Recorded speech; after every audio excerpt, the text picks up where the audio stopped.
Lotito, what are you doing? Did you fix it?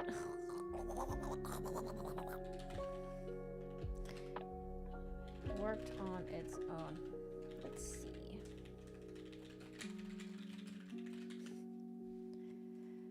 Let me do my Discord message. Also, if you're new here, join the Discord.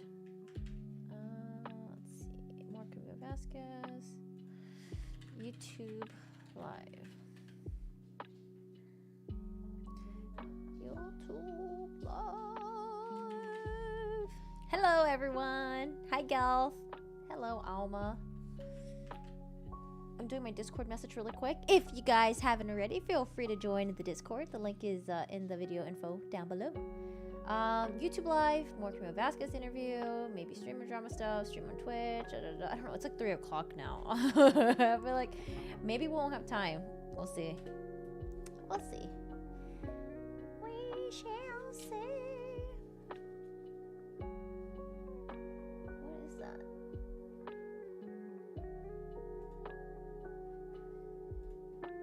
How is everyone? I don't know what it is, but I ate something yesterday and it's been almost 24 hours later. My stomach still hurts, man. I don't know. My stomach is not feeling good at all. Oh, hello, Melissa. Thanks for joining in on the Discord. How's it going? The saggy who? Who the hell is a saggy melons person? Is that supposed to be like a reference to like saggy tits or something? What are you talking about? I'm doing good. Hi, Jojo. Hi, No Man. You're like a purdy with your hair like that. Thank you. My hair is, I don't know. I need to either dry shampoo it or I need to wash it. But I feel like when I dry shampoo, especially right now because the weather's been really cold and dry, it's been making my scalp really itchy. Good timing. Oh, I finished your part 1 like 30 seconds ago. Hi, Davy Moon. How are you doing today? It's 9 a.m. here in the wonderful world of Australia. Yeah, you are in the future. Hello, hello. Hi, Apprentice. Hi, Fish. Where's the Discord link? It should be in the video description down below. It should be down there. I don't know why, but we made a... Actually, let me double check really quick. Because I did make a command on Stream Elements, but... it's not working. It's not triggering. Let's try it again. Discord. Did I move? I moved like maybe 5 months ago. It's been a while, actually. It has been a while. Or maybe you didn't realize that I had a new background. Possibly. Hi, Hannah. How are you doing today? Oh, wait. The Discord command does work. Okay. Try clicking on that link. I wonder if it works, actually. Let me see. Discord invite. Oh, it works. Awesome. There we go. Yay. Oh, it is 10 a.m. where I am in Australia. How many time zones does Australia have? Did y'all know that China only has 1 time zone? And China's huge. I don't know how they have 1 time zone. Corley Fry stirring up trouble. Oh, stirring up trouble with Andy and Bo. Even Umbrella Guy stream sniping, etc. Wait, what's with the drama? My streamer drama is Twitch related, not YouTube related. But fill me in. I don't know any of the drama that's happening. The only thing that I know that's going on, I saw Umbrella Guy uploaded a video. I tried to click on it and it was down. So I just figured they just probably re-uploaded or something. And then the only thing that I see going on with Popcorn Planet, oh, nothing much, I don't think. Australia has 3 separate time zones. Wait, Gelf, did you just say you live in Australia? Hold on, I'm Googling this. Let's Google. How many time zones does Australia have? 3 separate time zones. Gelt, I don't trust you. You don't live in Australia, do you? Yo, you live in like Antarctica or something. I think I may have missed something. I think so too. I was talking about streamer drama. This is streamer drama regarding Twitch, but I don't know if I want to get to it because I was supposed to start streaming a lot earlier. I had some computer issues. I posted on my Instagram. I don't know what happened. My there's this like USB thing that I plug. It's like a USB to HDMI. I use it for this camera right here, and I think it fried or something because one of my USB ports stopped working. I restarted the computer. It said that something was fucked. I Googled it and they were like, oh, okay, so what you're supposed to do is you're supposed to unplug all your USBs, turn it on, plug it in one by one, and figure out which one is the one that's like messed up, right? That's what I did. And it worked. And then all of a sudden, all the USBs on the multi-drive stopped working. And I was like, no! And then afterwards, I don't know, it just fixed itself. So if my stream randomly goes down today, it means my computer exploded and I might be missing an arm or a limb or something. Andy Signor has been into Me Too again from the sounds of it. All consensual. The lady is now turned into RP. Oh, I haven't heard anything about that. Honestly, I only know about Popcorn Planet from the Amber Heard trial coverage. He had like a lot of like exclusive interviews with some people, but I don't really know about his like past stuff or anything like that. Good morning. I hope you're having a good day today. I'm doing good, Dave. I am doing good. But yeah, anyways, thanks for filling us in on that. But anyway, so yeah, I didn't move recently. I moved a couple months ago, just responding to Alma. Oh, before I forget, let me hit the record button. So, oh God, why are we, hold on a second. Let me, let's get our face off of the screen. What about this? Ah, much better. We got more Camille Vasquez. Yay! So let's start off with, how is everyone? How are you guys all doing today? What did you eat? Because whatever I ate yesterday, I'm still suffering from it. I have the stomach pain and it won't go away. And I don't know. We might be dying. We might be dying today. Right now, you're trying to find energy drinks for work. Oh, energy drinks. I can't do energy drinks. I drank a little bit of Honesty earlier, and I think yesterday I drank a little too much, so I was really peppy, and I was really excited, and I was really hyper, and that's not good. I feel like when I'm really hyper, it's even harder for people to understand what I'm saying, because I tend to just like, just like word ramble, like I'm doing right now, actually. You're browsing the videos to see if you posted about your move. Oh, me? Dude, okay, so the move was very, very stressful. So I like there's a vlog that I posted, not the newest one, but the one before that. And I think I barely mentioned it. It was so stressful. You know how people like a lot of people like to do, they do the vlogs where it's like, oh my God, guys, I'm moving. And then they do like a fast forward of like them packing, and then they do the moving process, they do B-rolls, and then you do like another fast forward thing of like them unpacking. Bro, it was too much. There was too much going on. I was so busy. I think I took a hiatus from YouTube for a little bit. I took a little hiatus on Twitch as well, which, by the way, if you're ever streaming on any of those platforms, taking a hiatus, it really fucks with you. Try not to take a hiatus if you can, because that messes with the algorithm sometimes. But anyways, so yeah, I didn't really record or anything because it was just too much, man. I think like on my YouTube, on my YouTube video, it was like I was at my apartment and then all of a sudden I'm not at my apartment anymore. It was just like, let me see if I can find my videos. Hold on. I think it's like, let's see, is Phuket worth it? I hate pizza. It might be living in Los Angeles. I think this one. This vlog right here. So this is when I'm at my apartment still. These are my doggos. This is me at my apartment. I'm just chilling. We're about to go eat some dinner, get some sushi. Rugrats, love Rugrats. Go out with Tim. He's a streamer, by the way. Talk to Timbo. He's really cool. Driving in Chinatown. And then voila, all of a sudden, I'm in like the new place. I just appeared, okay? There was too much to film. I honestly hate filming when I'm really, really busy.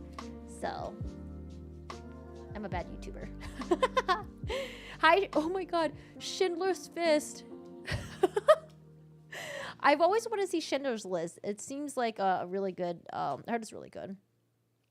That might be the source of your upset stomach. But no, I've had Honesty before. I don't know. I feel like, I think like whoever prepared my food, because I ordered takeout, right? Whoever prepared my food did not wash their fucking hands. It's not like I ate rotten food. My food smells fine. It tasted fine. But whoever prepared my food, like literally took a shit and then probably had like a little piece of like doo-doo on their fingernail and then made my food or something and didn't wash their hands. I don't know. It's not full-blown food poisoning, but it's like yesterday I started getting nauseous. I was getting, I had a stomach ache. There was like a stomach pain. It was like gassy. And I felt like I wanted to throw up, but I didn't throw up. Like nothing bad happened. I wasn't expelling anything, but it was just horrible because I just wanted to die. It was disgusting. I mean, that's how you get food poisoning. That's how it happens. Hi, Crystal. How are you doing today? How's it going? We've been finishing up packing for a trip between the 40 degrees weather here in Georgia. Oh my God, 40 degrees, gross. And constant Utah snow. I'm scared. Is anyone here from California? Some of my friends went to Big Bear, and I hear they're getting really good snow over there, like fresh snow. Are you eating right now, Galth? I feel like it's always a gamble if you're going to have my stream out while you're eating, but it used to be worse, but it's not as bad, okay?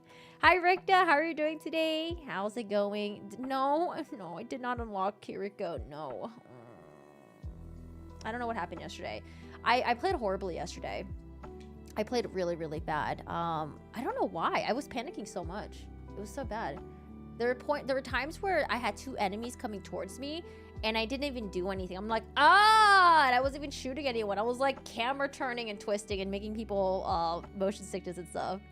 You're eating a margarita roll from Woolworth. What the heck is a margarita roll? Is that like an alcohol cocktail in a roll? What the heck is that? You're from California. I haven't heard about the snowy areas though. It's just mad cold. I know. Hi, Ninjas. How are you doing today? I hope you're near LA because I responded back to your comment about the rug company that I got that was had really cheap rugs. But I think if you go in person, I don't know if you can do it online, but maybe you can just call them up. But yeah, you can totally haggle with them. And they give us like a really good deal on 3 rugs. Oh, you did competitive? It did not go well. Oh, it's all good. We should play together sometime. Let's play together. You're fine. Oh, you should send me your battle net. You're in Downey? Oh, shoot. I go to Downey sometimes. Yeah, I know where Downey is. Very cool. Downey is where... I think Downey is where they had a lot of... if you go on Facebook Marketplace, there's a lot of wholesaler stuff there, like for like random housing stuff. Because yeah, we would go to the Downey for all like the random stuff there. You're so bad. It's okay. We're bad too. I'm bad. I think on our team, the good ones are Nightgo's pretty good, Storm's pretty good, and E is pretty good as well. Yeah. Me and Bleep right now, we're just learning. We're just learning. And Bleep's actually doing pretty good with Arista. So just keep playing, That's what you're supposed to do. It's 40 degrees here in LA. Yeah, it's like 40 lows and like high, I don't know, 60s or something. Oh, you're 6 hours? It might be worth... Oh, then I wouldn't do it then. I feel like because... Oh, not 6 hours though. Yeah, I don't know. Because sometimes... I used to live near there, so when I would go there, sometimes like they typically had a lot of stuff in stock, but yeah, I don't know if I would drive 6 hours to go there. I feel like I would only do it if they had a larger warehouse. This is just like a small little like mom and pop shop that's like in like downtown LA. So yeah. You sure you're going to Downey anytime soon? I don't need any household stuff, thank God. I ordered, oh my gosh, I don't know. I think I'm gonna get banned from Amazon because I messed up, okay? So I ordered a bunch of curtain rods and I ordered a bunch of blackout curtains and sheer curtains, and I ordered the wrong sizes.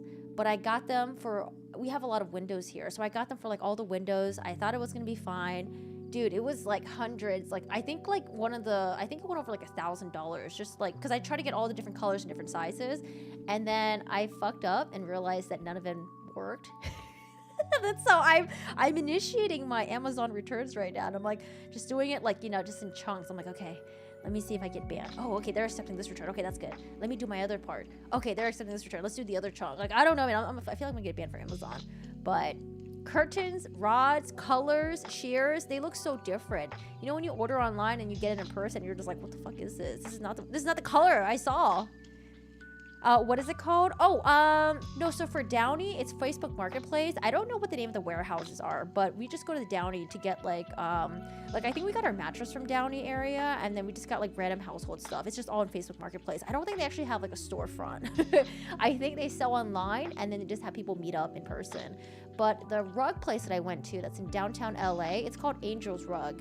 So I went to go get my other rugs from years ago. It's like pretty cheap, and then like it's like run by a mom, and her son is there, and then like they're really cool with like if you like haggle with them and stuff like that, and they throw in like deals and stuff, so they're pretty cool.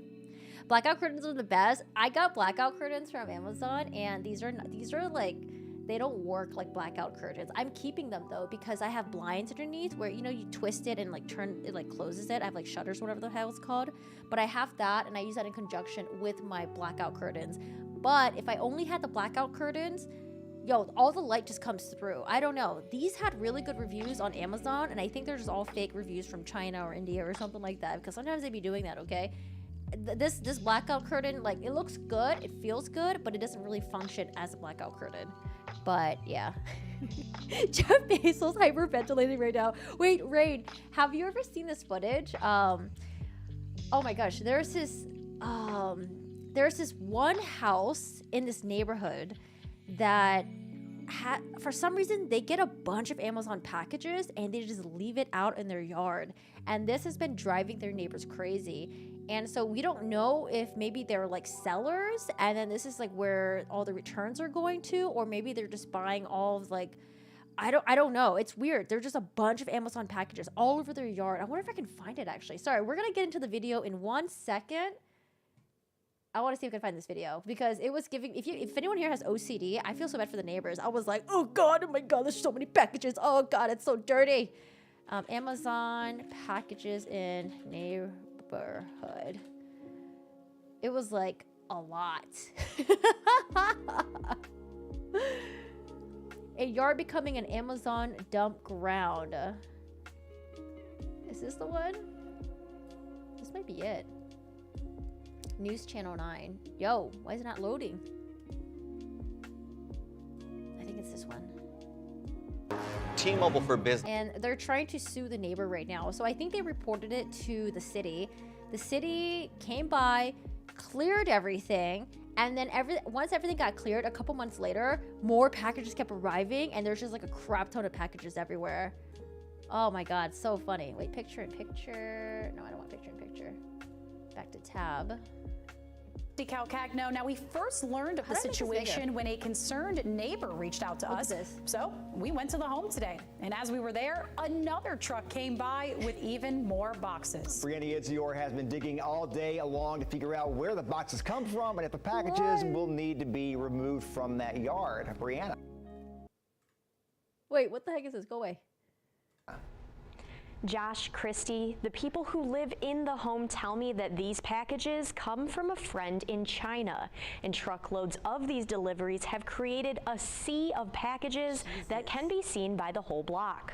It started out, maybe there were 20 packages out there, and then became 100, and then thousands. Neighbors say, listen, you know how there are people, if they leave like one package outside, that package gets stolen? Dude, this is like a haven for people who are just thieves. Just freaking come to this house and just steal all their crap. Easy. This pile of Amazon boxes in the front yard of this East Brainerd home has been growing for months. But Dustin Nash says this isn't the worst it's been. It's dwindled down quite a bit, but I mean, it used to be stacked all the way out to the road. We first found out about this through an email from a neighbor who sent us these photos, but oh, wait, I think this is a different video. This one says December 1st. The one that I saw, this was like a couple months ago. Is this the she other didn't house? want to be on camera.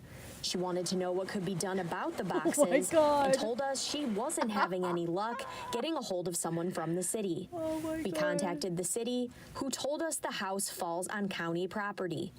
We reached out to a spokesperson for Hamilton County to see if this was a violation. And was the county like, oh, it's the city's problem? Of any codes, and he was not able to give us a response today. I don't know what's in the packages, but you know, I would imagine the weather damages whatever's in the package, but it just stays outside. We spoke to the people that live in the house. They did not want to be on camera, but they tell us they have a friend who has a contract with an Amazon warehouse in China. They say whenever that friend's contract expires, no, but the other one that I saw was worse than this. It was she will send the packages to their house for the family to sort and then send back to Amazon for the company to sell. God, look at that. We reached out to Amazon to ask, and spokesperson Brandon Barabo says they have no comment. But even some of the neighbors' packages get delivered to this house. A lot of times, actually, our packages are delivered there. My husband will have to walk up there and get them. She says her family is also oh my God, that would suck if someone delivered your packages at this house and you had to sift through all this BS to find your crap. Oh my goodness. Considering selling their house and is concerned for people to come look at it. It looks kind of crazy, makes the neighborhood kind of look little crazy. But others don't seem to mind. I could care less. Let people live. The homeowners also said someone from the county came It's just an OCD thing. I'd just be like, oh, God. out and told them to get rid of the boxes, and the homeowners claim that she will have them gone in 2 weeks. Josh? Brianna, thank Oh, guys, there's going to major yard sale. It's going to be like, take whatever you can, free everything. Let's look at the pictures real quick. Yeah, this one is actually not as bad as the one that I saw. The one that I saw, it was like a 360 surrounding of boxes. Just boxes just surrounding everything. Oh my God, it was wild. Oh God. Are they hoarders? I think it just became, I think it like, because hoarders technically aren't they just people that just like, they get really sentimental towards like their stuff and they just keep buying more and more and then just like have an attachment to it or something like that, whether it's like inanimate objects or whether it's like pets or something like that. But those packages, I mean, it seems to make sense. Something must have happened. They had like a bunch of returns or something, and they're just like overwhelmed with like all these packages, and like it just slowly just kept like getting higher and higher and higher. Hi, Joe. How are you doing today? I was trying to find this other store because the other store was worse. It was like so many packages. I don't understand why you would have deliveries and just leave them outside. It probably started off as like 2 package and then 5 and then like 10 and then like 20 and then 50. And at some point they just gave up. I don't know. The porch pirates would have a field day. My Ring app is nothing but the package thieves. Hi, Corrigan chat. Hi, Joe Zombie. How are you doing today? I once saw a Hoarder episode where the dude was collecting dog hair. Oh my God. Dude, I have so much dog hair. If he wants dog hair, you vacuum that shit up. There's like balls and furs. Oh my God. Did anyone ever see, what's the weird TV show again where it's people who have really weird habits? I think there was one where a woman couldn't stop eating toilet paper. There was another one where a woman would eat her husband's like ashes. Do you guys know? Oh, My Strange Addiction. Yeah. Hi, Captain Pepperjack. How are you doing today? That's hot. He was cuddling with it. Oh no. Was it because his dog passed away or something? And that's his way of like memorializing the dog? You have a Saint Bernard. Oh my God. I love Saint Bernards. You're so cute. Little Beethovens. You're so adorable. There's like a Saint Bernard nearby. I don't know where he came from though. It came out of nowhere. There used to be like a different dog there, and then all of a sudden that dog is gone, and now the Saint Bernard is there. And I wonder if the Saint Bernard's outside so it can like deter the coyotes, you know, from eating the cats and stuff like that. Corgi can't be as bad as my great grandmother. She used to collect her hair and made a pillow out of it. Why? Wait, was it her own hair or was it the hair of someone that passed away and it's like some sort of like memory or attachment? Oh, the dude was just like cray. Oh my God, Persephone. Oh, we had it one as a kid. My younger brother used to ride around. Hi, Dean. How are you doing today? How's it going? Hello. Oh, I heard about that. A woman ate drywall. Imagine inviting your friend over. You leave for 5 minutes and she's eaten a hole in your living room wall. I heard about that too. What's the diagnosis for people who have a tendency to just consume things like that? Like, what is it tied to? Like some sort of like trauma, some childhood thing? Like, what does anyone know? Be very interested in like finding out about that. Hi, Pika. Wait, what is this? Wait, why am I saying hi, Pika? Pika, what is Pika? What the hell does that mean? It was her own hair from her hairbrush. Oh, God. My pregnant friend would crave paint chips. What the heck are... I don't know what paint chips are, but I feel like they're definitely not edible, right? Paint chips? What are paint chips? Wait, what? No, stop. She did not crave paint chips. No way, Alma. It's a mineral deficiency, like how people eating chalk. So what sort of vitamins and minerals are in drywall that we're missing out on? What kind of amino acids are there?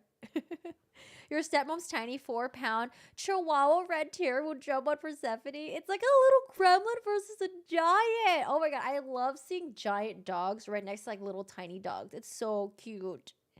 She would like flake. What? She would like flake the paint off the walls. She would eat it? Because I understand if she was just peeling it off. Like, I like peeling things, okay? It's one of the most things that I did before when I was younger. I had this, I remember there was this friend, right? Like, you know how it's like sometimes like white people, they burn really easily in the sun? There was this one guy that like burned his back. And then, you know, when you get sunburn, it's like skin crust. Like me and his girlfriend were just like peeling all the skin crust off his back. We weren't high, we were drunk, we were sober as hell. I don't know, it was just so fun. I was just like peeling it. But anyways, we didn't eat it or anything, okay? We ain't that nasty. Don't forget there was a guy that took 4 years that ate an entire, no way, ate an entire plate. There's a woman who eats Vicks Vapor like a little bit or like in chunks and spoonfuls. Ew. Wait, what's a Pika? If I Google it, am I gonna see like a giant peen or something like that? Wait, what? K? Or for kids that passed away turned into dolls. Okay, I feel like we're talking about like a horror movie now. What the heck are we talking about? I'm good, thanks. I've come on late tonight. It was fun last week. Yeah, I recognize you. Thanks for popping in. I appreciate it. Peeled him like an orange. Because when I was younger, right? Did you guys ever do this? Did you guys ever get like Elmer's glue on your hand and you would peel it and you're like, wow, this is actually really fun. So what I would do is I would get Elmer's glue and I would put it all over my hand. I would let it dry and I would just peel it, right? But then I was like, well, I want to have a bigger surface area. So I would put Elmer's glue on my legs, wait it to dry, and I would just peel it. I don't know, it was just really fun. I would just waste Elmer's glue doing this. I probably inhaled a lot of Elmer's glue and maybe that's why I have issues today. Possibly, maybe. But there's just something about peeling things. It's just so satisfying. Like, just peeling it. Oh, I love it. I did mess up, though. There was paint on my wall, right? That was really thick and rubbery. And I was like, what the heck is this? And I started peeling it. And I ended up ruining some of the bathroom wall, right? And I legit almost wanted to peel the entire walls in my bathroom. And I was like, I can't do that. I'm definitely going to be nuts if I do that. So I stopped myself and I sanded out to smooth it out and stuff. ASMR. I did too. Peel glue. Yeah, see? So peeling glue or peeling dry skin because of sunburn, it's like the same thing, okay? If it was like dry skin on his foot, then that's nasty, right? But it was like on his back. It was fine. He was clean. Oh my God, Bobby Lee the comedian had a growing bowling ball collection of Elmer. No, ew. Wait, what? Bobby Lee bowling ball? No, you're lying. Elmer glue. You're lying. I don't see anything. Spilling super glue in your hand. I don't see anything here. I think you're lying to me. My friend once ate one of my friends ate pasta because it tasted minty. Okay, that doesn't even sound good. Minty pasta? Ugh. It's a disorder. It's when people have an uncontrollable urge to eat things that are not good. I worked in the group home and one of the guys there had that issue, so you'd have to monitor him. Oh gosh. Very interesting. I mean, like when I was a kid, I would eat some really weird things as well. I had Play-Doh. Play-Doh looks so good because it's colorful, but yo, don't try Play-Doh. It's nasty. It's so gross. It's just salty as heck. Hi, James. How are you doing today? So, like, what kind of things would he eat? Jeez. Nancy Reed's the forbidden toothpaste. I hate the taste of toothpaste. Sometimes when I brush my teeth, I, like, start, like, gagging because I just hate, I don't know, toothpaste is just so nasty to me. Hi, Roy. Hola. How are you doing today? How's it going? Oh, there isn't a picture of it. He only talked about it. Your grandma didn't know any better. All her grandchildren are grown and healthy now. Victorians are crazy. They made morning jewelry and hair wreaths and had the best seances. Wait, should we revive that? What are hair wreaths? Oh gosh.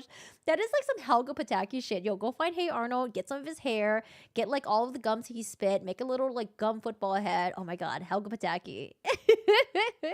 There's a girl who ate detergent powder. Oh my gosh. Wait, what if there was someone, wait, is it the same thing as like deodorant? Oh my God, what if someone used deodorant? Oh God. Blech. I'm so glad that I ate hours ago. The older I get, the worse these things sound. In 4th grade with Pika, who would eat glue sticks. He's very particular about the type. What the heck? I would love to have that condition. I would eat veggies and all the green stuff. Hi, Slash. How are you doing today? Pika is low OCD. Almost anything that's not food. Wait, what? I've never heard this before. We're learning so much. Hold on. Pika. Wait. Oh, God. Pika. Pika? It's just called Pika? Pika is an eating disorder in which a person eats things not usually considered food. Young kids often put non-food items like grass or toys in their mouths because they're curious about the world around them. But kids with pica go beyond that. Sometimes they eat things that can lead to health problems. How does this start? Dirt, clay, rocks, paper, ice, crayons, hair, paint chips, chalk, feces. Oh, no. Hi, Droid. How are you doing today? Hello. Oh, my gosh. Thank you so much for the 10. I really appreciate that. Droid says, or barcoded Droid says, thanks for all your hard work. My new favorite pastime is listening to you reading court dogs. Hey, thank you so much for popping in. I appreciate that. And thank you so much for the super chat. Oh, the notification disappeared. But thank you. I appreciate it. Thank you for support. There's a woman who drinks kerosene, rip her insides. Oh, there's no way she could still be alive. You're down for the Victorian revival. It sounds fun. Let's do it. Raven Angel, just as long as the Victorian medical practice come back, I'll be happy. Okay, you're not a doctor, are you? Get away from all the patients, please. There's a guy on YouTube who was eating Old Spice and stuff like that. What? According to him, purple glue didn't taste good. White glue was okay. He was obsessed with clear glue. My dog had shita because he would eat shit. Okay, hold on. Health problems can happen in kids with pica depending on what they eat. They can include iron deficiency, anemia, constipation, lead poisoning.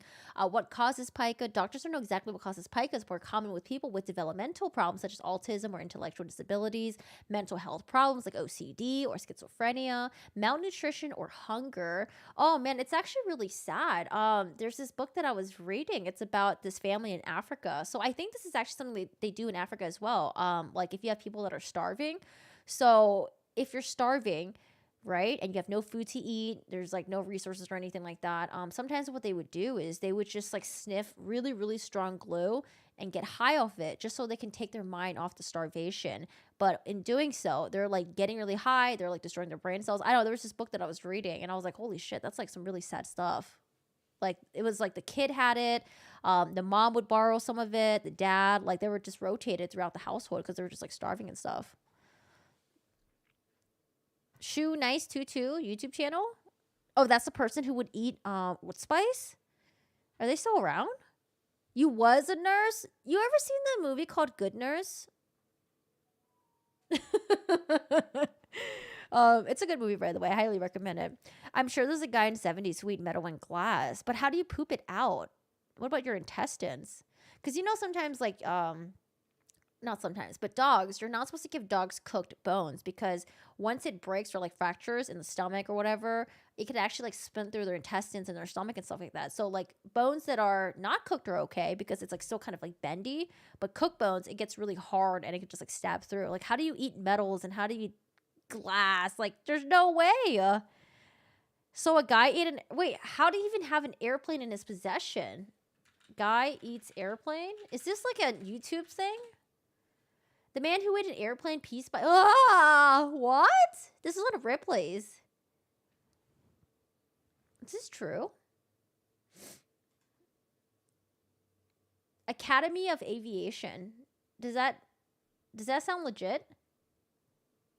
He's French. What the hell? Don't try this at home, and please don't try this at our academy. Michael Lotito, a French artist, decided early that a normal diet was not enough. Born in Grenoble, France, Lotito became famous for deliberately consuming indigestible objects. He came to be known as Monsieur Manget Out. I don't know. That's American accent. If it's French, I have no idea how to pronounce it. Mangetou. And munch on snacks that would send regular people straight to the hospital. Over the course of Monsieur Manget-Out's career, his diet included 18 bicycles, 7 TV sets, 2 beds, 15 supermarket trolleys, a computer, a coffin, handles and all, a pair of skis, 6 chandeliers. That's pretty dang impressive by anyone's standards, but the pinnacle of his entertainment career was the time he had a whole dang airplane. That's right. In 1978, he ate an entire Cessna 150 airplane, or 150. That is to say, he began eating in 1978 because it was a laborious piece-by-piece process that took 2 years. Finally, in 1980, he emerged from the epic battle of man versus flying machine victorious. Wait, what? Lotito was awarded a brass plaque by Guinness Book of World Records, which he also ate. Yo, does this guy have a YouTube channel? Because when he hits 100K, a million subs, 10 million subs, yo, he's going to eat the YouTube plaque. During his lifetime, Michael Lotito, France, of Grenoble, France, known as Monsieur Mangetout, ate metal and glass throughout his lifetime, beginning in 1959.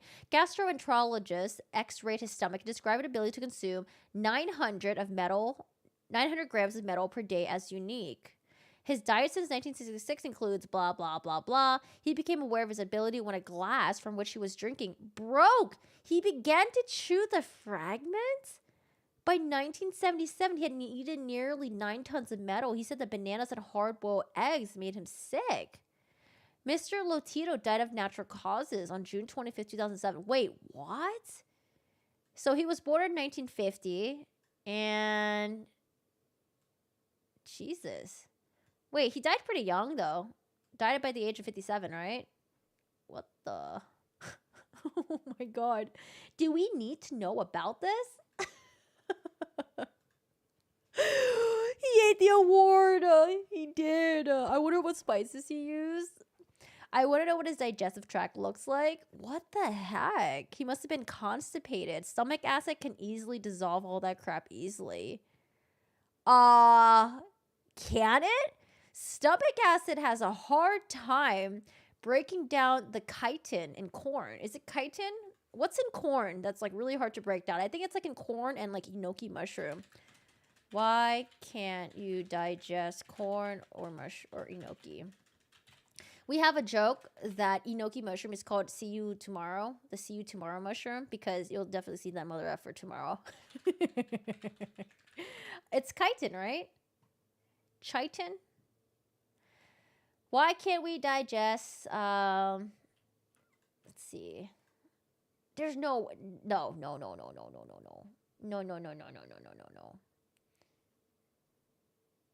Enoki mushrooms are always see you tomorrow. In fact, this has a lot to do with the structure and composition. A enoki mushroom, yeah, they're hard to chew. Chitin, right? I think it's chitin. It's like special. Its cell walls contain polysaccharide that is not found in ordinary mushroom. Chitin, also known as chitosan, is also a major component of many shrimp, crab, and insect shells. Also, chitin is a kind of dietary fiber. It is different from what we usually call fiber. It's very difficult to engage, cannot be decomposed by ordinary weak acids, alkalis. It is so difficult to digest. The stomach acid the human body decompose can only be decomposed by specific enzymes. Yeah, I think like same thing with corn too. That's why like corn, you know, you don't really digest corn. This shit just comes right back out. Chitin. No, I remember in science class, we called it chitin. Oh man. The paint in the 70s was full of lead, pure. Oh, true. Very, very true. Dude, if he's still alive, does he have any kids or anything? His kid needs to consume like a whole entire house. No, actually, no. Planes are bigger than houses, aren't they? What will be the next step? Just like slowly eat like a Marriott hotel or something? Oh, God. Okay, dude, we are off the beaten path. We need to get back on track, okay? Oh, I don't know how this even happened.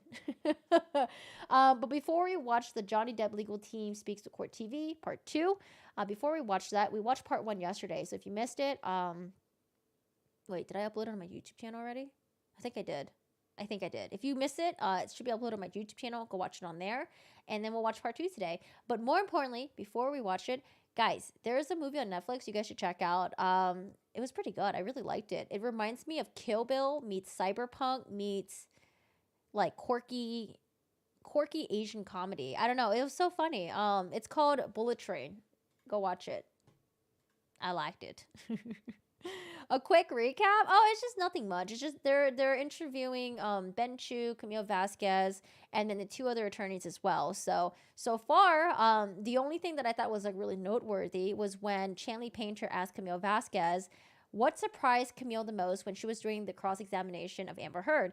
And Camille, she like exasperated. She's like, oh man, it was when she like got angry. Yeah, she would get angry, and that really surprised Camille, but at the same time, that worked in their favor. The fact that she got really angry and defensive. So, and as you guys know, man, like when you mess with a narcissist, you know, their defense mechanism goes up. They are there to defend themselves, and yeah, they don't want to back down because you know what's on the line for them? Their fucking ego. So we saw a lot of that when she was up on the stand. But today we're going to be watching part 2. Part 2 is also about 45 minutes long as well, which is, it goes by really fast. But the thing that I like about this is that Vinnie Politan and Ben Chu were watching this and they comment on it. So it's nice to have that. Kitchen digestive plate is pretty toxic. I don't know, man. Does digesting toxic, does it cancel out? Oh, in the 20s, it was radium, right? Oh, Elron. I actually did a video about this. So in the 20s, there was a watch company, right, that made glow-in-the-dark watches. And so in their factories, they hired women to come work because, you know, like women were known to be more like nimble with their hands, to be more delicate. And so they hired women to work in their factories, and these women would work with the new is it a compound? It's an element, right? Radium is an element. Work with a new element called radium. But I think it was called like Radithor or something. I don't know. They did a lot of really crazy shit with radium. But with radium, these women would paint, you know, would work with this radium.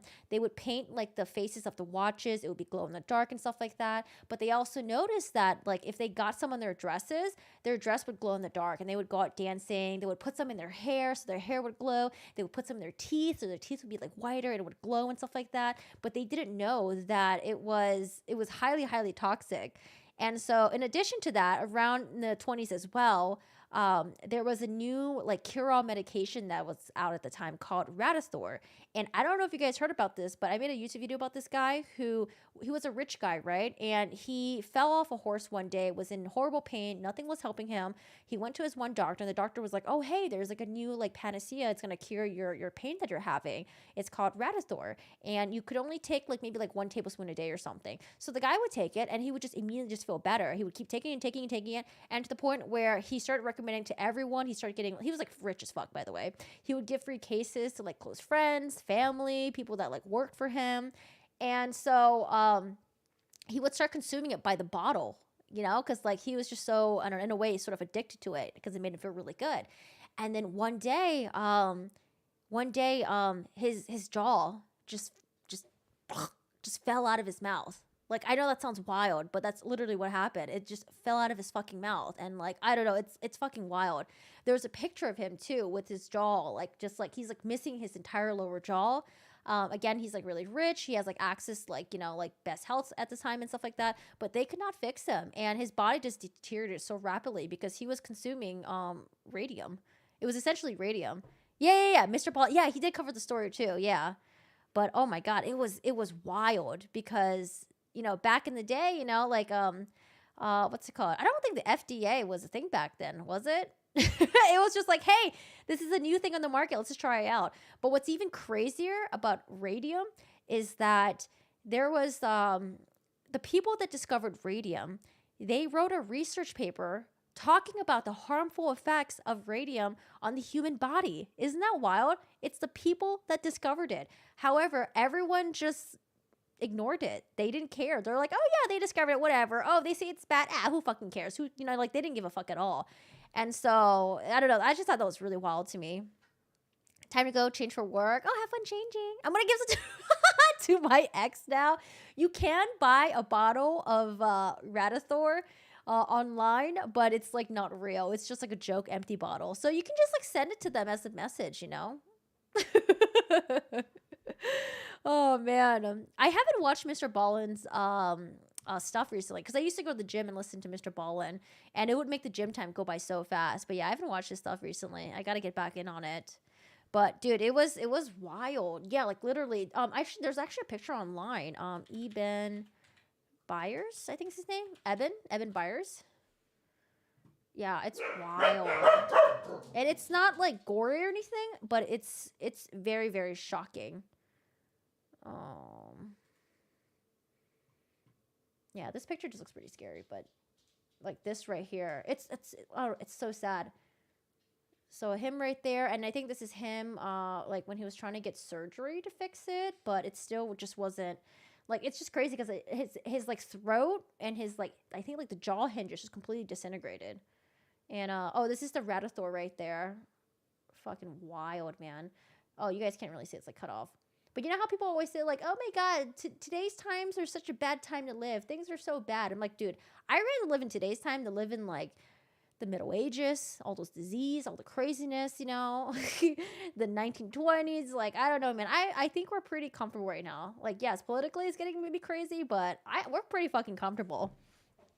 Yeah, they were buried in special coffins too, because if you were to, they exhumed Eben Byer's body, and they still, because I forgot, there's something called like a half-life, right? Where it's like, how many years does it take for the radioactivity to be at half of its radioactivity life? That's such a horrible way of explaining it, but I think like for radium, it's like, isn't it like thousands of years? It's going to be a long time before the bodies aren't radioactive anymore. But yeah, they have to be buried in special coffins that's like lined with lead or something like that. But man, it is very, very wild. I love history. I wouldn't want to live back when they didn't know or care about literally poisoning yourself. And then also imagine like, you know, like people out there, like women, when you guys get UTIs, okay, it sucks. But because we have like cranberry juice, we got the, what's that UTI medication called? They sell at CVS. Oh, Azos. You can get some antibiotics. I can't imagine having a UTI in the Middle Ages because there's like, there's no cure for it. You just got to like suck it up. And that shit is painful, man. Oh God, no thank you. Ooh, Azo, yeah. Wait, how do you know about the Azo, Elrod? Guys, you guys are lucky because your urethra is a lot longer. Women have a very short urethra, and so we're more prone to getting like infections, and it's so fucking annoying. I hate UTIs. Sucks. Knock on wood, I never had that. Oh, that's good then. Yeah, that's good. And also because I remember when I had a UTI in high school, I was like, so scared to tell my mom because I was like, oh my God, am I pregnant? Like, what the fuck is wrong with me? I was so fucking scared. So I was like suffering in class with UTI for days. I had no idea what it was. And this was back then. I mean, we did have internet, but I don't know. It wasn't like, most people didn't really Google for their answers. It was just kind of like, okay, just like figure it out later or something. I don't know. And you're also young and stupid. But dude, I was like so paranoid. I was like, what the fuck? Am I pregnant or something? Like, what happened? What's going on? I was too scared to talk to my mom. And like, oh man, so dumb. I think that's why it's important if you ever have kids, have a good, tight relationship with your kids. Because there are some things that like kids, like, you know, they're too scared to go to their parents about and they try to figure out themselves, but you just end up doing some really dumb shit things. But anyways, oh my gosh, Ask Jeeves. Yes, there was like Ask Jeeves. There was Yahoo. Oh my gosh, when I was a kid, there was this, does anyone here remember this website? It was called My Daily Confessions. I could have sworn I was in like elementary school or middle school, but it was my favorite website to read every day. I would read it religiously. It's just basically a website where people just like confess to doing some like really random shit. And oh my God, I would fucking read it. Yes, you remember that? Yes. I wonder if they're still up. Man. But yeah, My Daily Confessions, one of my favorite. Phosphorus jaw looks the same way. What is phosphorus jaw? Is it people who consume phosphorus as well, or phosphor? We tend to romanticize the past. None of us would want to live in it. Yeah. Like, you know, like I think it's really cool. Like the Middle Ages, I love watching movies, shows, playing games that take place in the Middle Ages, but I would never want to live in the Middle Ages. Like, hell no. Do I still remember my AM screen name? Yeah, I do. My AM screen names were always like very, I mean, my username is Corgi-san. It's only because I have 2 corgis, right? But yeah. I miss the 90s. I know. Okay, so I do romanticize the 90s, and I would time travel back to the 90s. I don't know. Oh, the 90s are so fun. I think like growing up in my time was the best because we got to grow up with a computer. We got to grow up with the internet, you know, and like it was just so fun back then. Like I would say I am the OG internet troll. I used to log on to my parents' AOL. I would go into like the 18+ chat rooms and just like troll people. Like I was such a little shit, but it was so fun. 80s were the best. Oh, you know, 80s were pretty cool too. But yeah, I was at the tail end of the 80s. 70s was a great time. Oh yeah, I bet. But yeah, I feel like thousands and like 2010s and 2020s, it's like, it's alright. You know, it's alright. But like 90s was like so fun for me. No, what happened to the women that dipped? Oh, that dipped matches. Ooh. Hit me, baby, one more time, demanding infants abuse their elders. Thanks. Wait, what? Hello, independent Aquaman. How are you doing today? I'm sorry, I heard your movie's getting canceled. Are you sad? Tell us more. 2000s was like, I don't know. I feel like nothing really happened in 2000s, right? Oh no, 2000s was the boom of social media. Yeah, that's right. Because towards the end of 2000s was when, like, 2007, 2008, it was like Zanga, the one that like a lot of Asian people use. There was MySpace, Facebook. Yeah, thousands was social media. I do complain a lot about kids having cell phones but aren't allowed to go anywhere alone. Wait, what? Asian Avenue? I never got on Asian Avenue. By the time I got onto social media, I think Asian Avenue had already a lot of people moved from Asian Avenue to like Zanga or something. I still troll. I'm 45. Yes. I used to do the trolling in Yahoo's religious chat rooms. Oh my goodness. I think I just went into I don't know, man. It was crazy back then. The 18 and plus chat rooms was just like a bunch of people. I'm pretty sure they're all kids though, you know, because like when you're a kid and you're like, ooh, 18 and plus, it's forbidden. Like it makes you want to like go in it even more. I feel like it was just a bunch of kids just trolling each other. Please, the crazy shit that was on TV and the CGI. I want the sequel canceled if A, it has Amber Heard in it for anything, B, her character or another tries to pull a Black Panther misandry by replacing the main character. That was their intent. Yeah, so I watched the Umbrella Guy's video. Why is Jason... I'm really confused what they're doing with Aquaman. So I heard that they're pulling Jason Momoa from Aquaman, but doesn't that just mean Aquaman is just canceled in general? Right? I'm so confused. And then, like, you know how apparently they said they reduced Amber Heard's, like, screen time? But, like, if you're going to... I think, like, they said... What did they say? What was, like, they were going to reduce it to, like, 10 minutes? It's like, well, at that point, wouldn't you just get rid of her? Like, I don't know. What's the point? 10 minutes, 0 minutes? Like, does it really matter? Just still pay her. If you want to pay her, just pay her. Oh, I love Daria. Daria's so good. I thought it was so cool when I got the mini disc player. Oh, do you remember the Walkman? They had, like, the non-skip version. Oh my God, so fun. Oh, I miss the 90s so much. Oh, I don't know. Nowadays, I feel like being a kid, growing up now, I don't know how parents are raising their kids. It's hard. It's hard because it's like social media, phones, you know, everyone wants to be a YouTuber and like, I don't know. That's tough. Pay to get rid of her.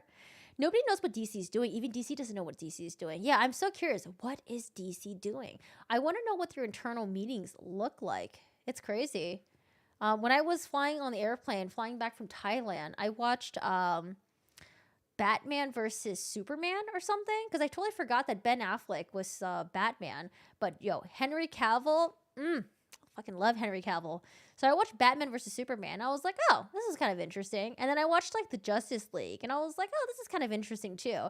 And then I forgot we had Amber Heard was in the Justice League. Because I heard that she was in it, but like I feel like we only saw her for like a couple seconds. But I mean, like their movies aren't too bad. They're not Marvel level in my opinion, but I didn't think they were that bad.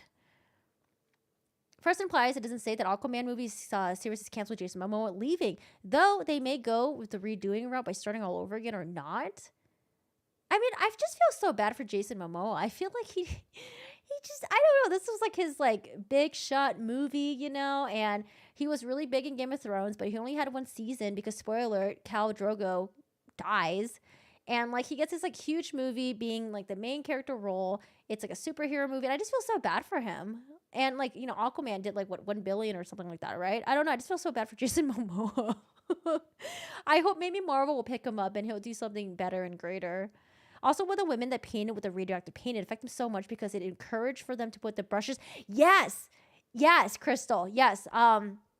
They would put the brushes in their mouths so it would make the brushes more pointier. Yep. And they were encouraged by the people that were running the factory. And the women would ask like, hey, is this safe? And they're like, yeah, it's completely fine. It's completely safe. Yeah. Super, super sad. Henry is out of Superman. Yeah, I think Henry Cavill. What's going on with Henry Cavill? Because like, he's out of The Witcher. I don't know what happened with that drama. Why is he not in Witcher? Why is he not in Superman? Is he just taking a hiatus? Something going on in his life? Or is he just kind of like, You know, I don't want to do The Witcher because was there like some sort of like falling out with The Witcher? He didn't like the direction of where the show was going? Or like, is he not in DC anymore because he doesn't like where DC is heading? Like, what's going on with Henry Cavill? I freaking love him. Not keen to superhero movies, ducks. I used to not like superhero movies until Spider-Man Into the Spider-Verse came out. And then I got into the Wanda TV show. It was so good because it was basically like an homage to older TV shows. Like, it was so fucking cool. I fucking love the Wanda show. And then that's when I started watching all the Marvel stuff again. And I was like, dude, Marvel's actually really good. I used to be a hater of Marvel movies. I used to talk shit about the Avengers and all that. But yeah, it's actually pretty good. The skinny is that WB hired James Gunn, okay, to run DC. So they're dropping everyone cast by Zack Snyder. So no Cavill and no Momoa. But James Gunn wants to keep Amber. So how does everyone feel about Henry leaving The Witcher? Honestly, The Witcher, I enjoyed watching it because I love watching things in that time setting. I love watching fantasy. I love watching things that are like sort of like medieval-ishy, like, you know, kind of like Game of Thrones-y. And like it had magic and stuff like that. I hated most of the characters. Like his love interest, I hate her so much. She's so freaking annoying. But I love Henry Cavill, and like I think there were some of the characters were pretty okay. I honestly enjoyed the show, even though I thought it was really cheesy. Season 2, because there is such a long break between season 1 and season 2, it's really hard to get me. It's hard for me to get back into season 2 right now. But I'll try to give it a try. I don't know. We'll see. But I really like Henry Cavill. I think he did a really, really good job.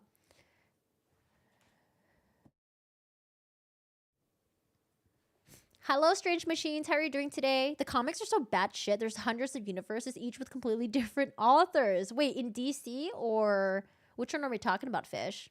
DC equals action over character development. Marvel equals character development over action. Would be nice if they teamed up and had both action and character development. What? I feel like Marvel did such a good job with action. What was some parts in like that you did not enjoy? I think they did a really good job with the action stuff. I'm sad for Cavill, but can't stop laughing at what a bonehead decision that was. They lost half the Superman audience by not casting him before the movie is even out. Will you be watching It's a Wonderful Life over the holidays? I love that movie. Dude, I think I tried watching it and I fell asleep, but I'll definitely check it out one day. I know it's a classic movie, though. I think it's just because I hate musicals. I'm not a huge fan of musicals, unless it's like I don't know. The music has to be good. Like Sweeney Todd, surprisingly, was really good. I started watching Sweeney Todd and I didn't realize the musical, and they started singing and I'm like, oh my God, I hate musicals. But then it was actually pretty catchy, so I enjoyed it. Doomhouse on HBO is pretty good. Superhero show. Oh, I haven't heard about that. I have to check it out. On HBO, I finished watching The White Lotus. That was pretty good, but the ending was batshit crazy. I don't know. I don't know if I like the ending or not. He can thank AH for that, but I hear Jason will play Lobgo. Yay, one of my 90s heroes. Oh, Lobo. Is Lobo DC or is that Marvel? I'm a huge Witcher fan. Won't watch without Cavill. The fact that he dropped Witcher because the writers hate the source materials earns all of us Witcher fans respect. So we aren't mad at... Wait. Oh, the writers didn't like the source material? Wait, so were they trying to change it into their own way? Like, what the heck? It's like as if people... Okay, let's say like people who make Game of Thrones, right? It's as if people were like halfway. They're like, oh God, we actually hate what George R.R. Martin wrote. Let's just do our own thing. That would be horrible, wouldn't it? But, you know, we all know what happened with Game of Thrones. The reason why they had to pivot from it is because George R.R. Martin wasn't able to write as quick enough. I was born in 81, so I don't remember the 80s that much. The 90s were fun. 2000s was wild. The Witcher's writers were shit. Henry is a Witcher enthusiast, and he put so much into it, but the writing got bad. Now Liam Hemsworth will be replacing him. Oh, yeah, Liam Hemsworth. I mean, I don't mind Liam Hemsworth, but I feel like he's too much of like, I don't know. I don't mind Liam Hemsworth, but he's too much of like a generic... I don't know. Like, I don't mind him, but I feel like he's like the face of just like generic, good-looking young dude or something. I don't know. I mean, I'm sure he'll be fine in it, but yeah, Henry Cavill, I really, really love Henry Cavill. I'm doing good. Hi, Nikki. How are you doing today? Welcome, welcome. Hit the like if you've been in this room for over 5 minutes, please. Oh, yeah, cool. Thank you. I appreciate you. Hit the like button. There's a whole DC universe written to indulge the author's fantasy, and DC chose to turn it into a movie. Randomly, Liam Hemsworth is following in Henry's footsteps by reading all the source material and playing the game. What if Liam Hemsworth is like, yo, how can you guys diss the source material and how can you guys diss the games? What if he also like decides to like leave as well? I'm not super into superhero movies, but I really like Constantine and Lucifer Morningstar. Oh, Constantine's really good with Keanu Reeves, right? You guys know Keanu Reeves has a has a YouTube channel. He's been making a lot of shorts. Hi Laura, how are you doing today? Hello, hello.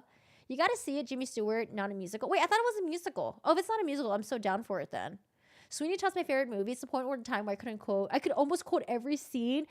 Oh my God, Sweeney Todd is so tragic though. Why does Johnny Depp play in so many movies that are so tragic? I feel like his character is always so tragic. Always something bad happens to him.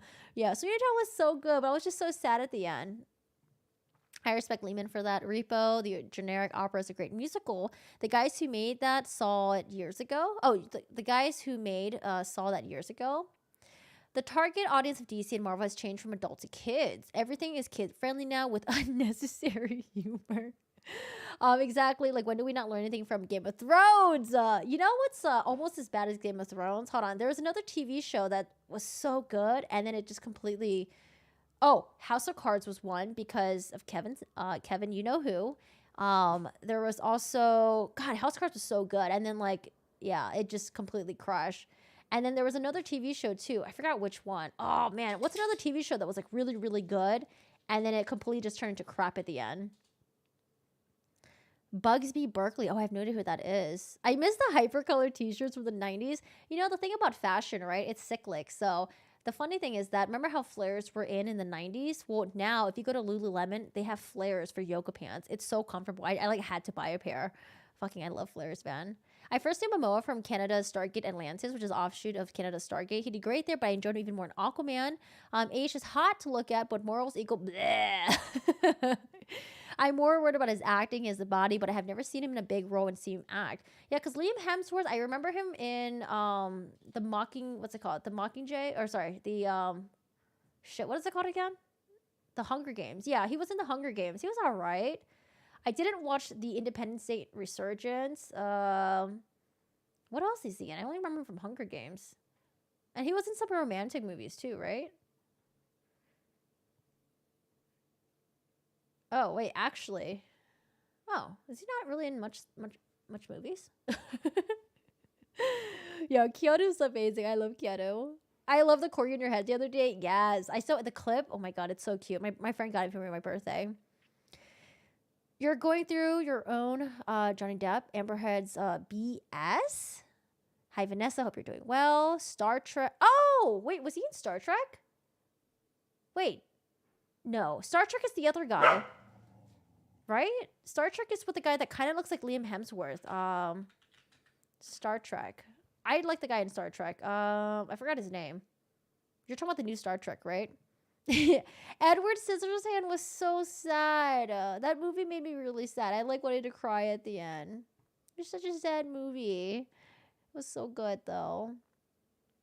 Wonders when Corgi realized we've completely derailed her stream. Yeah, I don't know what happened. I love a good bell-bottom jean. Yeah, they look so good. I'm so glad they're bringing the style back. If it wasn't for the dark humor, Sweeney Todd would completely be depressing. I always adored the fashion aesthetics. Fun fact, Helena. Oh, wait, she was pregnant during filming? Oh, that's wild. I didn't know that Helena Bonham Carter was seeing Tim Burton, but they never married, but they had kids together, and they never lived together, but they had houses right next to each other. It was like so interesting. What an interesting arrangement.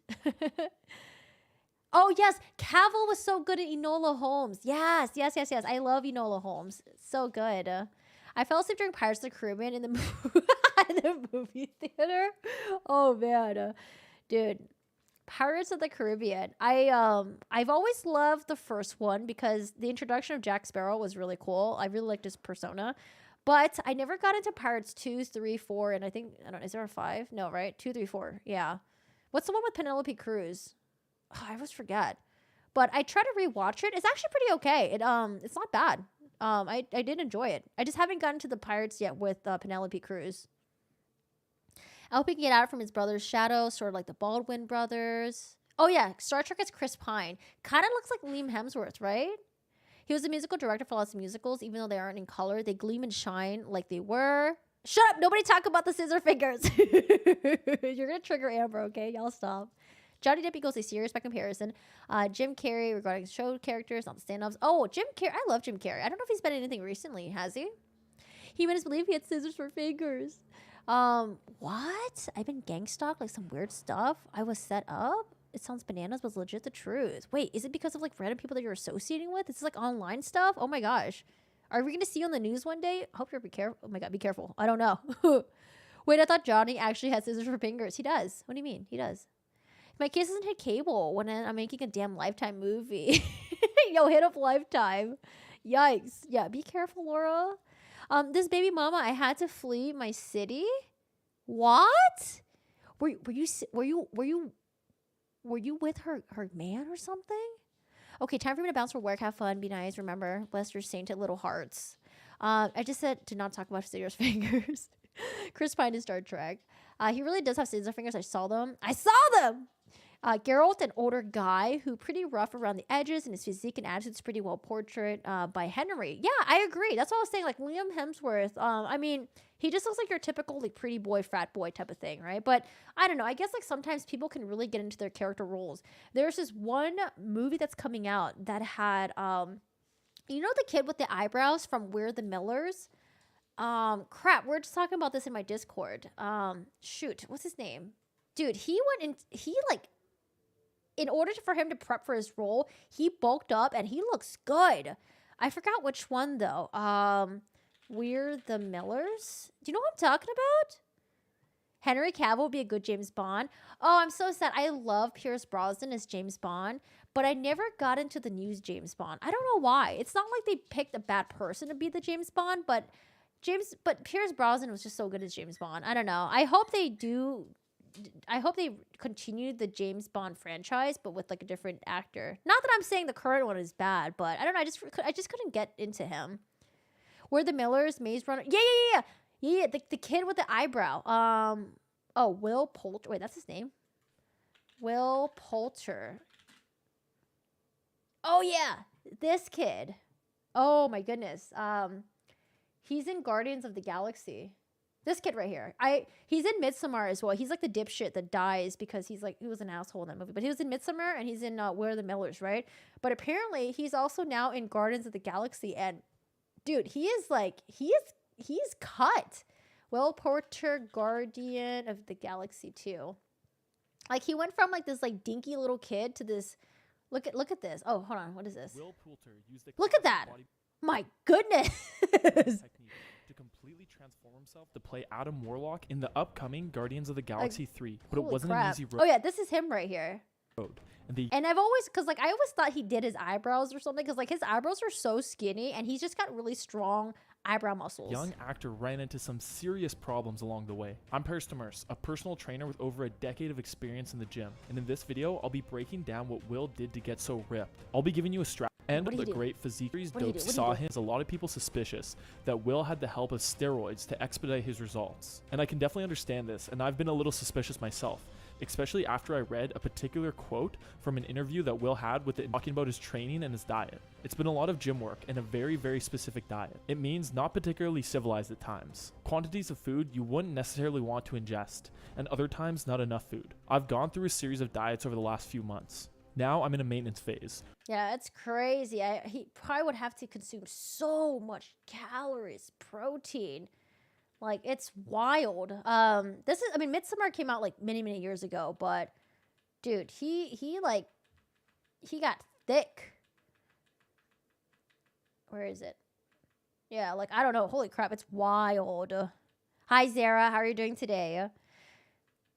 Someone called the cops on you? You're walking your dog was so weird. Y'all gotta be careful. These people are evil. What the heck? Maybe, I don't know. That's like something like, I don't know. Maybe they're just trying to get a reaction out of you or something. Maybe they mistaken you for someone else.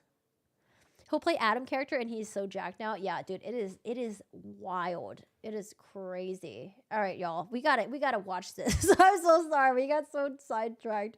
Hello, everyone. Welcome. We are going to watch this interview. It's part 2. If you haven't seen part 1 yet, it's already uploaded on the YouTube channel.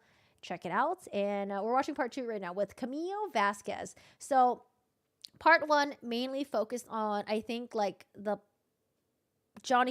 part 1 mainly focused on Johnny Depp's defense team, Johnny Depp's case. Now part 2 is going to focus more on the Amber side. So I think they're going to talk about like the appeal process with Amber Heard, maybe their reaction to it, and I don't know, maybe some other preparation stuff that went into all the stuff they had to. Oh, are you okay? You're choking on something back there. Hey, what are you eating? I think one of the Disney toys is getting messed up right now. Can I get a divorce, Laura? Anyone in here? Yeah, good luck. Find someone pro bono, baby. I don't know, man. He grew up looking from Sid from... Oh, my God. Snow Owl just said it perfectly. He does. He does look like Sid from Toy Story. Oh, my God. Wait. Really quick. If some of you guys don't know what Toy Story is, okay. I think everyone should know what Toy Story is. Sid. Oh my God, he does look like Sid from Toy Stories. The eyebrows, the hair, the face. Oh my God, that's so funny. What if they make a Toy Story live action? They cast him in it. Oh, that would be so hilarious. I know a 7-year-old who's absolutely ripped. If a kid can do it naturally, I can see him doing it as well. Wait, what is a 7-year-old doing? Is he like working out or something?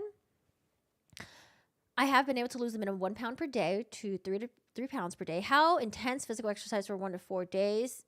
6 weekdays per week? Oh God. Yeah. Carbs, sugar, aspartame, eating real meat. Jesus.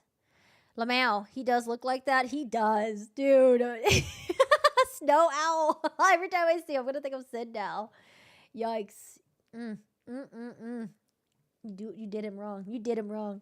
Okay, all right. So let's watch this interview. Let me rewind it back a little bit. So this actually came out today. It premiered about like 2 hours ago, I think.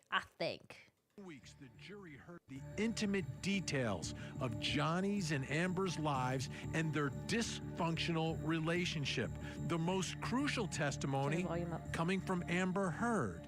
Because if the jury believed her, the case was over and Johnny would lose. You slipped up there, didn't you, Miss Heard? You let it slip out that TMZ had been alerted to your filing of the domestic violence restraining order, didn't you? I disagree. That's not what I'm talking about. But after being cross-examined by Camille Vasquez, the jury did not believe Amber Heard, and she lost. Tonight, part 2 of our inside look at Johnny Depp's legal team. Chanley Painter sits down to speak with Camille Vasquez, while Johnny's lead attorney, Ben Chu, joins us live as we get insight into the preparation and inner workings of Johnny Depp's legal team. I'm Vinny Politan. Great to have you with us tonight. Part 2 of our special this music sounds so scary. Johnny Depp's legal team in the biggest trial of the year. I want to give you a quote as I start tonight, a line that I heard so many times growing up. Isn't it true? Isn't it true? Isn't it true? Coming from, of course, Perry Mason. And what was so significant about that? I was to say, To Kill a Mockingbird? That was really my introduction to cross-examination. Because Perry Mason was a defense attorney. So he would cross-examine witnesses and always start with, isn't it true X? Isn't it true Y? Isn't it true Z? And by the end of the trial, he had uncovered the truth through cross-examination. That's the real test. Okay. That's the real test of any witness's credibility. So Johnny Depp v. Amber Heard, we heard what Amber said on the stand, that she was a victim. She claimed she was a victim. And that was James says, who advised Amber to answer questions to the jury? Very strange behavior. I have a feeling her lawyers probably told her not to do that. And she's like, no, I know what I'm doing. I'm going to do it anyway. I don't know. I feel like she's the type of person who would probably think she's smarter than her own lawyers. And, you know, any type of advice that Elaine or maybe Roddenborn gave to her, she's probably like, no, I got this. I know what I'm doing. That was her direct examination. Because there was a lot of really weird mishaps that happened, right? Like her awkwardly turning towards the jury, right? But I don't know if it only looked weird if you were the jury, or if it only looked weird because like we were on like the camera side, right, of like where the jury were. I wonder if it looked as weird as where Elaine's point of view and Roddenborn's point of view. And then secondly, the outfit that she wore, the Dr. Evil one, I don't know why no one was like, hey, that outfit looks kind of, you look like a dictator, okay? Or you look like some goddamn evil villain trying to, you know, ask the world to give you like $100 million or something like that. I don't know. It was like, I don't know why no one told her that the outfit was just not it, girl. Like, it was just not it. And then the makeup thing as well, being really manipulative with the days that she wore like no makeup at all versus the other days where she wore like a fuck ton of makeup. Like, I thought it was just really like, it was too fucking obvious. And they methodically went through all of that, trying to lay out this story for the jury. And ultimately, it was Amber Heard's credibility that was on trial in Fairfax County, Virginia. It was. If they believe her, she wins outright. But what happened, folks? What happened? Camille Vasquez pulled a Perry Mason with her cross-examination of Amber Heard. Her credibility Look at Vinny. Vinny looks so excited here. destroyed, Amber Heard's case breaking and crumbling apart, and Johnny Depp winning. So, as we continue to take a look inside Johnny Depp's legal team, Chanley Painter sat down with Camille Vasquez and talked about the cross-examination of Amber Heard. Let's watch. How beneficial was it to depose Amber before you actually cross-examined her? Oh, really beneficial. I mean, I deposed her for one day and Ben bookmarked me, so he did the first and third day. I studied her. I watched her deposition tape during the divorce. Is it your test? Oh, I have not seen the rest of the footages. I always forget the name. Brian, Incredibly Average has did like a bunch of videos on like all the deposition from like the divorce stuff. Oh my god, because this is where we were able to compare her demeanor when she thought no one was watching versus her demeanor when she knew the whole world was watching. So when she was describing the staircase incident, when she was describing how she like slammed a door on Johnny's face or when she punched him or something, it was very like haughty, cocky, nonchalant. She gave no fucks and she's like, ain't nobody gonna see this. But dude, when people start getting their hands on it and people start putting her on blast, like, and comparing the demeanor between the two of them was so fucking wild. Like, even though it was like 6 years apart and she's older and mature now, but it's just so wild because you would think that since this happened to her more recently, she would have been more traumatized about it, right? Especially behind closed doors and stuff. But like when it's like 6 years later, you know, usually like you're so traumatized by things that happened like many years later, but maybe by that time you process it more and it's like hurt you less. But here she was just like, her energy levels was just like cocky. She looked like she was like in disgust. She looked like she was just annoyed, irritated. Like, why are you asking these questions? Like, dude, so crazy. Testimony that a police officer on May 21 told you that it appeared you looked hurt. He or she gestured, I can't remember which one, to my face and said, it's... I don't know if it's just because like is it the dead eyes? She has like some sort of like the dead eyes look, or maybe it's like the eyebrows or something where it's just like, oh yeah, like they just like did this and then like, yeah, she just like gestured, sure. Like it just looks like she's just really fucking annoyed. But then when she was on the stand, her demeanor was very, very different. You can tell you've been hurt or you don't look good or something to that effect, but I don't remember the exact words they used. And then I sat there when Ben was doing the deposition and I just watched her. I watched her mannerisms, her speech patterns, the word choice, and I started learning her. What was your strategy and preparation in going into this cross? Because you knew early on that you were going to be the one, right? It was about confronting her with her own words. I wanted every single question to tie back to something she had said, either in a recording or had testified to under oath. Good afternoon, Miss Heard. Good afternoon. Yeah, see? Good afternoon, Miss Heard. Let's get down to business. I felt like that was the vibe with Camille Vasquez, you know? I'm like, oh God, Camille's gonna get steamrolled. She's too nice. She's too sweet. Mr. Depp hasn't looked at you once this entire trial, has he? Not that I've noticed, no. He promised you you would never see his eyes again. Isn't that true? I don't recall if he said that. One of the first questions your counsel asked you on direct is, why are you here? Do you remember that? I do. Let's please play Plaintiff's Exhibit 357A, which is already in evidence, Your Honor. I feel like Amber is like still assessing the situation. Okay, how much of a threat is this lawyer? Am I going to be able to pull this off? Boom, hits her with an audio. Judge thinks. Tell the world, Johnny. Tell them Johnny Depp. Johnny Depp, man, I'm a victim too of domestic violence. And yes. It's a fair fight. And see how many people believe or side with you. Amber Heard suffers from pretty privilege. I agree with that. What did she get? Powder everywhere. I don't think she did cocaine when she was on the stand. Like, I'm 100% almost sure that she did not, because I feel like she would have been more like, I feel like doing cocaine when you're on the stand is like not good, because you're gonna be too jittery and too crazy. Have you ever watched Pineapple Express? I have watched Pineapple Express. Yeah, I actually clipped it because I thought it was really funny. I clipped it in one of my recent videos. It was when Seth Rogen, because like Amber Heard played as his ex-girlfriend or something, and Seth Rogen mentioned that like she was a mistake or something like that. Yeah, something like that. Nah, I don't think she did a bump beforehand, man. That's like way too jittery and crazy. Mr. Depp is your victim, isn't he? No, ma'am. And once he left you, you continued to abuse him publicly by calling him an abuser. She's checking the juror's face, like, fuck, are they believing this? Oh, no, we got control still. Didn't you? He is an abuser, and you can look either of us up online and figure out who's being abused online.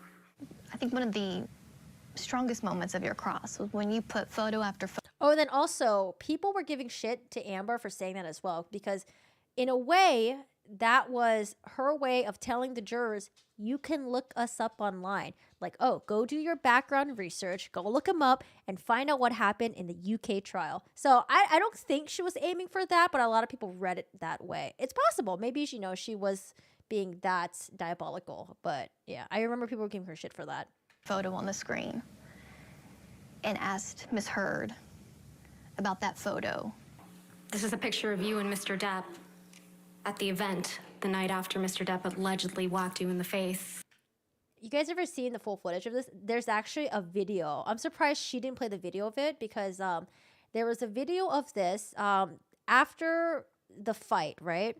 That same night or the next day, I think, they had to go to this like it was like an homage to one of the comedians or something like that. And what's really wild about it is that in it there was like a lot of people that were like in the crowd. Like Harvey W was in there. What's that other guy? The one with Epstein, I think, was in it. Like there was a bunch of like people that have been canceled or like already gone that was like in the crowd. It was wild. But you would see Amber in the crowd as well. It would pan over to her, and it would pan to the parts where she was like laughing uncontrollably. So I don't know if this is when she claimed she had a broken rib or something, but I know she claimed that she had a broken nose. If you had a broken nose, I'm pretty sure you wouldn't be able to go like laughing with your mouth open. You'd be like, like you'd be laughing minimally. She like took pictures. She was like laughing at all the jokes and stuff like that. And I wish they played the video footage because I found it on YouTube. It was it was very interesting. So hard you thought he had broken your nose. He did whack me in the face. This is a picture of you at the same event, the night after Mr. Depp allegedly whacked you in the face so hard you thought he broke your nose. This is a picture of me after he did whack me in the face. The night after, right? Yes, it is. This is you in the backless dress at the Mordecai premiere in Tokyo, right? That is correct. You would agree that there are no bruises or visible marks. This is the one where she claimed that he kneed her so hard in the back that I feel like it might have. She thought it caused bruising or something, and she was like getting really paranoid, and she wanted to put makeup on it or something like that. On your back in this picture. No, not that I could see. I give a lot of credit to my partner, Wayne Dennison, for that. We needed to, again, give an explanation to the jury as to why Johnny wasn't looking at Ms. Heard throughout her testimony, and we did that by pointing that out and, again, giving them an answer. I didn't want them to go into that deliberation room and have any questions. And then Wayne said, to us in the war room, he said, just answer the question that everyone has. Did he abuse her or not? You start with the pictures, obviously. That's a photo of you opening your mouth on the right? That's correct. And again, a larger view of the same photo on the bottom. Yeah, I don't know. I think she just forgot about these photos. I think she forgot that she had like events to attend. She forgot about the paparazzi. I don't know, man. Like, how could you be this dumb? Maybe she thought she was going to get away with it. People weren't going to like look at her under a microscope. But like, Johnny Depp was like such a beloved, well, I mean, he is now, but like, he's like such a beloved, you know, celebrity that I feel like people would definitely look into it because they're like, hey, there's something about it that doesn't sound right. That's correct. With a split lip. You've seen pictures of it without makeup. And he's right. Juries are incredibly visual. They needed to see those pictures. What about the pictures she brought forth that did show red or discoloration? The ones that were altered?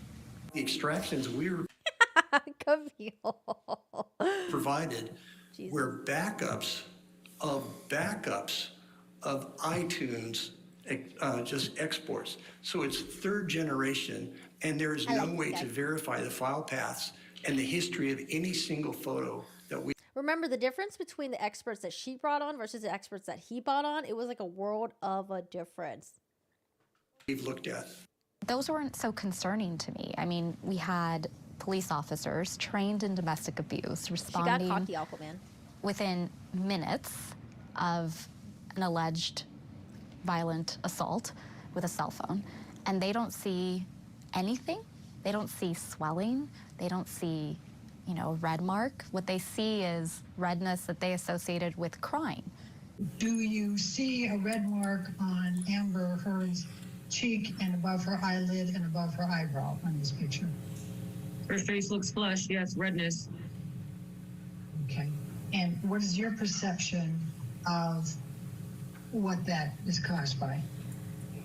Like I said earlier, it's consistent with what I see in her crying. During the cross of Amber, anything surprise you?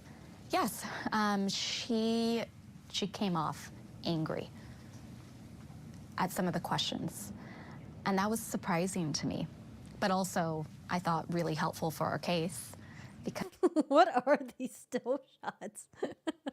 Because I think the jury got to see, at least in our opinion, who the real Amber Heard was. Did you ever see a tear? I did not see a tear during the trial. Joining me now in Washington, D.C., trial attorney, partner with Brown Rudnick, LLP, and the lead attorney who represents... Where's Ben? Is he at home? Ben, is that your home back there? What is... Where is Ben at? Johnny Depp during his defamation case. Ben Chu back with us. Ben, great to see you. Thanks again for being here for part 2 of this as well. I have to ask you, during the cross-examination of Amber Heard, you're the one seated next to Johnny Depp. What's going on there? Is he giving notes? Is he giving any reactions to things that she is saying that you're able to use? Yeah, Johnny was very much involved throughout the trial. He would give us notes that we would use. They were always spot on. As Camille referenced, he did tell her, he promised her that he would never look her in the eye again. Sorry, speaking about notes, can we go back to this really quick? I still think this is so funny. It's not my meme, but someone made this and I had to repost it on, is it in Community? I think it's in Community, right? Someone made this and I had to repost it. It was so funny. Oh my God, it was on Twitter. Look at this. Oh my God, it's so funny because remember how like she was writing all those like sticky notes and stuff, and I don't know if that's Nadelhoff or Roddenborn. Oh God, people, you guys are wild.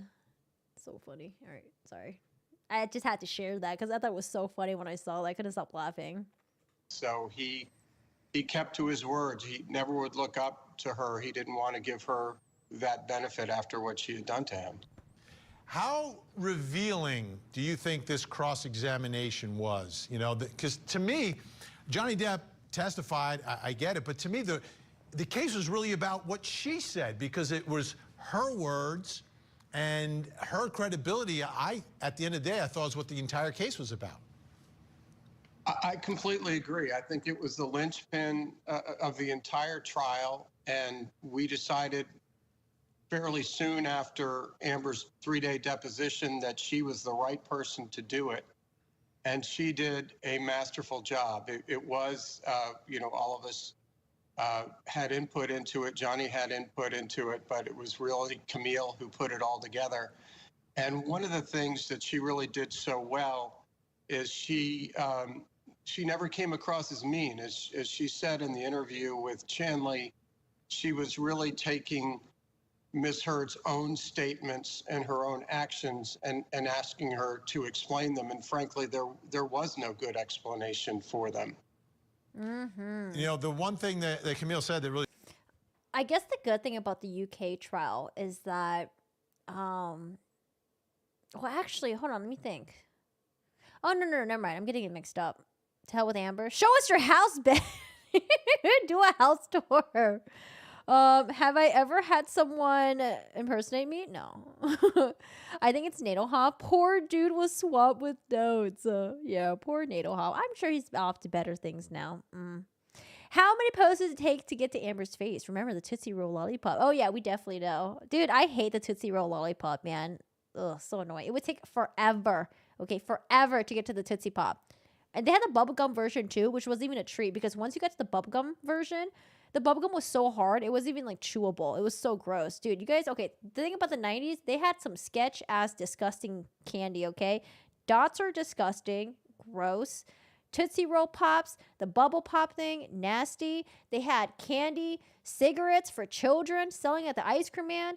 And then we had those like, the SpongeBob, oh my God, the SpongeBob Pops or whatever they're called. That had like the superheroes on them. SpongeBob ice cream. And they would look all like stupid. Wait, let me see if I can find one. Oh my. What's hold on, stop. Oh my God, this is so ugly. Look at this one. We had these like ice cream pops that were supposed to be cartoon characters, superheroes, and they would show up and be all jacked up and shit. Oh my God, they were so ugly. Very rarely did they look good. It was so ugly. Yeah, and like the gum like was so nasty. Like, oh, okay. 90s was not everything, but yeah. Fun time. The cigarettes that made you look like you were blowing smoke were the best. What? Blow pops. Who are they grooming here? Oh, I didn't even think about that, Chipper. Aquaman, did she actually write anything on them? Yes, my sleep paralysis demon. The SpongeBob hamburger gummies. Wait, the SpongeBob hamburger gummies are the best. The Krabby Patties, they're so good. Wait, why? Are they bad? SpongeBob hamburger they're so good. The Krabby Patties? I still love eating them. Hamburger gummies. Yeah, they're so good. Yeah, they got these at the dollar store. I love these. These are amazing. Yeah, these are so good. What? They taste like crap? They're so good. Although I don't like eating the yellow one because I don't like eating things that are like that, like solid color. I like eating things that are like opaque, kind of. But yeah, the pink one looks gross. The yellow one, I just ate the green part. Okay, all right, sorry. Back to Ben Chu. I'm sorry. What really struck me was that the way Amber Heard came across, the demeanor, sort of angry at some of the questions. Were you surprised as well? Because, I mean, the bottom line is Johnny Depp, your client, is an actor. She's an actor. You want the jury to like you. They're so good. You want to seem likable. Were you surprised that in the way that she came off when responding to questions about her own words? I wonder, because like I feel like Amber's the type of person who could probably be really charming, because I think that's why she had a lot, she had a lot of people that were supporting her, right, at different times and stuff like that. Like I feel like she could be really charming. But I think she tried too hard on the stand, and because she was lacking genuinity, is that a word? Genuinity? She was lacking in being genuine. it was really hard for her to like do the mental gymnastics to be someone that she wasn't. I feel like she could have just been herself, and maybe that would have been a little bit more, it would have came off as better, right? But I guess like her entire case was just possibly just a lie, so maybe that's really tough too. I don't know. I feel like she tried too hard. Maybe that's what it is. I think she just tried too damn hard. The chocolate coins, yo, them chocolate coins. I remember I used to thought I was so rich, like having like the gold chocolate coins. They're nasty as heck though. Ugh. David Hasselhoff was in. Oh yeah. I love the SpongeBob movie. It was so good. I was surprised. I was surprised to see the anger. I think the anger was real. I think when people get caught in untruth, they tend to be angry. Oh, defense mechanism too. I mean, you can see it, throughout our own. Yeah, I take that back. She couldn't have been genuine because the story was all lies. So that must have been really hard for her to juggle. Life experience. I thought, particularly when she came off the stand after the redirect, I think she realized the redirect did not come across well. And the chief judge had to remind Ms. Heard twice that she could go sit next to her counsel. Having come off the stand after completing her testimony. She stormed off. And instead of sitting down next to her counsel, she stormed out of the courtroom. Now, that was something that was shocking to all of us. I'd never seen anything like that in my 34 years of practice. I bet you she was so disgusted at Elaine's performance. She did not want to be anywhere near Elaine. It came across to me Poor Elaine. as incredibly disrespectful to the court, to her own counsel, and frankly, to the jury. And revealing, I think revealing, because you're judging someone's credibility, you're judging who they are. And I think that really came across through the testimony and especially the cross-examination. All right, Ben Chu is with us the whole hour. When we come back, we've got more of Chanley's interview. Wait, who's almost in Aries? You're an early Aries? You're a Taurus? You're a Gemini? What is it called again? Astrology stuff? Elaine was so incredibly annoying. Hi, Erin. How are you doing today? Elaine was thoroughly entertaining to me. I found her to be very entertaining. She was annoying as fuck, yeah, but she was really entertaining. I enjoyed watching her. I'm a Sagittarius. With Camille Vasquez. Scorpio. Plus, coming Elaine up was there to take next the fall. Yeah, poor Elaine. In Moscow, Idaho, it's Oh yeah, this is sad. They haven't found the person responsible for this yet. What about the parent?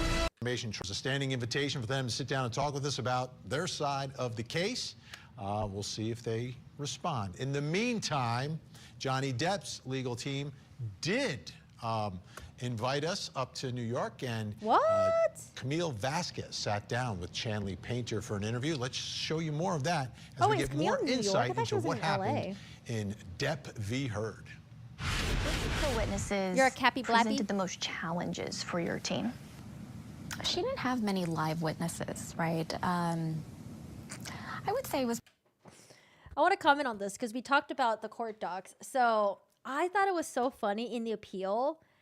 They tried to change the narrative. So in Amber Heard's appeal, they said that because the trial took place in Virginia, right? They're like, oh, it shouldn't have taken place in Virginia. It should have taken place in LA. But the reason why, people didn't show up for Amber Heard was because, it took place in Virginia and most of her live witnesses couldn't get there. I'm like, I don't know, man. I call BS on that one, because if there's a friend, I think they're all friends, right? Yeah, they're all friends. I was going to say friends, family members. I don't know what happened to her dad. I don't know why the dad wasn't part of it. But if you were friends with someone, close friends, you know what they went through, you want to be there to support them, or even if you had a falling out, I feel like you would still be there and show up for them for the trial of their fucking life. It's like, it's actually really crazy that her old friends knew. I don't know. Maybe they're all like ex-friends now, but like, it's so crazy how like they didn't show up. To me, that was wild. And here's the thing. The fact that they made that as an excuse, like, oh, no live witnesses showed up for her because it was in Virginia. Well, if I remember correctly, these same mother effers, didn't they show up to the one in the UK? Or at least didn't they do like a video one? Like, I what happened? What happened? I want to know what happened. Because I think maybe not all of them showed up to the UK one. Maybe they just did like a video conference type of thing, right? But like they could have done the same thing here. Why didn't they? peaceful manatee by comparing the turd. Hi, Lainey. How are you doing today? My daughter loves the Krabby Patties. Yeah, they're good. I don't know why y'all hating on them. They're so good. According to Western, I'm Aries, but I'm... Wait, what? Okay, this whole... what is it called again? The thing with all the... What's the word that I'm looking for? I just said it earlier. There's so many. I didn't even know there was like a Western version or an Eastern version, because when I was talking to my friends who's like really into this stuff, they were talking about like, oh yeah, I'm like an Aries rising, but I'm like a moon Sagittarius and a something. I don't know. There was like so many weird terms that I was like, wait, what? I thought it was just like I'm an Aries, that's it, or I'm a Sagittarius, or I'm a Capricorn. But it's like my moon is this is my sun. Oh yeah, and the rising sun. I'm like, what the fuck is this? Who made all this shit up? This is definitely originates in fucking LA. No, not to Mars. What if we want to go to Mars one day? Not Jupiter, because that's the that's the moon with the money. Are you talking about oh, I'm actually Calypso? I'm actually gonna play that game soon. Or Callisto, right? It's probably Dr. Hughes. The main opinion is that Ms. Heard's report of intimate partner violence and the records that I reviewed is consistent with what we know in the field about intimate partner violence, characterized by physical violence, psychological aggression. Dude, Dr. Don Hughes was there just to collect a damn paycheck. Sexual violence, coercive control, and surveillance behaviors. I think Whitney, her sister. Oh, also in the UK, they do not accept expert testimony. It was really weird. Like, there was no psychologist, psychiatrist who testified.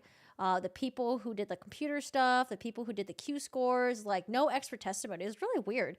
In the UK trial, it was just like, okay, bring your friends and family and let's go. I don't know. UK is interesting. Paid actress. I share the same birthday and quirky behavior as Rachel Maddow, Alec Baldwin, and Susan Boyle. I don't know who Alec Baldwin is. I don't know who the other people are. Wayne Dennison vibes. Man has not left Earth's lower orbit since 1974. We ain't going to Mars. Is Rocket Man gonna help out his former lover? I don't know, driver.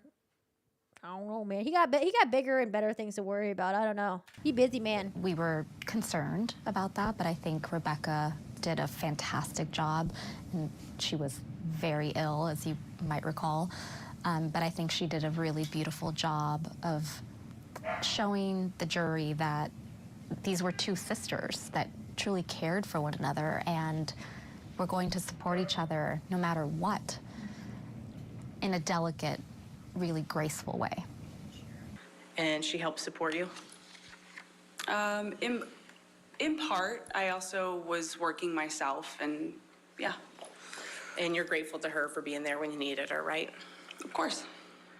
And just also, I was actually very surprised with Whitney's demeanor while she was on the stand. I thought she would try to be more likable.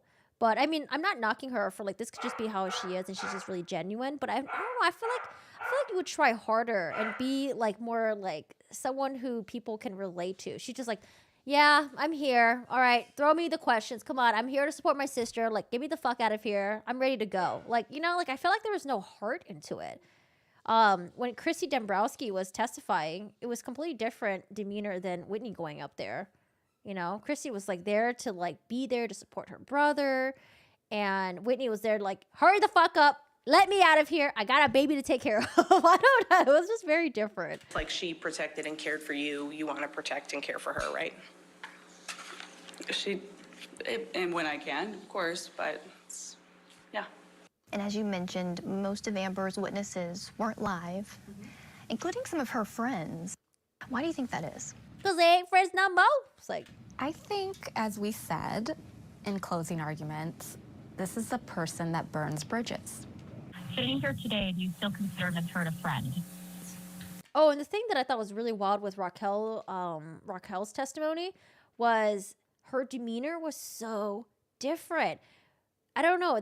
It was weird too. Like, these people just don't know what consistency is or something like that. So like when she was talking about okay, so I understand treating the lawyers different, right? So treating Amber's lawyers differently than treating Johnny Depp's lawyer. I understand you want to be more warmer towards Amber's lawyers than Johnny Depp's lawyers. But when she talked about Amber, that itself should be consistent in my opinion. When she's talking about Amber towards Johnny's lawyers, when she's talking about Amber towards Heard's lawyers, right? But when she talked about Amber and Johnny Depp's to Johnny Depp's lawyer, she was just kind of like, yeah, I don't know. We're like friends. Yeah, sure. Yeah, we had a falling out. Like, yeah, she like slapped me once, or I don't know, they were fighting over cupboards, or I don't know what the fuck they were fighting over. And then when she was talking to like Elaine or whoever the fuck that was doing the examination, she's like, yeah, yeah, Amber's my friend. Yeah, like I don't know, it's just really weird because the subject is still the same. Yes, you're talking to different people, and to one person maybe you're being more defensive, but like you're still talking about the same trauma, right? How this affected your so-called friend or ex-friend or whatever. It was just really weird. Like, I don't know. Her testimony, and maybe she did it on purpose, but it didn't seem very genuine to me. I was just like, man, is she like completely like fucking up like Amber's side on purpose? Because this is supposed to be the best friend from back then, right? The best friend, her and Io. But I don't know, man. Like her witnesses just came off as very like, meh. Like I'm just here, I guess, whatever. I wouldn't consider her not a friend. Oh, yeah, and that's weirdly weird, too. Yeah, I wouldn't consider her not a friend. But then she's going to be all teary-eyed when she's talking to Amber Heard's lawyers. Like, I don't know, man. I could just feel Amber, like, seething. Like, oh, this motherfucking bitch. Like, why did she do this? Why didn't she try harder? Like, how dare she? I'm paying for your lawyer fees, probably.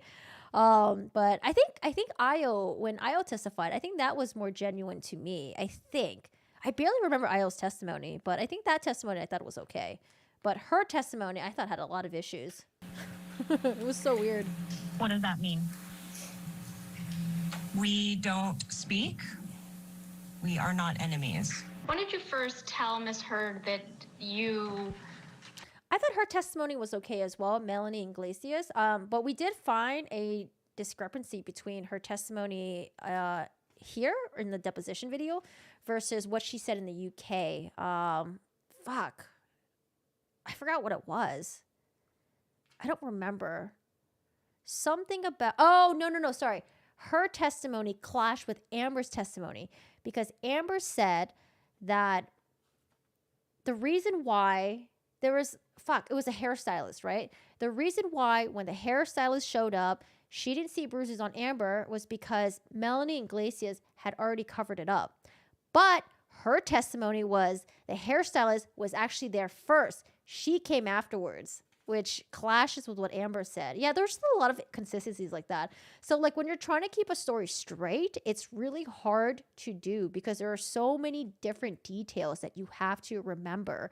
And then sometimes you don't thoroughly think about it. And when you come up with excuses later, you're like, shit, I forgot to tell Melanie that, you know, her story needs to line up with me. Like, yeah, there was a lot of stuff like that happened. And like sometimes you can forgive it. Sometimes you can just be like, oh, you know, maybe it's bad memory. Maybe it's just like they just forgot, right? But like it was just, this happened very often with her testimony. Either her testimony with her older testimony or maybe her testimony with like one of the witnesses. We're no longer interested in having her as a client and being friends with her. Well, I just told Amber that, you know, I wish her well and I just have no interest in continuing a relationship. Yikes. I don't think these people were her friends anymore.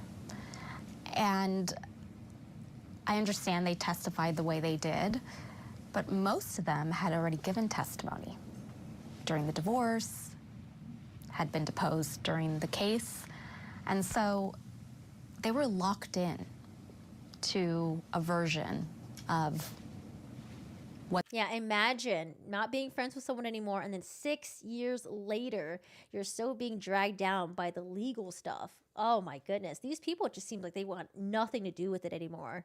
They claim happened. And that's not to say that they were lying or not telling the truth. Something else that's really important to note here is none of these people saw abuse.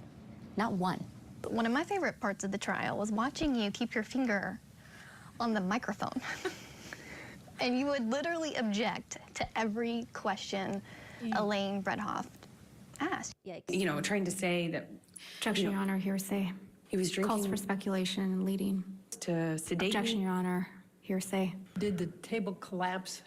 Yes, it did. Objection, Your Honor. Leading. Because he didn't share it until this date. Objection, Your Honor. Sustained. Was that dark colors before, or? I am. Objection, Your Honor. Leading. I said, was that dark colors before? I'll sustain the objection. There was no way we could have predicted that that redirect was going to go so badly. She calls out Elaine. I mean, Elaine and Amber's fault, but man, Elaine, you are the lawyer. You are supposed to be leading this. This is your client. Objection, Your Honor. Leading. I said, was that dark colors before? I'll sustain the objection. There was no way we could have predicted that that redirect was going to go so badly for them. I mean, it really seemed like she had put it together at the last minute. It was some notes that she had on a notepad. There's a part of me that almost feels badly for her as a colleague. Oh, no. Oh, no. Oh, my goodness. Didn't Elaine have the weekend to prep for this? Oh, God, I don't remember. I could have sworn there was like a weekend break.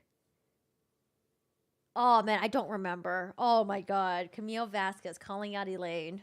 It's okay, Elaine. Try harder next time. What I remember about that redirect was, I think at one point she said, I'm trying here, I'm trying. And I looked over to that side, and no one was helping her? Yeah. They were all just, you know, in their seats, looking down, and I felt so badly because... Yeah, because remember when Camille Vasquez was trying to get Amber to admit that she didn't donate, and Amber was like, no, I pledged it.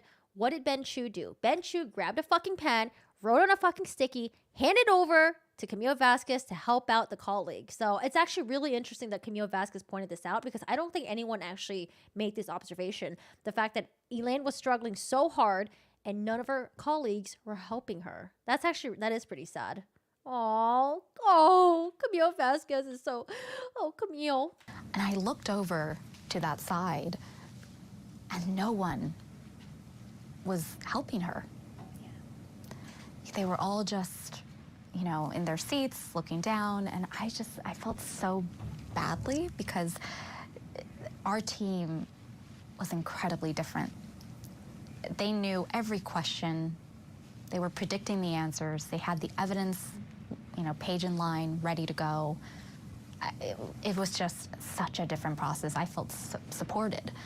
It was shocking how ineffective that was. Why did you tweet about the makeup and Mr. Waldman? Because he was calling me a liar and a hoaxer, and that this was an elaborate hoax just to get Johnny. Objection, Your Honor. Hearsay.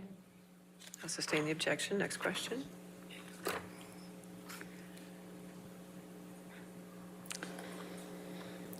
Next question. Yeah, okay. I don't have any more questions, Your Honor. All right, thank you. All right. Ma'am, you can have a seat next to your attorney. How would you evaluate her as a witness? I don't think she came off particularly likable or credible. I think the fact that she didn't own up to anything. Yeah, that's the thing. Johnny owned up to him being addicted to Roxy's. Johnny owned up to, you know, him having like trauma and being a little reactive because of what he experienced with his mom. Like, Johnny was very incredibly honest about things that people would be a little, you know, kind of like embarrassed about, right?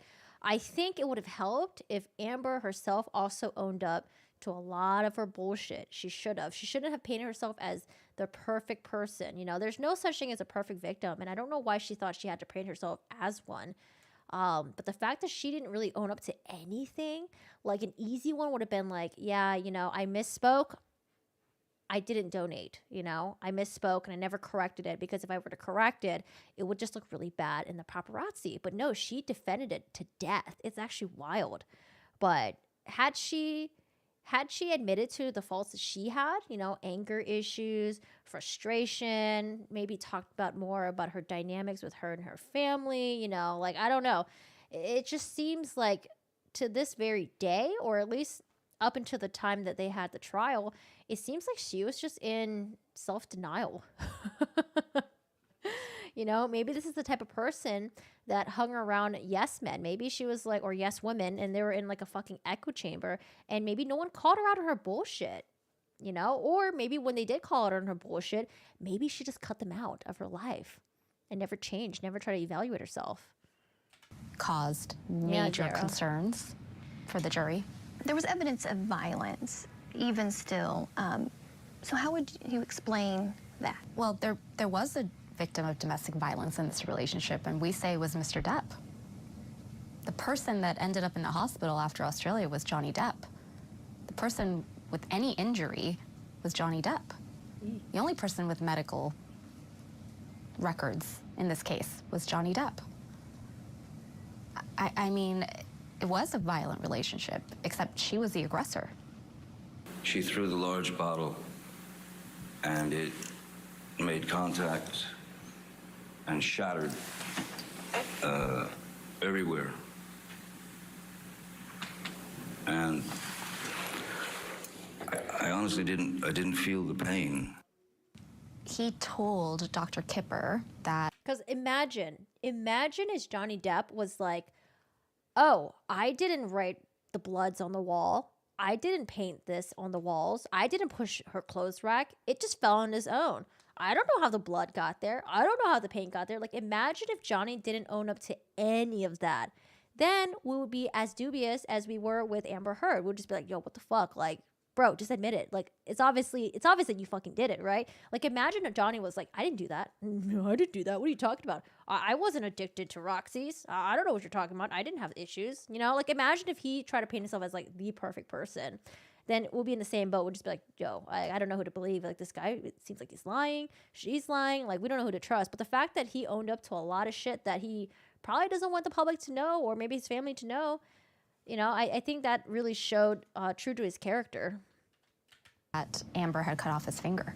And he probably said so much that shock. only to Dr. Kipper as he was treating this bleeding finger. And we thought that qualified for the medical emergency. Yeah, and it's really sad because I think the bodyguard, Jerry passed away because I think he passed away because of cancer or something like that. Yeah, I think it was cancer.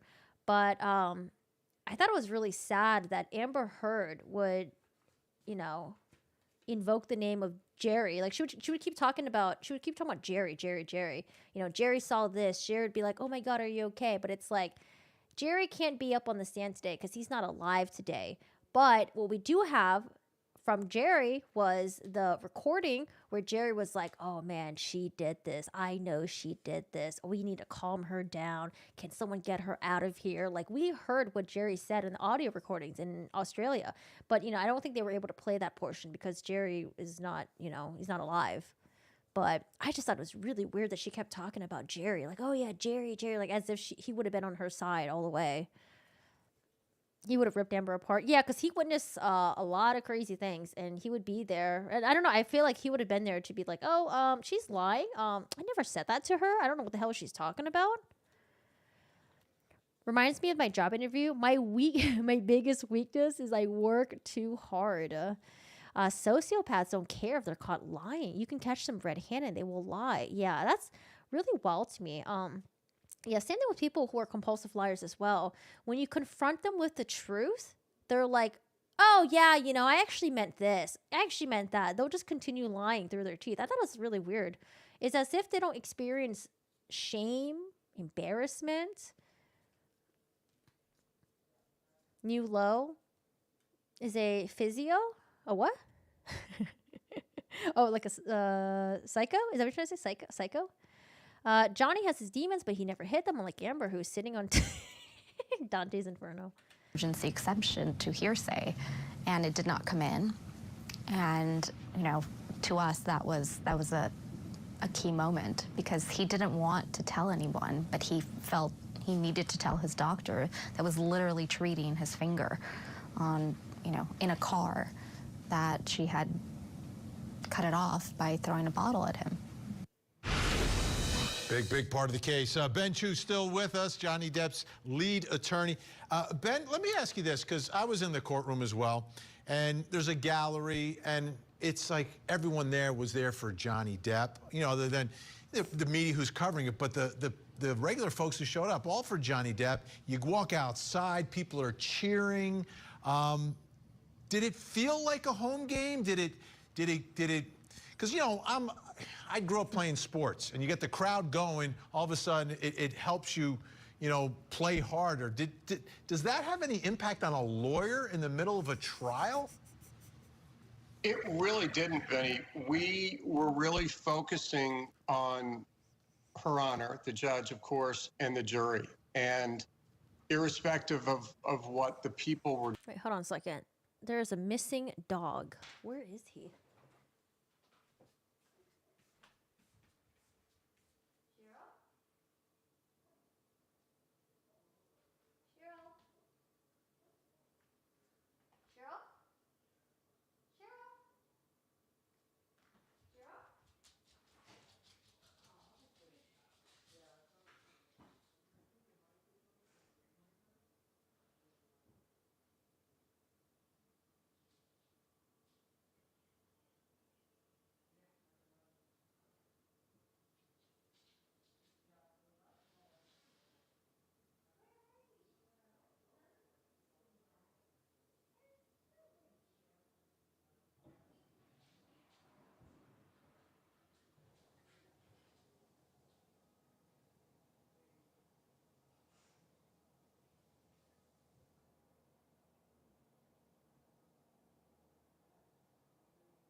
It was way too quiet. I was like, yo, where's Shiro? He's been too quiet. I thought he died.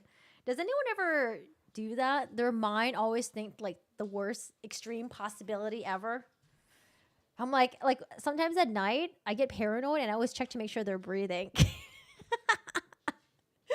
I'm like, hello, are you alive? Are you okay? Cheryl stepped on a bee. No.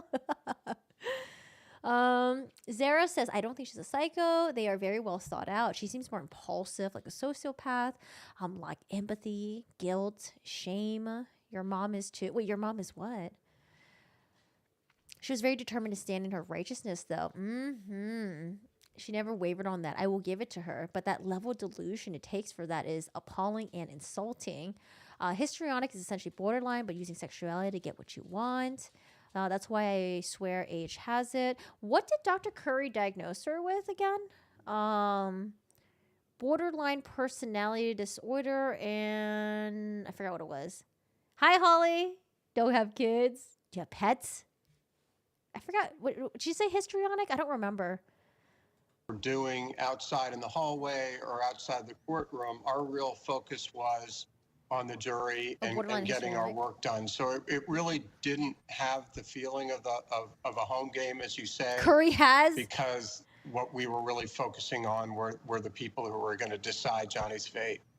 How about this, though? Did it energize you at the end of the day when you get cheered and then you got to go back and do more work to prepare for the next day? Probably so Did it give you a little boost of adrenaline, maybe? That it did. And seeing the alpacas out there dressed as Captain Jack Sparrow and the level of detail and love that was put into the alpacas, yes, it did. I'm surprised that she didn't hire any paid actors and actresses to stand outside and cheer for her. She should have. You know, I feel like, you know how like they always accuse her and her team of like hiring the bots and like fake followers and fake replies and comments and stuff. Like, you know, at that point, you might as well just hire some fake ass people to cheer you on in the crowd, you know, to make Elaine feel better. Maybe Roddenborn feel better every time they left the courtroom. Make it easier to work the late nights back at the hotel. So the other big contrast between Johnny Depp testifying and Amber Heard, from my perspective, was the level of comfort. Like, Johnny Depp looked very at ease and comfortable. Amber Heard looked extremely uncomfortable. Why do you think that was while they were testifying? Well, my perception is Johnny was at ease with himself because he was telling the truth. And even though there was a lot of focus and a lot of pressure on him, at the end of the day, when you're telling the truth, you don't have to remember things. You just tell the truth. And Johnny, you know, at the beginning, we talked about this a little bit last night. He was prepared. We told him that this was going to be an ordeal and that everything was going to, you know, the worst recesses of his life were going to be exposed. And I think once he steeled himself to that, he was confident that he was. The safety pins in his ear? What is he wearing as an earring? Kind of looks like safety pins, right? I remember that was like the trend when I was in middle school. Doing the right thing and that he was going to tell the truth. And I think that gave him some peace. I mean, he has an amazing way of finding humor in the macabre. I mean, when his finger was cut off, for example, and we would all look down, you know, out of respect, and he would say, "Oh, I call it Little Richard." You know, I mean, he has a nickname for his finger, and that's just the kind of guy he is. He finds humor. He wants to put. I want to know what is up with this poster right here. Is this from like a kid's book? It looks like a little piggy that has like a window open. Is that like Paris or something? Like what's the context behind this? Ben, what's behind you? I want to know. Yes, safety pin earrings. Mm-hmm. You would wear a safety pin as your earring, or you would just pierce your ear with a safety pin and just leave it on. Put other people at ease, and you know, at the end of the day, I think he came across as who he actually is. Big difference. I mean, stark contrast. All right, Ben Chu's going to stay with us. When we come back, we will have more of Chanley Painter's interview with Camille Vasquez. Don't go anywhere. Legal team tonight, part 2 of our special here. And Chanley Painter sat down with Camille Vasquez. Let's watch more of her interview here, talking a little bit about the jury. How important was jury selection in this trial? Incredibly important. I mean, they were the decision makers at the end of the day. I don't think they televised the jury selection, though. I had an idea of the type of jurors that I wanted. It's not what we got. I really thought that women were going to be better for us. Yeah, they mostly had men. There was a good amount of Asian people in there as well, and a good amount of young people. And I just figured that women have, call it a sixth sense, right, for evaluating if someone is telling the truth or not. I was afraid that if Miss Heard was incredibly sympathetic and started to cry, that some members of the jury that were male were going to say, "Oh gosh, make it stop, just give her what she wants." You know, and so I was very concerned about that. But as you know, because you saw the jury, we had a lot of young males on our jury. But you sat closest to the jury the whole time, right there with Johnny. They could see everything you guys were doing. I know that's something as an attorney sitting up there you want to be cognizant of. I always had a woman next to him. Why was that important? Again, I wanted to make sure the jury saw that we liked each other as people, but that none of us on the team were afraid of him, because we weren't. And, you know, Ben was always to his right. As they seemed very, very comfortable around each other. Trial counsel, and then I always put a woman next to him. What do you remember generally of that jury panel? I think they took their job very seriously, as they should, right? And they came in every day. They listened to that evidence. I love her suit. I love her outfit. It looks so good. There really wasn't anyone falling asleep. I mean, it was entertaining. Other than that, but you know, I give them so much credit, and I'm so grateful to them, and I know Johnny is as well. Do you think his star power and appeal influenced the jury? No, I don't, and I say that because we're dealing with 2 stars. I mean, she's a beautiful woman who's eloquent and intelligent. She's a movie star herself. Do I think Johnny's charisma influenced the jury? Absolutely, but that's who he is. He was natural up there, and I thought it was strange that Miss Heard responded to every question to the jury, and in fact, one of the jurors spoke out anonymously after to Good Morning America and said they found it bizarre, and you know, they felt awkward because they couldn't respond to her, obviously. And you probably saw there were 2 jurors that turned away from her while she was testifying. So, the most surprising moment of the trial? Probably Kate Moss testifying. Talk about that. That was a moment that went viral. I don't hesitate. I don't wait. I just, in my head, instantly think of Kate Moss and the stairs, and I swung at him. That was, I think, a really surprising moment for all of us, including us, by the way, because... Yeah, I wonder if her lawyers forgot to tell her not to mention Kate Moss, or did they just didn't know, or maybe they told her not to mention and she forgot, or she's like, you know what, fuck it, I'm gonna do it anyways. It's gonna make my testimony more powerful because there's another woman who's famous, who's a superstar, who is also abused by the hands of Johnny Depp. You know, like what was her thought process? Like, we need to know. When Ben, you know, did the fist pump all around the world, we didn't have her committed. So some of us were actually concerned that I was sending a message, yeah. Right. And then if we couldn't produce the goods, you know, that wouldn't have been great. Yeah, I remember when Ben stood up that morning and said, Mr. Depp calls Kate Moss. Good morning, Your Honor. Mr. Depp calls Kate Moss to the stand. And one of the jurors, she's an alternate, but her mouth actually went wide open. And she immediately looked to the back of the courtroom to see if she was coming in person. And, you know, I thought, wow, that's a name that has quite an impact. She's a friend of Johnny's. She's committed to telling the truth. And again, had been silent for a long time. He came running back to help me and carried me to my room and got me medical attention. It just showed that Ms. Heard doesn't care who she involves or hurts or defames. I mean, she was just shameless in the lies.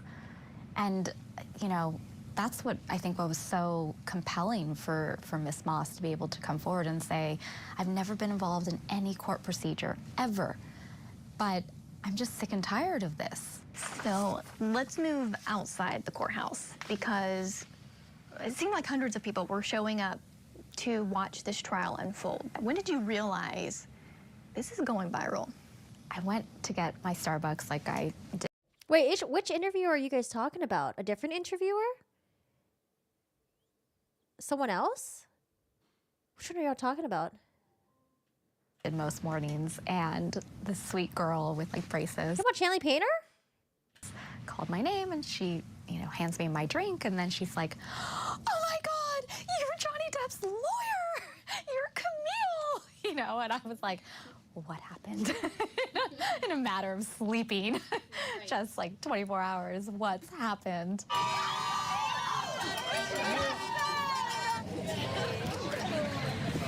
I think outside it was surreal and circus-like. I mean, really with animals and people dressed up. But it was a moment in time, something that I will never probably experience again. And it was really heartwarming too, because they were there supporting our client and supporting. Wait, why y'all hating on Chanley Painter? She's super cool. I like her. She's super cool. Us, and gosh, you know, everyone could use a little pat on the back. You're doing a good job. Is being a part of the world's most high-profile trial, does it have a downside? Personally, sure. Yeah, I think. Oh wait, Nacho, are you in the chat? Oh, perfect, like perfect vibes. Yeah, I get that. I get that. That. Look, I went into law because I've never wanted to be quote unquote famous, or I'm kind of a shy. Doesn't Chanley Painter look like Allie to you? Person, I value my privacy, and so, you know, on a personal level, it's been the loss of anonymity has been overwhelming. Right? Oh, you can kiss the anonymity goodbye. Ben Chu is still with us. Ben, first. Oh wait, I missed the end. What did they say? Sorry, it's been privacy. Blah, blah, blah, blah. Yeah, okay, sorry. Does it have a downside? Personally, sure. Yeah, I think that. Look, I went into law because I've never wanted to be quote unquote famous, or I'm kind of a shy person. I value my privacy, and so, you know, on a personal level, it's been the the loss of anonymity has been overwhelming. Oh, you can kiss the anonymity goodbye. Ben Chu. Fucking Biddy, man. Is still with us. Ben, first thing, the Kate Moss moment. Give us the significance of it all, and because that reaction, I mean, everyone was talking about it. We're still talking about it in our newsroom. Well, we were excited. We had been frustrated because the judge was very even-handed. She made a lot of exclusionary rulings on both sides. You know, she was incredibly fair throughout the proceedings. But you know, naturally, we wanted to get people like Kate Moss and other women who wanted to testify for Johnny, people who had been involved with him, who could testify to the fact that he would never raise a hand and never had raised a hand, but that was excluded. But then when Amber opened the door, Amber opened the door so the court was able to reconsider her ruling and allow this in on rebuttal because Amber herself had mentioned Kate Moss. She was trying. Yo, look at them amazing cheekbones. Holy crap. Isn't Kate Moss like 50 something? Trying to excuse her punching Johnny. She said she had to do it because if she hadn't, Johnny would have pushed her sister down the stairs the same way he pushed Kate Moss. And of course, that opened the door. We were very excited about that. And we did not believe that Amber would repeat that lie, but fortunately she did. And she did that in a similar case with the TMZ cameras attending the ex-party TRO. She had said when she had no idea why the TMZ. I had no idea why TMZ was there. I don't know who told them. All I did was show up at the courtroom with my hair tucked behind my ears, my bruise showing, not wearing sunglasses or a hat, and completely just having all my face for the world to see. I don't know why they were there. The photographers, paparazzi appeared at that ex-party TRO hearing. And then, of course, you know, that opened the door to the TMZ witness coming forward and testifying that, in fact, it was Amber's lawyers who told them precisely where to be and where she would be and to photograph all of it. So she was hoisted. Oh, wow. Kate Moss's daughter. Jesus. Lila Grace Moss Hack, 20 years old. Looks just like mom.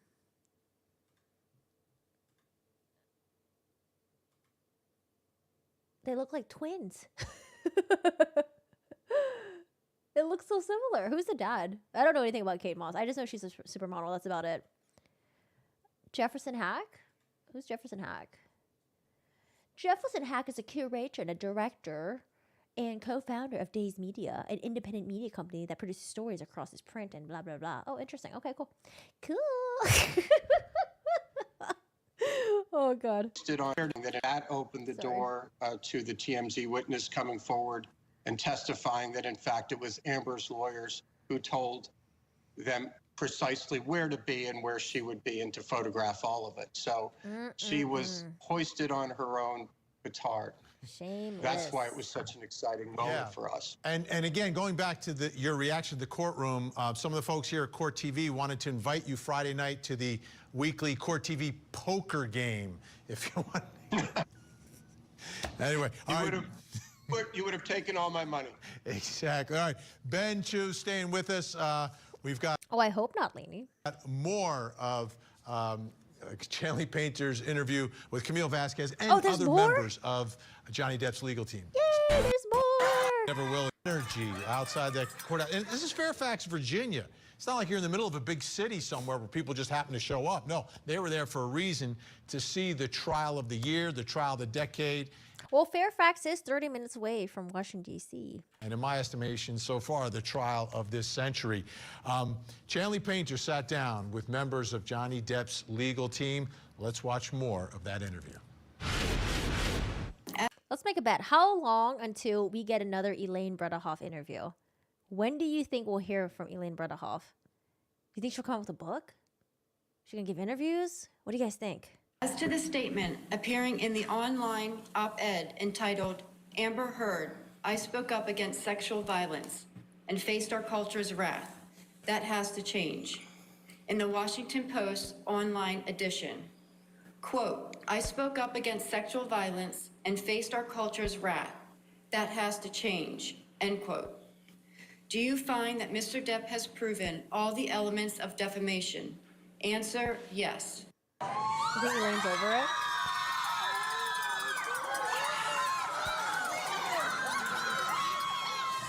What does this verdict mean to Johnny Depp? Has he recovered everything that he wanted? I mean, I think it means everything to him. And it means everything to his children. You know, he did this for his children and to protect his legacy and their legacy, right? I think he's a father, and he's a very good father, and he cares very much for those two kids. I think this is a type of case where you could have put on a perfect case and still lost. It was tough, right? I mean, it's a tough burden. It's tough issues. But when that first, the first statement, they said, you know, yes. Do they find this was defamatory? And they went through all the yeses. We were all holding each other's hands under the table, and we're just, oh my gosh. And then it was all three. And it was such a relief, but it was just so, They're probably like, oh, holy shit. Oh my God, we have our free time back. Dude, it's just like relief. Just effing relief. Like years of preparation, 6 weeks of intense trial shit. Like, goddamn, relief. But now they gotta do appeal stuff, so they got more work to do. Really happy for Johnny, honestly. Anytime you go into a trial, it really comes down to a coin flip. Whether it's a judge deciding it or whether it's a jury deciding it, you don't know for sure how it's going to go. And this was a particularly sensitive case. These were serious allegations. And all it took really was for a few of these jurors to believe Ms. Heard's story, and we could have been in a very bad position. But we put on an intelligent and effective case. And so by the end, I was leaning towards thinking we had it, but confident, no. Both sides have appealed here. In Amber Heard's brief, she highlights the issue of the split verdict, inconsistent verdict. She says I don't the know. resulting jury verdict. I feel like it was like sealed and shut when I think the first major turning point was when she testified. Major turning point there. And then we went through like the experts, like her friends, her experts. It was like it's kind of like a snooze fest. And then another major turning point was during the rebuttal. During the rebuttal, when we had like the Morgans showed up, the former police officer at the airport, and then when Amber testified again in rebuttal. I don't know why they brought her up again to testify again. I thought that was wild. But yeah, crazy. Against Heard on all of Depp's claims cannot be reconciled with the jury verdict. Oh, and I think Dr. Curry's testimony kind of just like it just set the mood for like what you might be expecting. But we weren't really sure yet because I think Amber could have actually done a like 180 on Dr. Curry had she had performed better while she was on the stand. But it was really bad when she got up there. Especially the cross-examination completely destroyed her. Against Depp on Heard's counterclaim.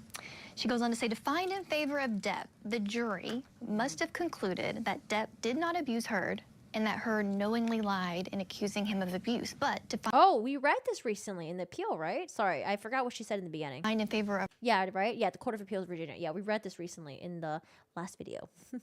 Heard, the jury must have the jury on inconsistent verdict. She says the resulting jury verdict against Heard on all of Depp's claims cannot be reconciled with the jury verdict against Depp on Heard's counterclaim. She goes on to say, to find in favor of Depp, the jury must have concluded that Depp did not abuse Heard and that Heard knowingly lied in accusing him of abuse. But to find in favor of Heard, the jury must have concluded that Heard told the truth about being a victim of domestic abuse by Depp. Accordingly, the verdict against Heard cannot stand. The one statement where the jury found in favor of Miss Heard, is a very specific factual statement. Excuse me, it's not saying generally she lied about being abused. It is saying on this specific night, she did these specific things. And this is exactly what Camille Vasquez says, exactly the same talking point. And so that can be false, while the claims of abuse overall can be false as well. There was a published letter by 130 experts in intimate partner violence. Oh yeah, so we talked about this in a different video, the open letter support for Amber Heard. I read through it, very, very confused. Very, very, very confused. And then also the amici curiae, we also talked about that as well in a different video. But I'm glad that they're talking about it right here. That's awesome. So that means this interview happened very, very recently. I don't know if did they say when this actually happened, this interview, the sit down? Because it must have happened within like within a week or something like that. Domestic abuse. Oh yeah, Isaac. Yeah. Isaac was good to have because he was just like a good, wholesome, likable friend that was on the stand. Christy Dombrowski seemed very genuine. It was like a sister support. Johnny Depp testifying was good. Dr. Curry really set the stage on what we're going to expect for Amber on her testimony. And who else was there? We had the depositions of police officers, the doctors. They were like so-so. But the police officer ones I thought were really important. Type of experts who signed this letter in support of Amber Heard post-verdict, months later, saying that there was this misunderstanding of what the cycle of violence would be and how a victim of domestic abuse would act or come across. What's your reaction to that show of support for Amber Heard? I think that this is a delicate subject, and I think that there's a natural inclination of people to want to take allegations of abuse seriously. And we all do on this team, and Johnny does take allegations of abuse seriously. I think the core here is that this case was really just about these two people and what happened between these two people. And the evidence that was presented at trial, I think, convinced the jury and convinced a lot of people in the public that Johnny Depp is not an abuser. Amber Heard released a statement after the verdict, and she's done an interview and even in her appellate brief talking about how this verdict has a chilling effect. She apparently did an interview in was it a Spanish magazine or something? Did anyone actually get the magazine and actually read it? The Umbrella guy went through it a little bit, but I was wondering if anyone actually read the full interview. It's all in Spanish, so I did it. On possibly discouraging women who are victims of domestic abuse from coming forward afraid of exercising their First Amendment right because of backlash and of facing defamation lawsuits. What's your response to that? I disagree. I think that the system worked. She just didn't get the outcome she had hoped for. She had her day in court. She had her opportunity to tell her truth. The jury didn't believe her. Okay, Aaron. See ya. Your team has stated this isn't about the money to Johnny Depp. Does he have any intention of even trying to collect the $8.5 million that Amber Heard owes him? This was never about the money for Johnny. This was always about getting his good name back. And no, I don't think that there's any plan to pursue her or to try to squeeze any money out of her. That's not the goal. The goal was never to punish her. The goal was always to get his name back. What message do you hope this trial sends? Because he can reverse Uno it and do the Giga Chat mood and collect the money from her and then donate the money where she was saying she was going to donate to. Although he probably won't donate to ACLU because that's bad relations right there. Or just give it all to the Children's Hospital, right? Reverse Uno. I hope that it sends the message that words matter and that... Oh, it was Italian? Oh, shit. I thought it was like a Spanish magazine. Maybe it was Italian then. You might be right. At the end of the day, all we have is our name, and that deserves to be protected. I hope it sends the message that domestic abuse doesn't have a gender. I think a lot of the talk about this is how it's a problem for the Me Too movement. I just really don't see that. I think this is a case where there was an allegation. It was taken seriously. Both parties got to have their day in court to adjudicate it, and that's justice. And what's next for Johnny Depp? I think he's desperate to move on with his life. He's going to tour next with the Hollywood Vampires, another band that he's a member of. And, you know, I think he's really just interested in getting back to work and being surrounded by friends and family without this cloud hanging over him. Amazing interview, and thank you so much, Camille Vasquez, the rest of the team. And of course, Ben Chu is still with us live tonight. How and when will this whole thing end, right? Because there's the appeal now. Does it ever end? We hope it does one way or the other. As a great judge in the Fourth Circuit once said, all things must end, even litigation. So we take those words to heart, and if we can resolve it, the sooner the better. I think he's achieved his goal. He's got his life back. He's got his reputation back. And as the rest of my team said, and as more importantly, as Johnny said eloquently during the trial, this really wasn't about money for him. So let me propose something here. How about, like, she never talks about him again, and you won't pursue the $8.5 million. Everybody walks away, and that's it. In addition to being a wonderful host, an amazing litigator, you are also a fantastic mediator. So, sounds good. All right, we have about 15 seconds left here, Ben.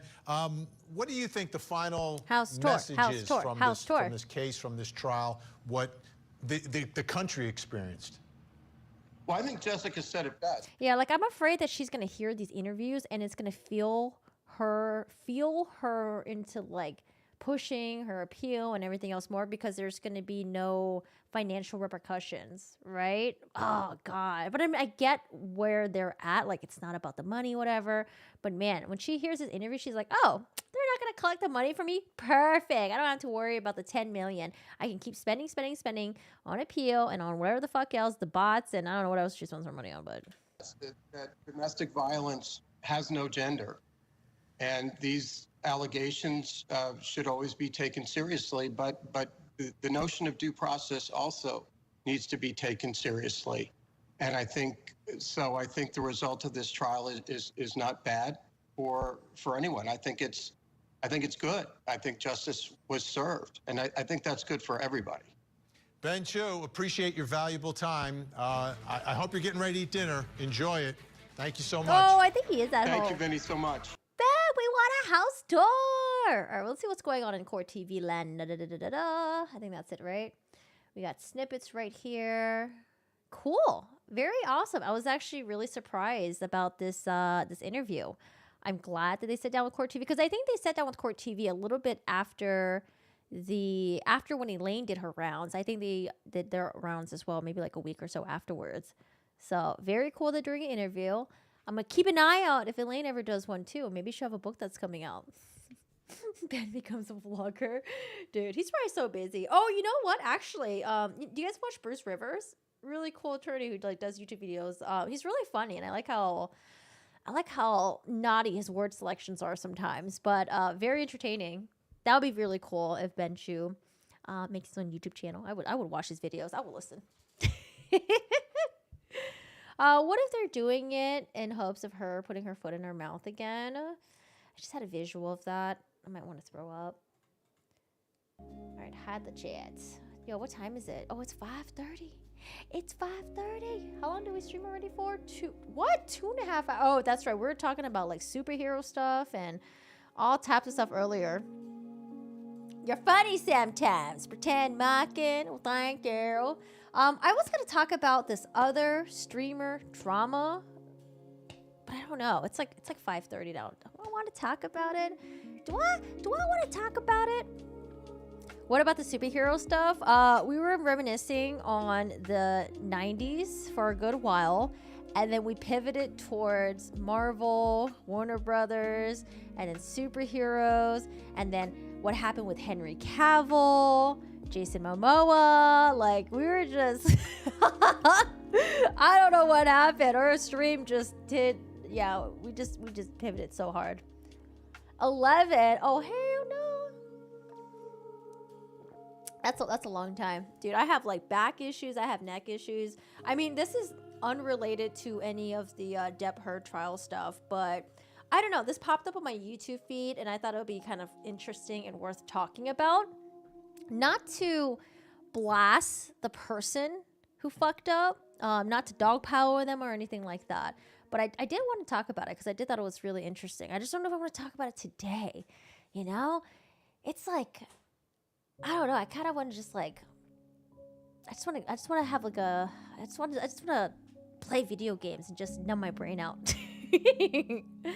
DC Lobos, you can see he's a perfect fit. No, just bring him to Marvel. I'm sure there's some good Marvel opportunities for Jason Momoa. Forget DC. Let's see, DC Lobos. Oh, green hair. Yeah, I can see Jason Momoa doing this. But nah, just go to Marvel. Just do Marvel instead. Is it about the streamer who said you can't be a downer to a person who lost their mother? Yes, it is, because I thought the reaction was wild. And I did want to talk about it too, about streamers' relationship with their viewers, and like, you know, talking about like the trauma dumping versus non-trauma dumping, and like, yeah, I just thought it was like very interesting. But I saw that the guy put out an apology video. I didn't watch the apology video yet. Do what you figure is best. I do have opinion at times. Right now, I just want to chill. That's how I feel right now. I feel like I just want to chill. I don't know if I want to be opinionated right now. Do I want to be opinionated? I feel like I was opinionated all stream. You want to see Ben's closet? Yo, Ben's closet is just going to be all blue suits, and then it's going to be like alternating blue ties, red ties, blue ties, red ties, and then just white dress shirts. I don't know. I feel like Ben is the type of person who would just have like the same thing, just like multiples of it. You had a SAG girlfriend, Leo daughter, who was enthralled with Cena. Oh, John Cena? Reboot DC into an R-rated universe. Best thing they can do to even compete with Marvel. Oh, that'd be really cool. What are they gonna do with Deadpool though? Because Deadpool is Marvel, and aren't they gonna combine Deadpool with Aren't they gonna combine Deadpool with the Marvel's universe? I don't know. How are they gonna do that? Venshu has that Saul Goodman fashion sense and ties. I love Saul Goodman. Oh my god. I don't know if this is like a spicy take or not, but I think Saul Goodman, that TV show is better than Breaking Bad. Like, hands down, way, way, way, way better. As far as wrestlers that went into acting, Cena's probably the most versatile. Yo, John Cena is actually pretty fucking cool, man. He speaks Mandarin. He fucking speaks Mandarin. I mean, it sounds a little memey and trolly, but I respect him for studying and, you know, doing little memes and stuff with it. It's quitting time. Hey, hello. I like The Rock. He just plays himself in the... Yeah, but I enjoy The Rock, though. Deadpool's killing the Fox Marvel Universe and new Deadpool. Even the old Fantastic Four cast is making an appearance. Even though his movies promote wokeism, his writers at least do it in sort of a non-preachy way and have actually creative ways of talking. Dude, Deadpool is just fucking hilarious. I don't know. I love it. It's just like... It's a little bit raunchy, isn't it? The humor? It reminds me of... well, not reminds me, but I can appreciate something that's more geared towards like adults rather than like all ages. I think all ages is not bad too, because you want to have like the entire family and stuff to get in on it. But I really enjoyed what was that TV show that came out on Prime? It's like on season 3 right now with Homelander. Oh, The Boys. When The Boys came out, I really appreciated it. I was like, oh my god, I freaking love this. It's so good. Captain America is going back in Deadpool as Johnny Blaze. I don't even know who Johnny Blaze is. Okay, y'all acting like I know who these superheroes are. I don't know who any of them are. The Boys is so damn great. I don't know what that is. Maganda. Yeah, The Boys. I would say though, season 2, The Boys was shit. They introduced a great villain, but the storyline was just crap. How it ended was just crap. Like, it was, I don't know what the hell happened. Season 1 was great. Season 2 was trash. Season 3 was wonderful. I think they redeemed the heck out of season 3. The soundtrack. Chris Evans actually said in interviews he would do Johnny Blaze if offered. Welcome back, Alma. I don't know who Johnny Blaze is. Is that also another superhero? We need more gory R-rated superhero BS. Oh, you know what was surprisingly really good? Is it called Birds of Prey? There was like a second, was it Suicide Squad? I don't know. There was like a second one that came out, and it had the, there was like, fuck, I forgot who this, it barely had Harley Quinn. I find her to be very annoying, but it had Harley Quinn in it. She was barely in it, but it had like the shark dude or something. It had like a bunch of other heroes that got together and they had to invade this island. It was so good. I forgot what it was called though. Is it Birds of Prey or is it Suicide Squad 2 or is it, I don't know. Never saw The Boys. It's on Amazon Prime for free. I really enjoyed it. Oh, but you know what I'm even looking more forward to though than The Boys?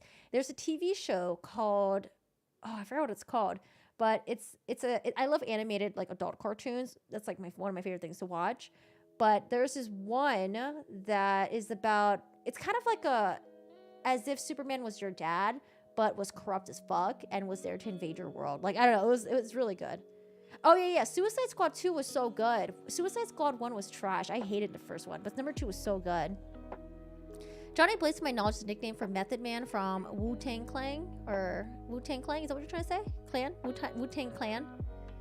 You're chilling with your, oh, you can hear the music? Ooh, should I turn it down a little bit? I usually try to have the lo-fi music down a tiny bit. Okay, I turn it down. Wednesday is so good. I love Jenna Ortega. Oh my god, she is amazing. I didn't know she was 20 years old though. Holy crap. Yeah, Wednesday, I still have to watch the last episode. I'm starting 1898. It's a slow process, but I just finished watching Bullet Train yesterday. It's so good. It's honestly, I think how I describe it was Kill Bill meets like cyberpunk, like type of like, I don't know. Yeah, Kill Bill meets like cyberpunkish. Cyberpunk vibes. Henry can invade my world. Oh, Henry Cavill. I didn't watch the, okay, so the Pattinson Batman, Robert Pattinson. I can respect Robert Pattinson because he's been getting a lot of roles that are typically, like, you know how some actors tend to take roles that are like within their comfort zone, I feel like. But Robert Pattinson, he's like been doing some really good roles, like some really serious ones. He was in this movie called The Lighthouse with Willem Dafoe. It was like shot in all black and white and stuff like that. But I don't know, man. I think like we broke up Batman into 4 sitting segments, and I don't know, I just couldn't get into it. I think it's just because I just need to sit the fuck down and just watch it and pay attention to it. But I was listening to it while I was cooking, and I was like, this is boring. It's like 3 hours. Like, why is it so long? I want to die. But yeah, I probably have to rewatch it. Shame it's already over. DC reboot. Oh, they're not doing a second one? Oh, The Invincible. Yes. Hi, Chunky. Yes, The Invincible. So good. Oh my god. Evans is playing him in the original, and Killmonger played him in the first reboot. Don't know who they are. As much as I love Harley Quinn, I'm not the biggest fan of how they write her in the movies and the new comics. I love the Batman animated series. Oh yeah, no, I love Harley Quinn in the animated ones that I watched. Like as a kid, Harley Quinn and Joker. I love Harley Quinn, but Harley Quinn, I don't know. I don't know if it's like, I just don't like how they wrote her either. I found her to be very, very annoying. And it's not like I think Margot Robbie is a terrible actress. It's just that like I like her because she's like, she got the quirky side, you know. But like I don't know, I just like the Harley Quinn when they put her in the movies was just like, she was just annoying. I just didn't care for her at all. I worry for Evan playing such a messed up character, being so young. How old is he? Isn't he like in his 30s? Music is good.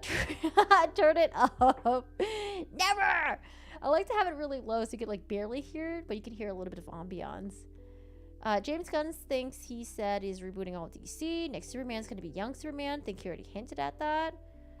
Weird. That's so weird how they're just like scrapping everything and just starting over. I don't know. The thing is, none of these heroes are good. They are more of like anti-heroes who do shady stuff occasionally. But since all these universes are made kid-friendly, it's all gone to shit. Wednesday, have my live. Jenna Ortega is fabulous, and that is dance. The modern Harley Quinn is basically promoting wokeism. That may be why. Harley Quinn? Okay, I don't remember Harley Quinn in the first movie, but my take from Harley Quinn in the second movie was she's supposed to be like this really nonchalant, badass character, but to me, it just seems like she tries too hard and she's just not funny, and I don't find her fascinating. I find her character very boring, and yeah, I don't know. Like, she's supposed to be interesting, intriguing, quirky, right?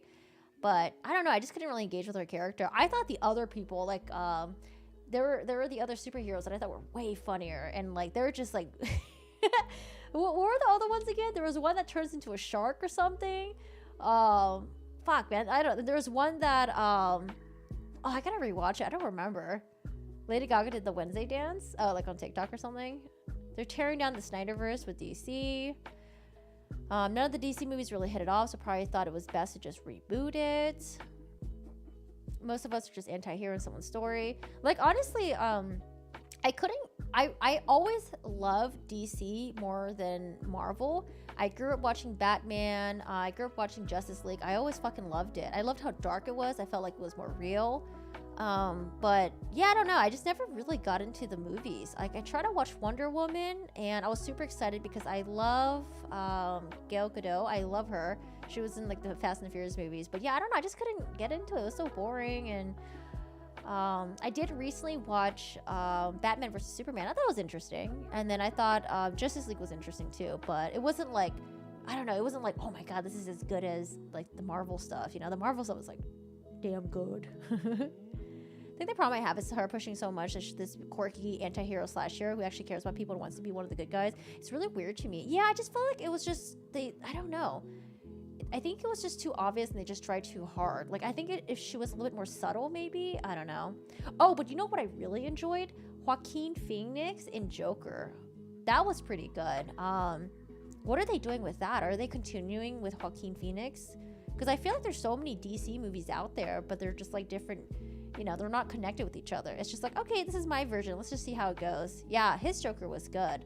Like, I think Heath Ledger did a really fantastic job as well, but Joaquin also did such a good job. And I felt like because Heath Ledger was like, the bar was up here already, the fact that Joaquin Phoenix did such a good job, like it's I don't know, it's wild to me.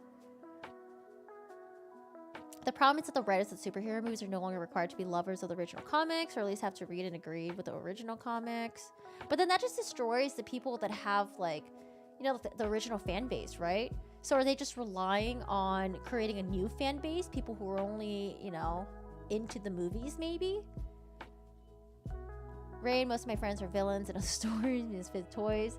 There's a sequel to that with, oh, there is? With Lady Gaga? Oh, interesting. Some of the writers admit to hating the original superhero comics and wanting to change the storylines. Oh, and the narratives. Yeah, I remember, I think you mentioned that earlier, or someone else did. Joker 2 would have Lady Gaga as Harley Quinn. Wait, really? Oh, interesting. I'd be down to watch that. I think Heath was better because in Dark Knight, we have no context of Joker's story, just pure madness and chaos. Joaquin was scary. Scary is good. Yeah, I really enjoyed the Joaquin version. I mean, the original Batman, I mean, I love the, sorry, not the original. I forgot there's so many different versions of Batman. But I love the Batmans growing up. The one with, like, Arnold Schwarzenegger, with Uma Thurman. Like, even the cheesy ones with, like, George Clooney. I love all the original Batmans. But the best Batman, in my opinion, is the one with Christian Bale. And because Christian Bale was so fucking good in that movie Psycho, I think it was just perfect to have him go from Psycho to do Batman. Like, I don't know, man. Like, I thought it was just too perfect. That's why it'd be really hard to find another Batman that would do just as good. But I heard Robert Pattinson did a pretty good job, but I don't know, man. Just something about Christian Bale. It was just like, oh, so good. If you want a truly effed up Joker, look up Death in a Family Batman story. What's that? Bale was the most movie Batman. Yeah, he was just, I don't know, he was just so good. I loved him as Batman. I think the rest of the cast was pretty good. I was not a huge fan of the casting of Rachel, though. Am I the only one that thinks that? Because I did not like, what's her name? Oh, fuck. I do like her in movies, but for some reason, her and, shoot, what's her name again? The one that married Tom Cruise. They're not together anymore. Katie Holmes, yeah. Katie Holmes as Rachel just didn't feel right. Like, she wasn't a Rachel to me. And then additionally, when Katie Holmes wasn't on Batman anymore and they replaced her with Maggie Gyllenhaal, like, that also wasn't a Rachel to me. I don't know. I feel like they didn't get the Rachel right. It was just like kind of like off to me. The song is so sad. Which Celine Dion song? Hi from Cape Verde. Hello, how are you doing today? Oh, and then also, did anyone thought it was weird that they casted, was it Amy Adams? I always mix up Amy Adams with the other chick, but Amy Adams was casted as Lois in Superman. I don't know. I feel like that didn't fit very well either. I was like, I don't know. I don't get Lois Lane vibes from her, but anyways, that was just me. Rachel was Batman's love interest, but at the same time also Two-Face's love interest. Oh, Two-Face, Harvey, amazing. I thought they did a good job with that guy. Thank you, Barbarella. Rachel sucked. I agree. Screw Rachel. Who? I don't know who that is. Hi, drivers. How are you doing today? Not Smallville. The WB Superman.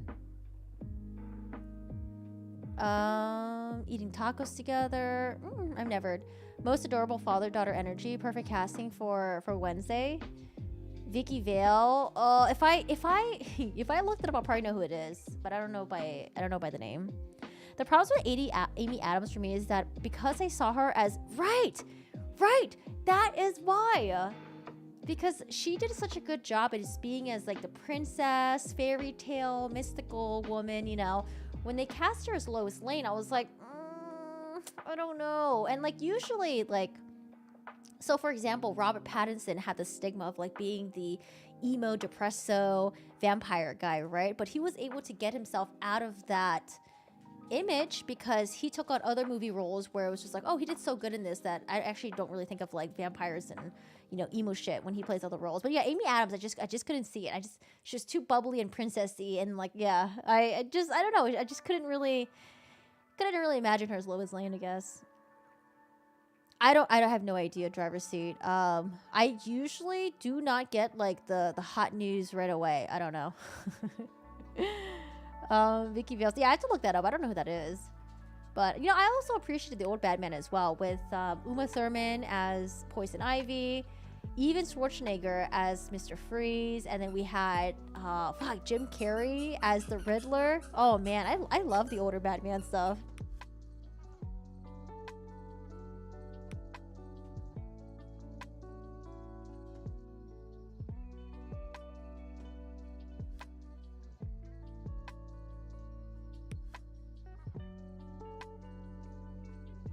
Oh yeah, I enjoyed Michael Keaton too, and Val Kilmer. Yeah. Wait, actually no, Michael Keaton. Oh no, I did watch Michael Keaton in Batman. Yeah.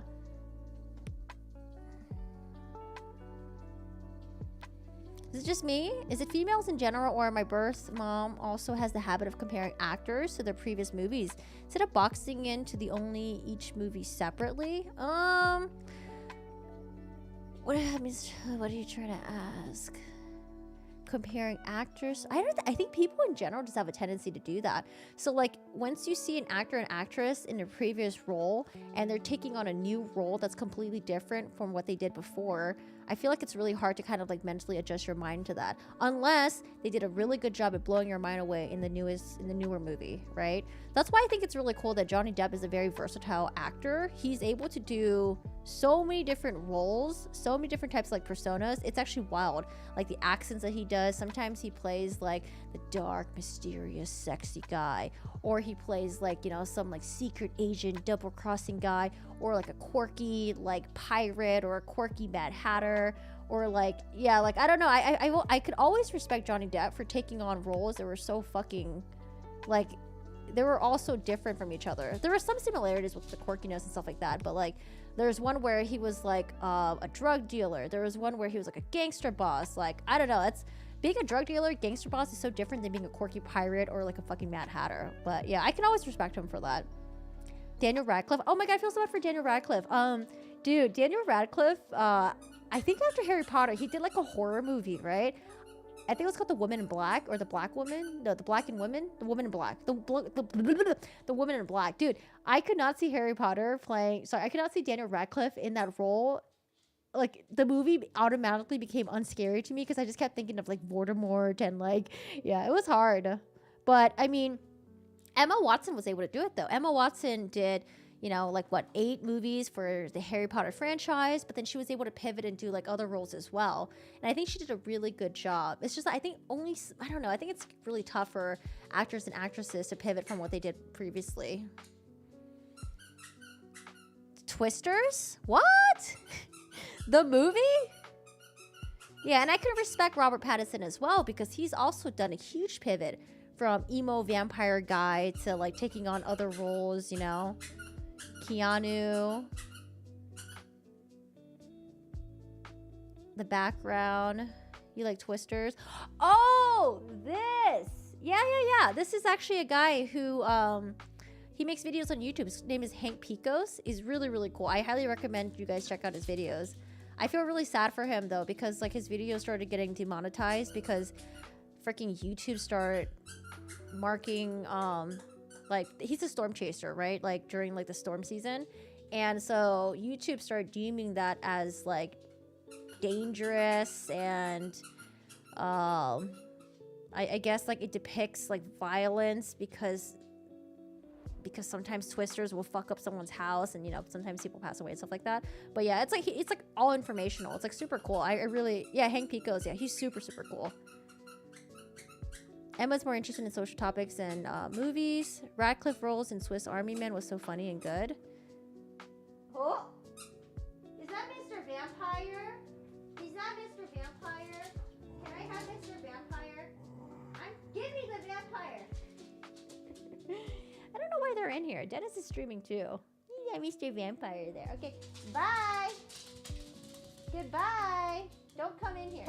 Stay out of there. Now they're fighting over the vampire. These guys. Is it a squeaky? It's a squeaky dog toy. I try to wrestle it away from him. There's like a million toys everywhere. Even if I take one, he's gonna find another one and another one and another one. Yeah, he's like, give it to me. They're playing in the background right here. This is Steve and Shiro. He's a Shiro right there, and there's a Steve. They're little corgis. My cute little corgis. Sometimes they're shitheads, but they're so cute. Wanna say hi? Ow. There you go. Oh God, your paws.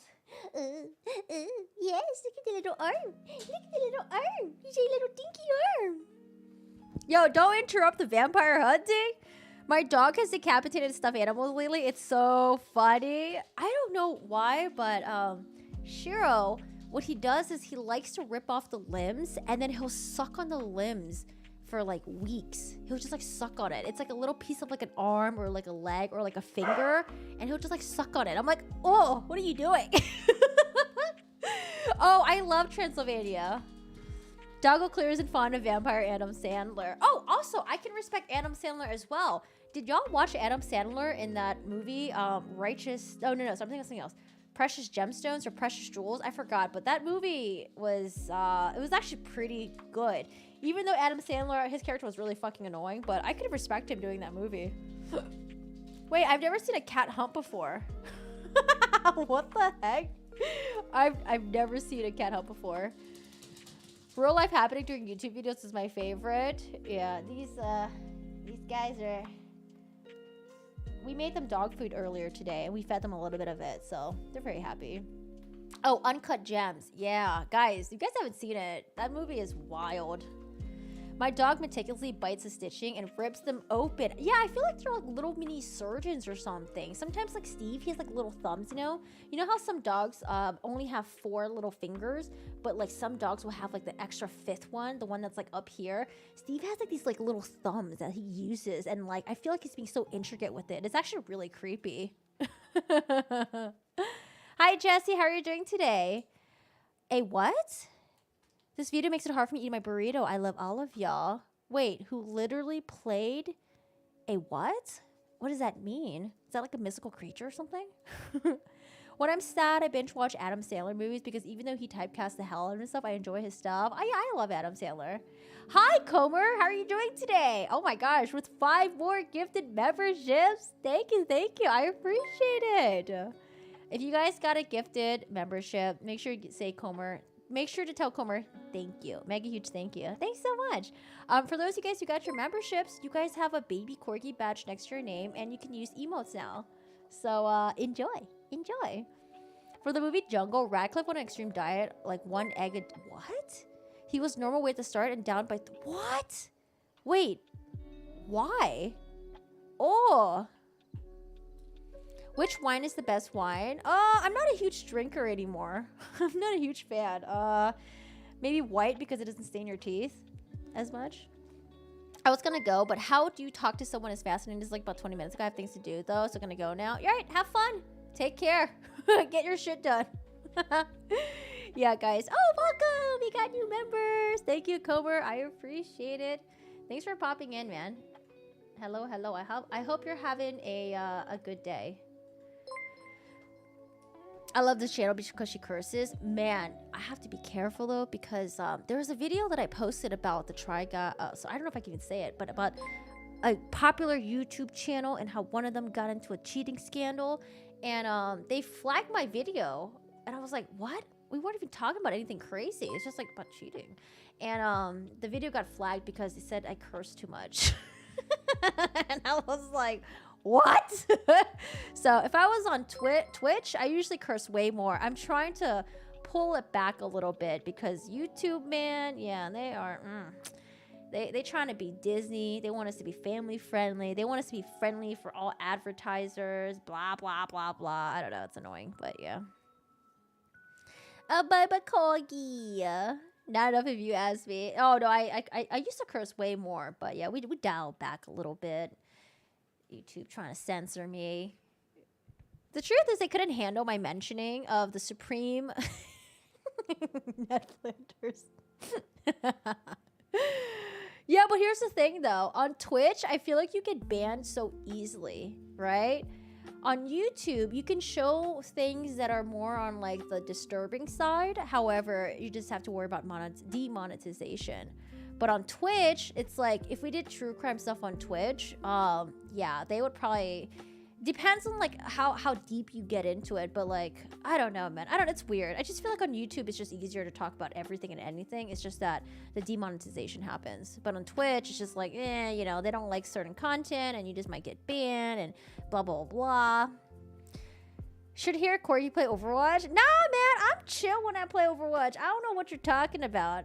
I hate being told what I can and can't say. It's like we're damn adults. I hate it when people, so the thing that people would mention to me a lot are like, oh, why aren't you smiling? I'm like, bro, can I give my face a damn break? Why I gotta smile all the damn time? You know, when people are like, oh, are you sad or something? Why aren't you smiling? I'm like, bro, this is just my face. Like, I don't know. I just, like when I was a kid growing up, I wasn't like smiling all the time. I was just like, okay, like, just chilling. Like I was just chilling, you know, just chilling.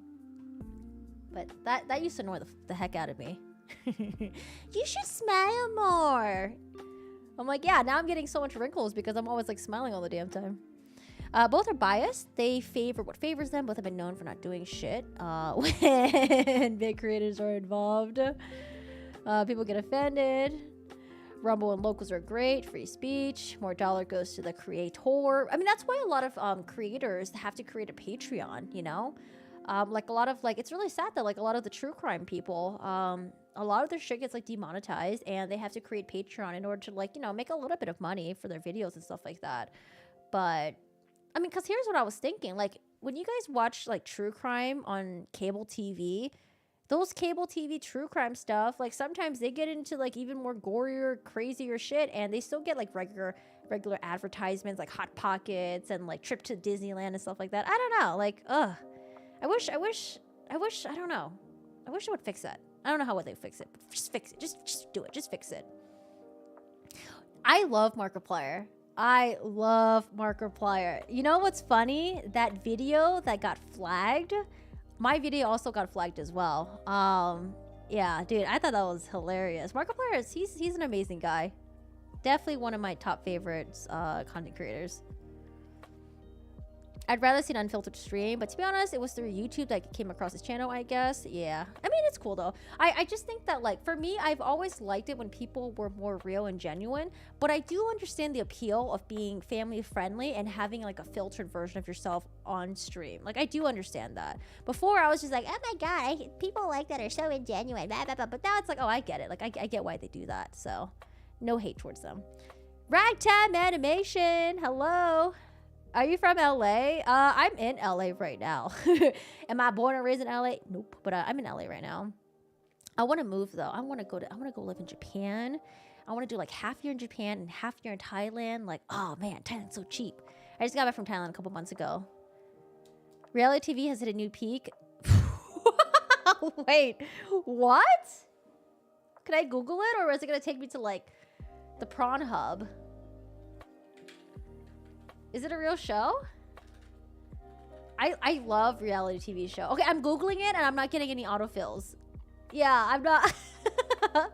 I love reality TV show. I grew up with Flavor Flav, Rock of Love, seeing people fight, brawl. Dude, that is my thing.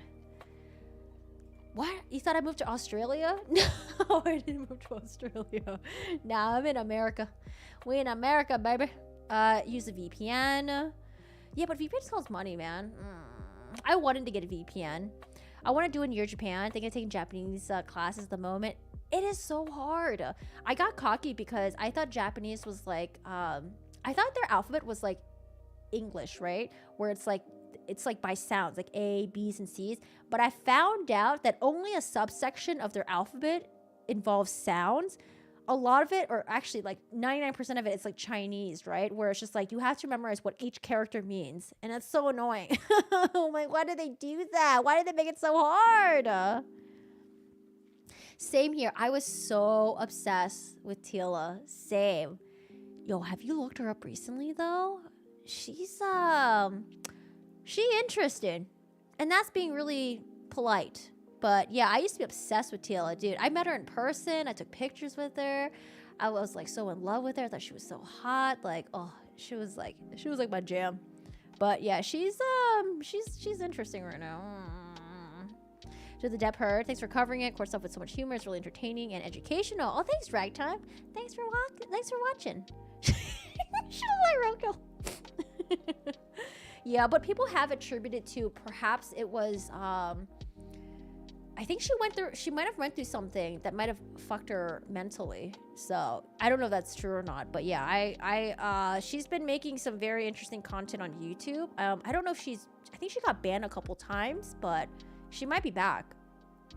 There was this video that I watched, was it Sunny V2? I forgot. It was one of those YouTube channels that does one of those like, where are they now? Or like what happened to them, or like the drama stuff, yeah. It takes at least 3 years to be fluent in Japanese. That is when you're consistent versus pain. Yeah, so basically, if you move to Japan, though, that should definitely help. Just being surrounded by it. Sign language, facial expressions are a majority of... Oh, the language. I used to study like sign language when I was younger. Very cool. I feel like we need to study sign language and just learn how to do like emergency signals. Do sign language for emergency signals, and then do the... what's it called again? When you do the tap coding, the Morse code. Just for like emergency, I don't know. Like I get really paranoid. I'm like, dude, what if one day my life depended on me knowing sign language or me knowing Morse code? I'm gonna be so screwed. You can tell I think a lot, man. Sign is great for the club. Yeah, I want to learn. I feel like it'd be really cool. All right, it is 6 o'clock. Man, do I want to talk about this? I don't know if I want to talk about the streamer drama. Should I talk about the streamer drama? Oh, it's on TLC. Wait, I thought TLC was family friendly. Doesn't TLC do like house renovations, wife swap, husband swap, and things like that? And thank you so much for the 200. I appreciate it. Thank you. Thanks, Comer. Thank you so much for your support. I do appreciate it. Thank you. You watched Shane Dawson through your teen years. I even have his Hot Topic merch somewhere. YouTube has a very different place back then. Yeah, dude. Tila, no. I met her in person. She's like super, super petite. Imagine the headline: Woman foils bank robbery with Morse code and sign. I don't know if that would happen. I feel like I'm a very unlucky person. It's been fun. Time to go. Bye, Kay. Thanks for hanging out. I think so. I was thinking it's either like from, yeah, because Norwegian is Norway, right? I had a feeling it was from Norway. So possibly, yeah. I feel like you can smell that dating show with tequila through the TV. Oh, God, that smells nasty. Tequila smells gross. I don't like the smell of tequila. It has like that, like, ugh, that like harsh smell. Unless you've tried there's tequila that actually tastes really, really good. And I'm not an alcohol person really anymore, but I forgot what it's called. It's really pretty. It's made of ceramic and it's like white with like blue paint on it. Oh, 90 Day Fiance. Is that what TLC is? It's on TLC, right? You moved to, Norwegian. And, you moved to Norway. Oh, you married a Norwegian. Fuck, I'm messing everything up. You married a Norwegian and you moved to Oslo. Nice. I'm not 100% on currency abbreviations. That sounds about right. I would have guessed that too. Yeah. I sent an article for Johnny video he made for Captain Corey in the Discord. Yeah, I saw that the Captain Corey YouTube was shut down for a little bit. It was because of like the age limit requirement thing or something like that, right? But they got their channel back. Lamau, 90 Day Fiance with Big Ed, aka No Neck Ed. Mrs. H, lucky. Okay, so small talk is nice. Let's just talk about this really quick. It's not gonna take long actually. Or I don't think it will take long. I did want to watch this because I thought it was very interesting to kind of like talk about it. I want to get your guys' input as well. And Bleep, you probably already saw this because Moisty Critical covered it. I watched like halfway through his video and I was like, okay, I actually want to watch this on my own, and I want to see what the apology video was. If Head and Shoulders was a person. Funny though, one streamer thought Knock was wait, what? They thought Nog was North Korean. One streamer. Oh gosh, that is hilarious. I don't even know what their currency is. I know South Korean, their currency is like the won, I think, right? The won, I think. Yeah. WON. Or the kwon. WON. The won? WAN? Shit, I should know this because I went to South Korea. Yeah, I don't know. I think it's the won. Let's look it up really quick. Why am I guessing?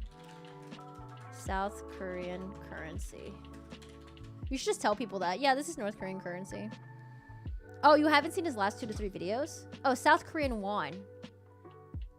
Yeah, KRW. Okay. Well, if you haven't seen Charlie's video, then perfect then. Well, let's talk about it really quick. So, quick little drama stuff. I don't usually cover drama stuff, like random streamer drama stuff, but I thought this was kind of interesting to talk about, and I wanted to share with y'all as well. And like I said, I want to get y'all's input and see what you guys thought. So we have 2 sides here, and I want to first present with the video. So there was a live stream. There was a streamer who was streaming. He was vibing it with his chat. Notice one chatter came into his chat. It was like one of his regulars, I think, or maybe someone who like watches him previously, maybe a subscriber, I'm not really sure. And he was like, hey, what's up? Where have you been? And she replies where she has been recently, and he explodes on her. And the reaction to me was very, very bizarre, but I want to show you guys. I don't want to give you guys any preconceived notions or anything like that. Well, I guess I kind of did by saying he exploded on her, but he does. I did want to show you guys the footage, and let me see if I can find it. Let me see. I had to log into Twitter for this, okay? Dude, I haven't been on Twitter in so damn long. The fuck have you been? Oh, here it is. Wait, how do I click on the video? How does Twitter... How do you work Twitter? How do you do this? Can I not just open the video on its own? It's not like YouTube? Jeez. Okay. So I just want to talk about it. I want to show you guys. Don't send any hate or anything like that, because this whole ordeal thing, I'm sure it's already over. I'm sure both parties... Well, I don't know. I'm assuming it's already over, but let's see how it happens. No. Oh, God. No stalker vibes. He exploded on her could be very good or very bad. Well, usually it's a negative connotation, but I guess. No, more negative, I would say. All right, y'all. So let's watch this really quick. So this is, she tweets about it, but before we go over her tweet longer, I just want to show you guys this video. And what? Are you guys body slamming each other back there? My, I don't know if you guys can hear like boom, boom. The They're like body slamming each other. I have like 2 chunky corgis, man. They're just body slamming each other. I don't know. They're booty slamming with each other. All right, y'all. Here's the video. I hope you guys can hear it. The volume's at max, and let's go. In Spanish, and it's chef's kiss. All right. Curvy, where the fuck have you been? Oh my God. Well, tell you what, Miss Dirty Curvy, you know what we're not going to do? We're not going to talk about it in my chat because it's Friday, and that is a whole big bucket of bummer. And I'm sorry for your loss, but we're not doing that in my fucking chat. Thank you. Well, okay, Miss Dirty Curvy, you said, no, that's fine. You asked, so I told. No, I didn't ask you to tell me the biggest fucking bummer news in the world. I said, hey, what's up? How are you? You know what? Let me give you a little bit of a lesson, Miss Nerdy Curvy.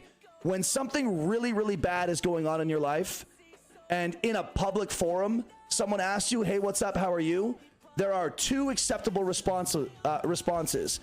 Good, and you know what? I'll make it through. That's it. How are you? Good, or you know what? I'll make it through. Awesome. Love to hear it. See, there you go. Or Prom's response. Yeah, I said, Prom, how are you doing? She says, I'm alive. There you go.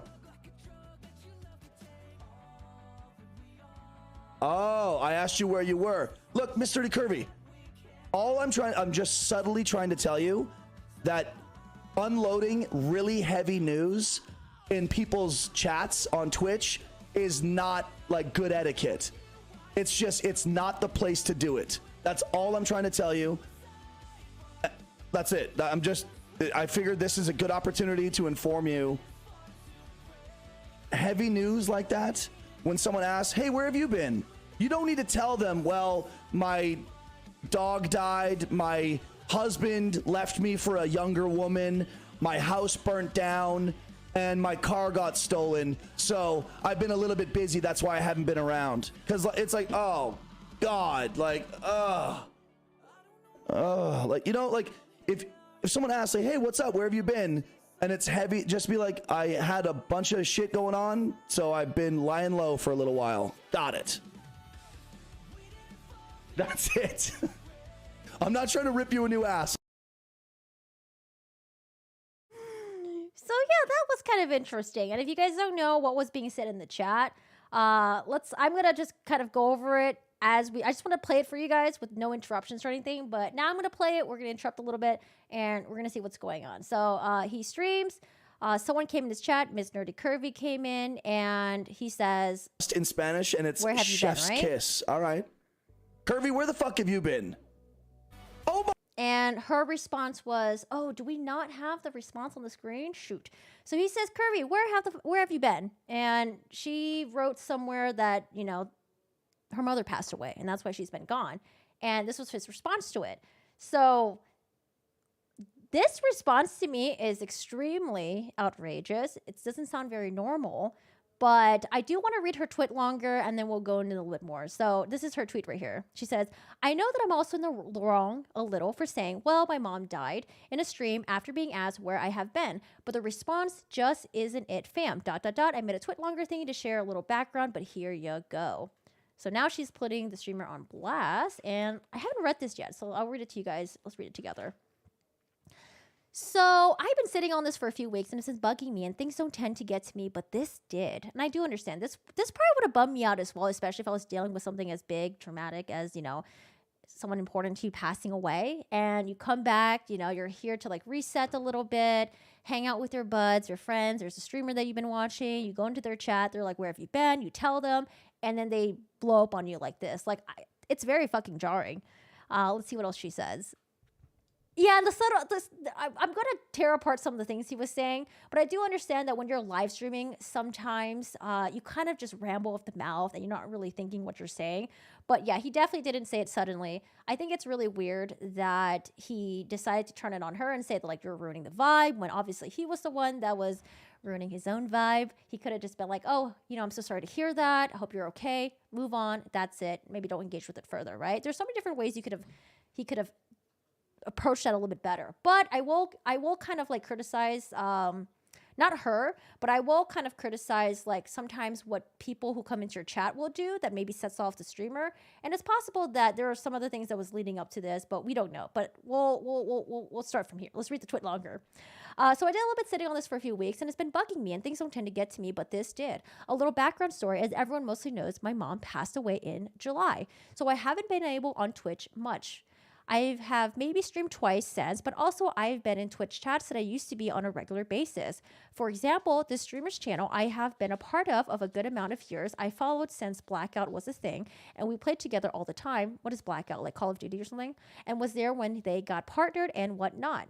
Sadly, since 2020, I've been in and out because I've been dealing with mental health issues and family issues, which I've explained to the streamer privately in the past. But this go around, it's been longer of a hiatus, and I've missed some communities, and I figured it was time for me to return. They were streaming on Friday afternoon, and me having the whole day off, I took a chance to come hang out. I edited the video some to shorten it, but basically it shows the whole thing. So even if we watch the full video for context, the way that he reacted to it seems wholly inappropriate no matter fucking what. Unless she said something else that set him off even more. But I think it totally could have been handled way differently. Again, we're speaking in hindsight, right? The streamer's title was something along the lines of mentioning Shrek, so I broke the ice and said, have you ever seen Shrek in Spanish? They talked about how they haven't seen it for a while, and I mentioned a scene that they should watch, which they followed up with, Curvy, where the fuck you've been? I was on mobile TV, so things were a bit delayed, but they continued to talk about other things, and one of the things that made me laugh. In the chat, I actually said, Lamau, well, my mom died, when I meant to say Lamau, at what they were saying prior, and then add, well, my mom died. But it came off wrong, and my poor grammar became an awkward moment of them critiquing me about how to spell and properly use punctuation like I was in school. Oh, I think we didn't see that part then. Honestly, my mistake, like they mentioned, we didn't want to come off as them or me laughing about my mother's passing. So I tried to correct myself and I said, no, I was Lamau at what you said before, and this time hasn't been great. It's been horrible and so on and so on. It wasn't my intention to continue to talk about it, but they simply asked a question and I answered feeling comfortable / safe telling them to a streamer / community I've been a part of for years.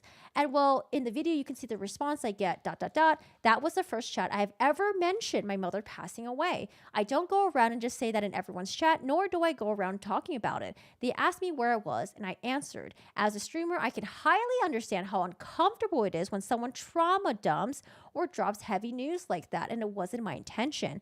I know that if it was me being told in the news, it would have ended differently. I would have said something like, oh no, I'm so sorry for your loss. I know that has to be super hard on you right now, but since I'm streaming, I cannot give a proper time and attention for this conversation. That's deep. How about you reach out to me privately or something? We can talk more about it. I would have done something along the lines of that instead of shitting on someone who is deeply hurt and has been falling for a long time. But I guess I'm in the wrong for thinking, ... So I left the stream immediately and unfollowed and everything. Granted, I've said things in the past on their channel and shared things that were silly, but also personal, especially in their Discord. That's why I said what I said. Those things I said in the past and done, I'm not fond of, and I would take them back in a heartbeat. But trauma dumping is one thing, but this is on a different level in my opinion.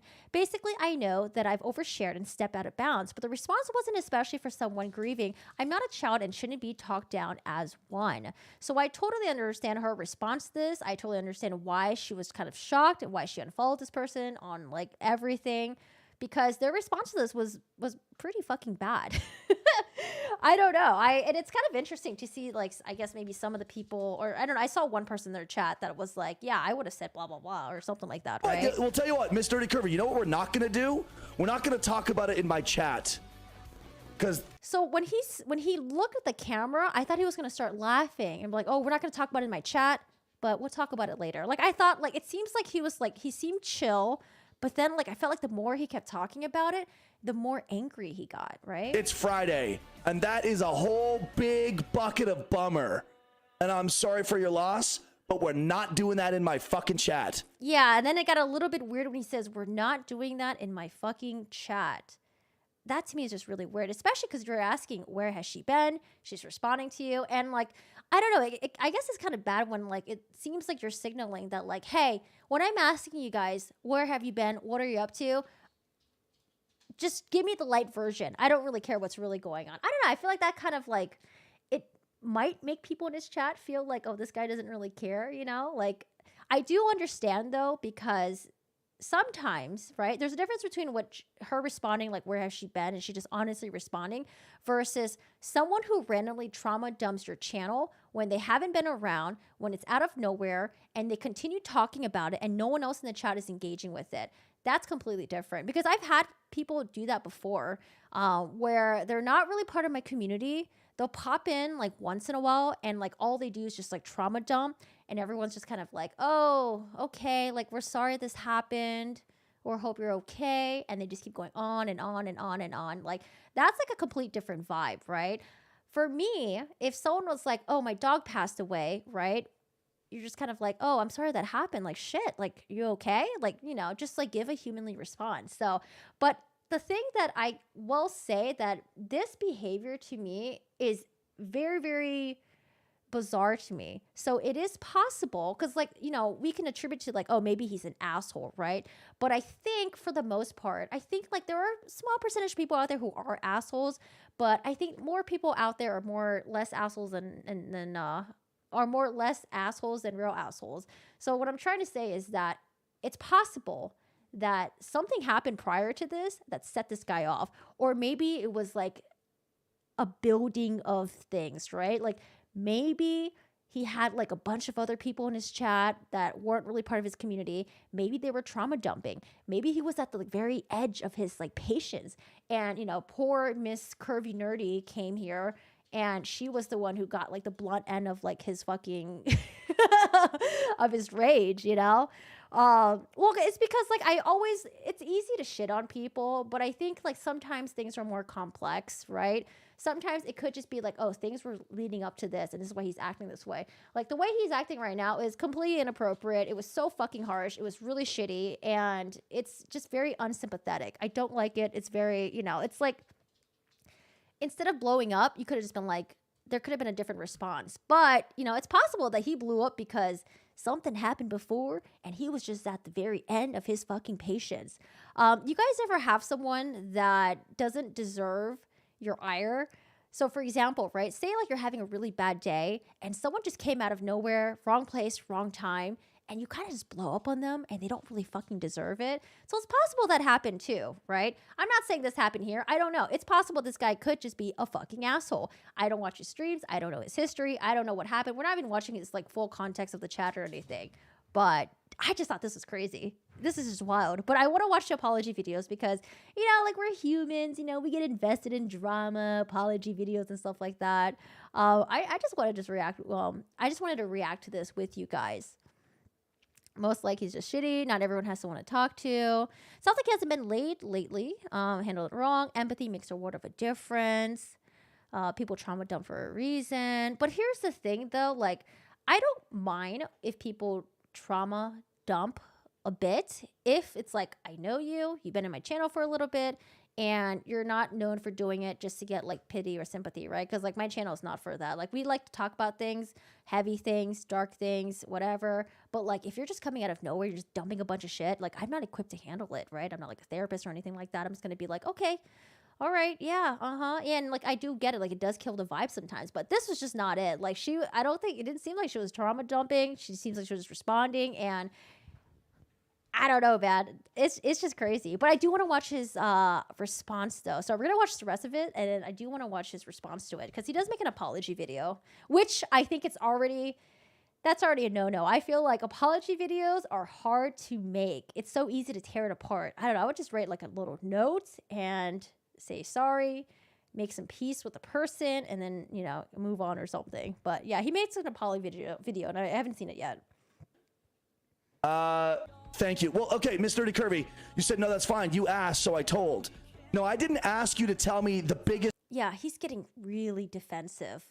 To me, it's very out of the ordinary. That's why I think that maybe something was happening that was leading up to this. Not her by her fault, but like maybe something else with like in his personal life, maybe with other viewers. Like it's because this just seems unwarranted. This amount of like anger, this amount of like response. I don't know, man. It can't be worse than the Will Smith apology. Oh, did I watch the Will Smith apology video? Oh, I don't remember. I think I watched it though. I might have. But yeah, it's just so crazy how it seems like she's just like responding, and she's not like, if she was being rude back, maybe, you know, I could see why he was getting even more angry and angrier. But I don't know. It seems so far like it just seems like it's just like some show responses been Biggest fucking bummer news in the world. I said, hey, what's up? How are you?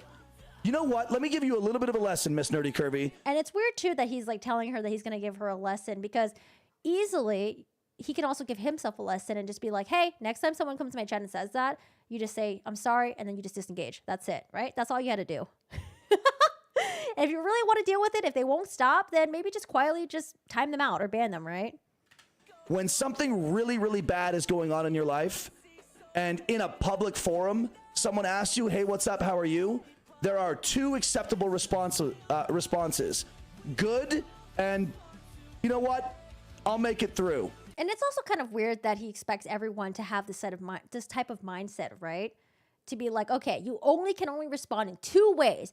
Everyone knows this. Like, I don't know if everyone really does know this, unless you have rules in your chat that specifically says, hey, do not give bummer news in my chat. If you're doing bad and I'm asking how you're doing, just fucking lie, okay? Unless he has like a rule in his chat or something like that. But honestly, like, I don't know. I don't know how old this person is, but a little bit bossy. That's it. How are you? Good? Or, you know what? I'll make it through. And I don't understand this amount of anger that he has and this amount of hostility that he has towards her. That's why I think that like there has to be some background shit going on in his life, man. Like, I don't know. I think he just exploded on the wrong fucking person. Awesome. Love to hear it. Like, it seems like she like inadvertently triggered something and she was just like, what the fuck is going on? See, there you go. Or Prom's response. Yeah, I said, Prom, how are you doing? She said, or my response, I'm alive. I don't know. Like, I'm alive. There you go. And then she says, I'm not trying to bum anyone out. You asked me where I was, so I just said where. Oh, I asked you where you were. Look, Mr. And then he realizes, oh shit, I didn't ask you how you were. I asked you where you were. Curvy. All I'm trying, but he still won't acquiesce, and he's still just gonna keep blasting her. I'm just subtly trying to tell you that unloading really heavy news in people's chats on Twitch is not like good etiquette. It's just, it's not the place to do it. Oh God, there's good etiquette now. She enjoyed the mute button most of the call. Yeah, he's projecting hard, I think. So the reason why I want to talk about this, because I think it's really important to recognize bad behavior, to talk about it, to discuss it, and to also, I don't know, it's also drama as well. So it's also like, you know, it's human nature to be like kind of like intrigued by drama. But I think it's good that we're talking about it. I'm sure by now he's known that, I'm sure the whole internet has told him that he's fucked up, and I'm sure he knows he's in the wrong, or maybe not. I don't know. We haven't seen the apology video yet, so we don't know what he's going to say. But I'm sure by now he knows he fucked up. That's all I'm trying to tell you. That's it. I figured this is a good opportunity to inform you. Heavy news like that, when someone asks, hey, where have you been? You don't need to tell them, well, my dog died, my husband. But people do, though. Here's the thing, though. I've had people in my chat that has had someone, or maybe like a pet in their life that's passed away. People do say that, because like people won't just tell the truth, right? Sometimes it's just like, it kind of helps. It helps them in their process to just say it out loud, whether it's like out loud verbally or maybe like typing it out loud. Be like, oh, my dog passed away, my cat passed away, my mom passed away, my dad, whatever. Husband left me for a younger woman.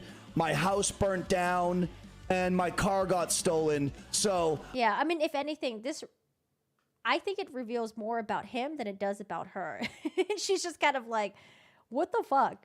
I've been a little bit busy. That's why I haven't been around. Because it's like, oh, God. Like,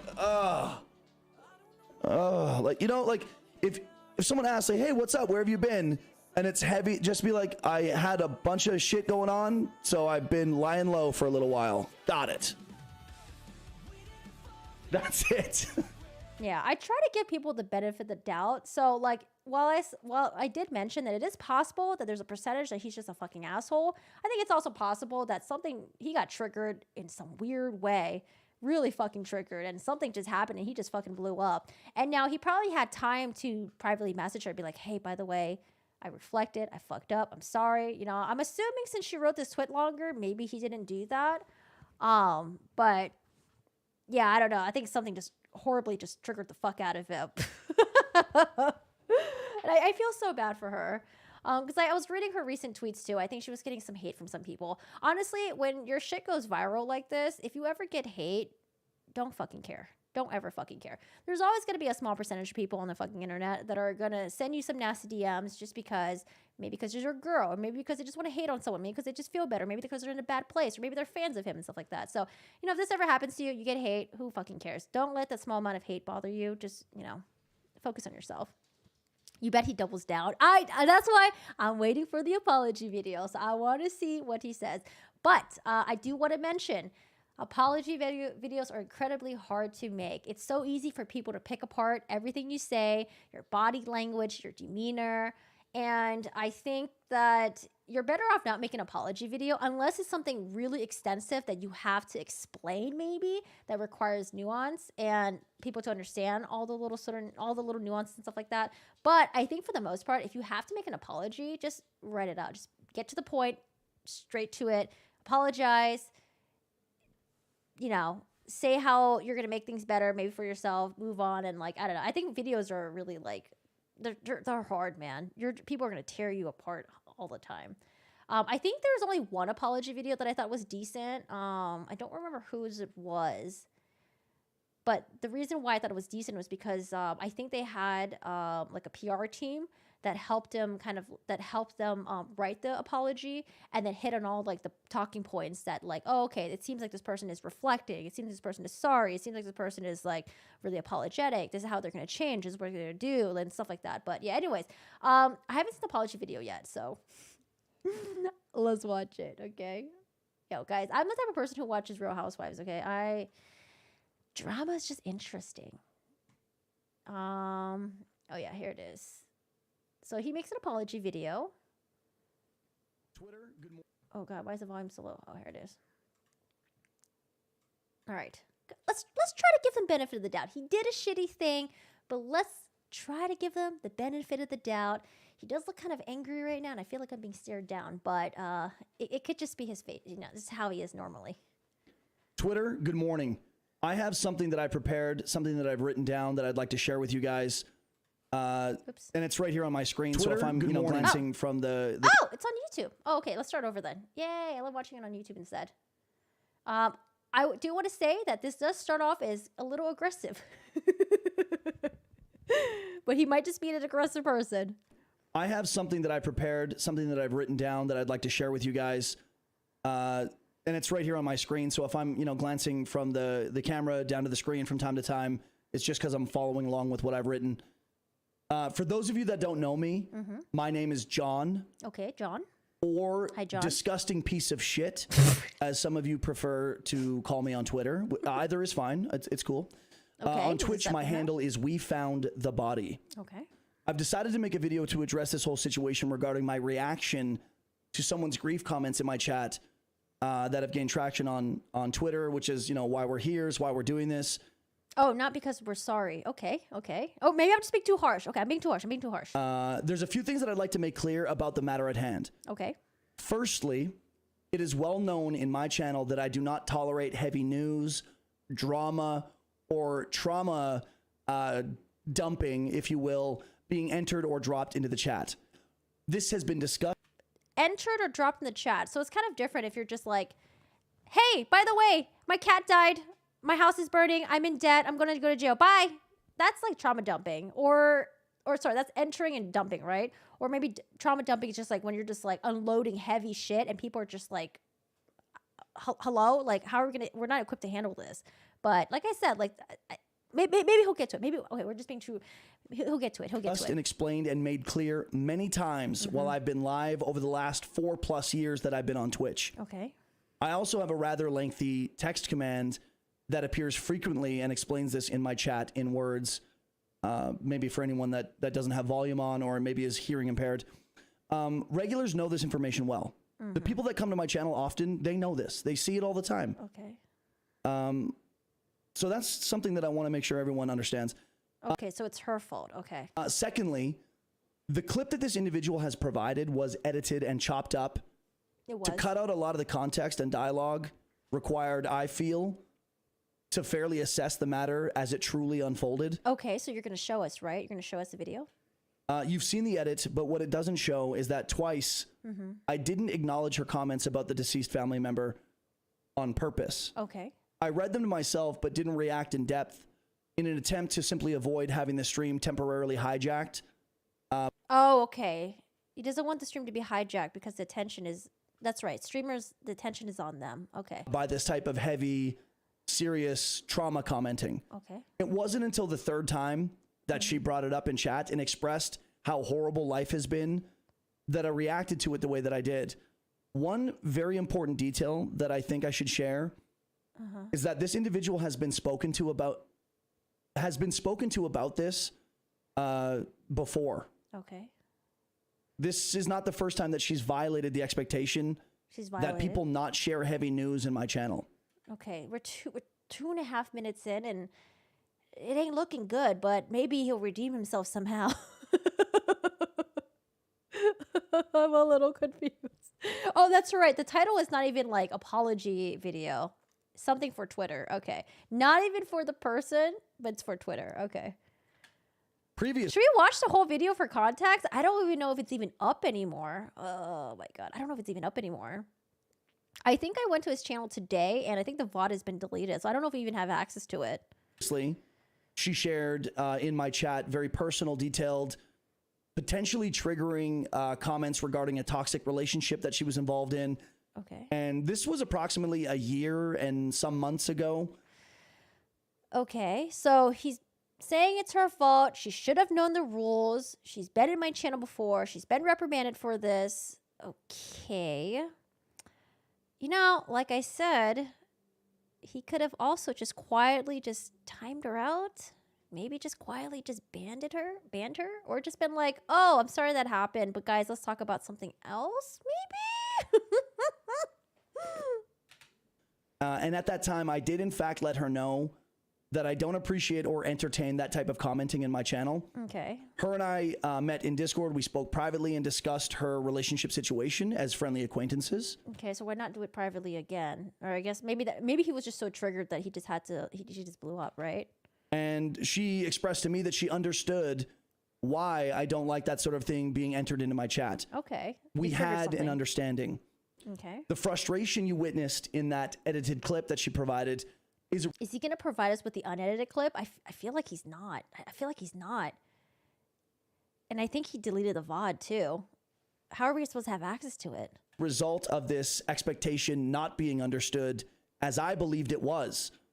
The frustration from having her argue in chat that she was, quote, just answering my question, even though she's been spoken to about this type of thing before and she knows full well. We need the receipts. I ain't seen the receipts. We need the receipts. Well, you know, she was a streamer for a time that this type of thing is most certainly frowned upon. Dude, I'm getting follows right now. From Joe JCKS. Bro Chacho, welcome to the channel, dude. Thanks for the follow. Oh, the donations alert's also on right now? Oh, man. Hello. Yeah. Maybe we should just, you know what? Fuck it. We're not going to cut this out. Let's one and done, I like to say. One and done. Okay. Where was I? Oh, yes. Thirdly. Oh, my third point. Okay. Yes, I'm still counting the points. Firstly, secondly, thirdly. Thank you. And this is where a lot of you are going to fucking hate me more than you already do. I don't hate you. I just feel like, you know, there's some things you might need to talk about to someone highly trained that could help you with this. I don't know, because I think his reaction is very, very bizarre. It's not my job to take on people's grief. Absolutely. Or drama while I'm live. Yeah, absolutely. Big or small, seemingly harmless or not. It's just not my job. But it was such like an innocuous comment. Oh, my mother passed away. That's why I haven't been here. If she was talking about like other things that was possibly triggering to other people that was very unrelated. It came out of nowhere. She wasn't answering your question. Then, okay, maybe I can understand the frustration. And then you just time her out or something, right? Like, just be like, oh, I'm sorry that happened to you, but let's talk about something else. And if she keeps doing it, just be like, oh, hey, you know, like, I'm sorry that happened to you. Let's talk later, or let's talk about something else, or just time her out. Just ban her. Oh, fuck it out. It is my job, however, don't give in to your rage, man. To have to repeatedly explain to specific individuals that they violated the channel rules and chat expectations to not share heavy, energy-changing news or drama in the chat.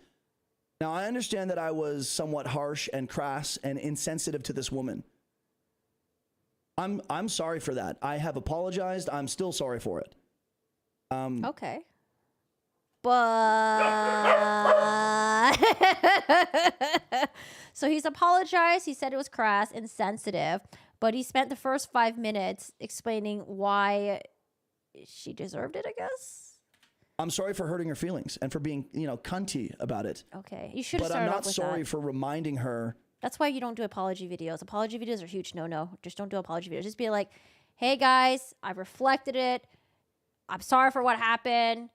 I talked to her privately.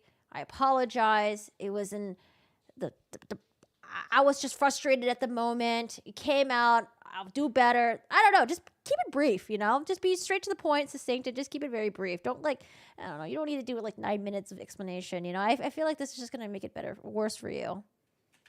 And others in the community Okay. to leave your baggage at the door when you enter someone's chat. I should have just skipped over her comments and moved on, but I didn't. He's still dragging her, man. And people make mistakes, and that happens to be one of the mistakes that I've made. Okay. I think it's important to mention for those of you that don't know me at all, Okay. which is damn near all of you, that I'm very upfront with people. I understand that my personality, my demeanor, my choice of words isn't for everyone. Okay. I am a very strong flavor that a lot of people don't like, and I'm okay with that. He's like durian flavor, I would say. I don't pander. I don't pussyfoot around something that bothers me or needs to be said.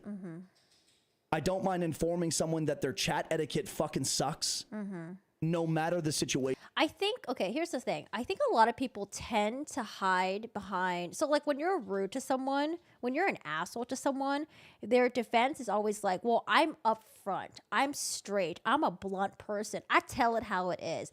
You could still be that without being a fucking asshole. Clearly. And for those of you on Twitter that want to crucify me, Don't crucify him. want to chop. Because when you crucify someone like this, or when you crucify people in general, they tend to get really defensive. They tend to not want to change, and they tend to become very bitter, I would say. And that doesn't make people want to change. When you're attacking someone with a pitchfork, the whole internet's coming after you, that's not going to make you want to change. You know what? You're going to be like, fuck this. I'm going to push against this. Fuck the world. Fuck everyone. So yeah, I wouldn't crucify. We can call this person out on their bullshit, call them out on being an asshole and stuff, but to continually harass and all that stuff, it's not going to make them want to change. Pop me up and roast me. Oh, yeah, no. Andrew Tate did do a better apology than this. I agree. Yeah. Have at it. Type until your fingers are sore. As it is my right to decide what's okay in my chat and my channel, it is your right for you to decide how you'd like to roast me on Twitter. Okay. I mean, he's owning up to it. He's like, hey, I know I'm cunty. I know I'm an ass. I mean, he's owning up to it. And, you know, it is what it is. There are some people who don't think that they're assholes. There are some people who justify their actions. It is what it is. All right. I can respect this more than people who will do the pussy shit and be like, oh my God, I'm so sorry. I'm so sorry, guys. Like, I feel so bad. Like, I shouldn't have done this. Like, I can respect this more than people who do the fake apology video crying bullshit shit. Haven't commented, replied, liked, shared, or retweeted. This guy's doubling down so hard, though. I didn't expect this. I thought they were just going to be like, hey, you know, I'm sorry. We talked it out in private. We're good now. Yo, this is a very interesting apology video. Tweeted any of it at this point, and I'll be keeping it that way. But I do read some of it. Okay. Like not much, but some of it. He wants to know that like he ain't reading all your hate comments, maybe just a little bit of it. He's gonna respond to some of it. I'll be taking your views into consideration, probably with popcorn in the Discord with a few homies, if I'm being completely honest. Okay. Yeah. See, that's what happens. People sometimes get very, very defensive. I'd like to end this little rant by saying Twitch is an amazing place. I fucking love streaming and the incredible community that I'm a part of. Okay. I have met some of the most significant people in my life on Twitch. Okay. So I value What does this have anything to do with what happened? you and appreciate it, like what it offers us all. Okay. It's not lost on me. It's Twitch is that. It's that. It's one of the most important things in my life. Okay. A lot of you don't really know who I am, but now you know a little bit. I'm jagged, I'm flawed, I'm obnoxious, I make shitty jokes, and I'm a fucking asshole. Okay. I don't try to hide that. I never have. Okay. But at least you know what you're getting from me. We don't need to get anything from you. We good. I don't think I'm gonna be watching your content. I don't know, unless there's another apology video that pops up, I might watch it. Okay, that's called consistency. Consistently. Well, to be fair, he did not label apology video. He wrote something for Twitter. Literally did not write apology video. So if he wrote apology video and tried to label this as one, then everyone would be shitting on him even more. I think people are already shitting on him, but he just said something for Twitter. So he's making it very clear. This is not a fucking apology video, y'all. Okay? I just want to respond to all you motherfuckers. Fucking asshole. Isn't that like what they teach you in like YouTube streamer school? Sorry, what did he say? Consistency. But at least you know what you're getting from me. Uh-huh. Okay, that's called consistency. Consistently a fucking asshole. Is that a good thing? Oh my God, this guy's so proud. I think after this, we need to cleanse ourselves and watch Markiplier. We gotta watch some like wholesome YouTubers, you know. Markiplier's just a good guy to watch. He's just a wholesome ass dude. Isn't that like what they teach you in like YouTube streamer school? To be a consistent asshole? How to be a streamer 101. Be consistent? Consistency. Well, I've got that in spades. I can't tell if he's trolling or not. Wait, do you think he's trolling? This is like a comedic video. Do you think he's trolling? Or do you think he's serious? I didn't expect to laugh so much in this video. Do you think he's trolling? He might. I think he's trolling at this point. I think this shit blew up and he decided to take something negative and turn it into a positive by trying to get people to be entertained by this and follow him more. I don't know, man. Dude, he might be manipulating right now. Twitter, it's been swell, but I gotta go. Okay. If any of you would like to check out the channel, that would be fucking tits. Ooh, wow. Advertise the channel. Drop the links. Donate. You got a Patreon. You got OnlyFans. What else you got out there, sir? That would be fucking not fucking tits, but it would be like fucking tits. If you guys would, swing by the channel sometime. I'm partnered on Twitch. I stream full time Monday to Friday, and my streams go live at 1 p.m. Eastern. My channel is 18 plus. A lot of fun. Actually, I am very curious. Did he blow up because of this? I wouldn't be surprised. Dude, there was this chick who in a very censored way was being very mean to her dog, and it was caught. I think she forgot to edit it out in her YouTube video. And dude, she got a lot of hate on the internet, but at the same time, she got a lot of followers. There will always be people out there who will follow you for shit like this. So I'm actually very interested. What's the oh god, hold on, let me find the what's the webpage again for Sully Gnome? Let me see. When did this happen? Did he blow up after this? Streams.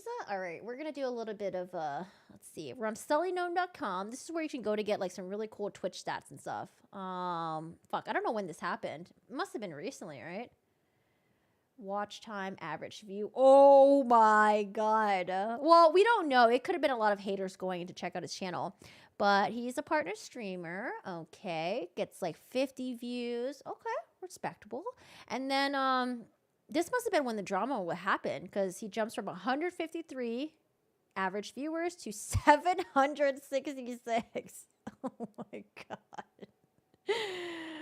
Oh man. Sometimes when I see shit like this though, it does make me sad when there's drama that happens and it's because of your bad behavior, but at the same time it promotes your stream and it just has more, it gives you more eyeballs and you might just blow up from it. But yeah, I don't know. We don't know because like the 700 viewers, I don't know if they're like all hate viewers or they're like maybe new people that are like joining his channel and stuff like that.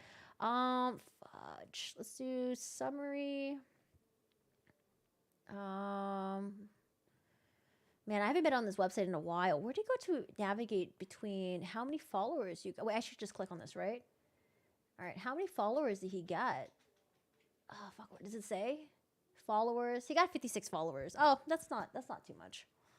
It's good, but it's not like he's getting like thousands or like hundreds of followers. Well, that was the plot twist. Yeah, that was a plot twist. He doubled down. He was like, "Hey, I'm a fucking asshole." Sorry, misspoke. And then he promoted his channel. All right, what else is there? We got a whole minute left. What? I thought we're done. Fucked up shit gets said, and I stream a variety of games with a little something for everyone. Feel free to swing by anytime and see what all the commotion is about, or don't. Okay. You don't have to swing by. Okay. That's the beauty of Twitch. That's the beauty of making a choice. We can choose who we watch, right? Yeah. You don't need to watch a streamer that offends you or doesn't entertain you or make you laugh or engage you. You know, whatever. You make the choices that are right for you. All right, we're just stating the obvious here, but okay, what else? If you do swing by... If you do swing by, I do have a tier 1 membership, tier 2, tier 3. If you're a tier 3 sub, I will send you foot pictures, okay? If you donate to me, make sure you give me a minimum of like $50. You might get maybe like a hairy nipple or something. All I ask is that maybe, just maybe, you don't bring in any drama or trauma. Wait, I know what happens. When people found out about this guy, a bunch of them probably went to his channel and started trauma dumping to try to trigger him. I bet you that is probably what they did. Or maybe they went there and called him like an asshole or something. I bet you people went there and just started trauma dumping him. Okay. If you do swing by, all I ask is that maybe, just maybe, you don't bring in any drama or trauma or heavy news or baggage into the chat, because, you know, it's happened before and I've been known to fucking lose it when that happens. Cheers, guys. Have a great fucking day.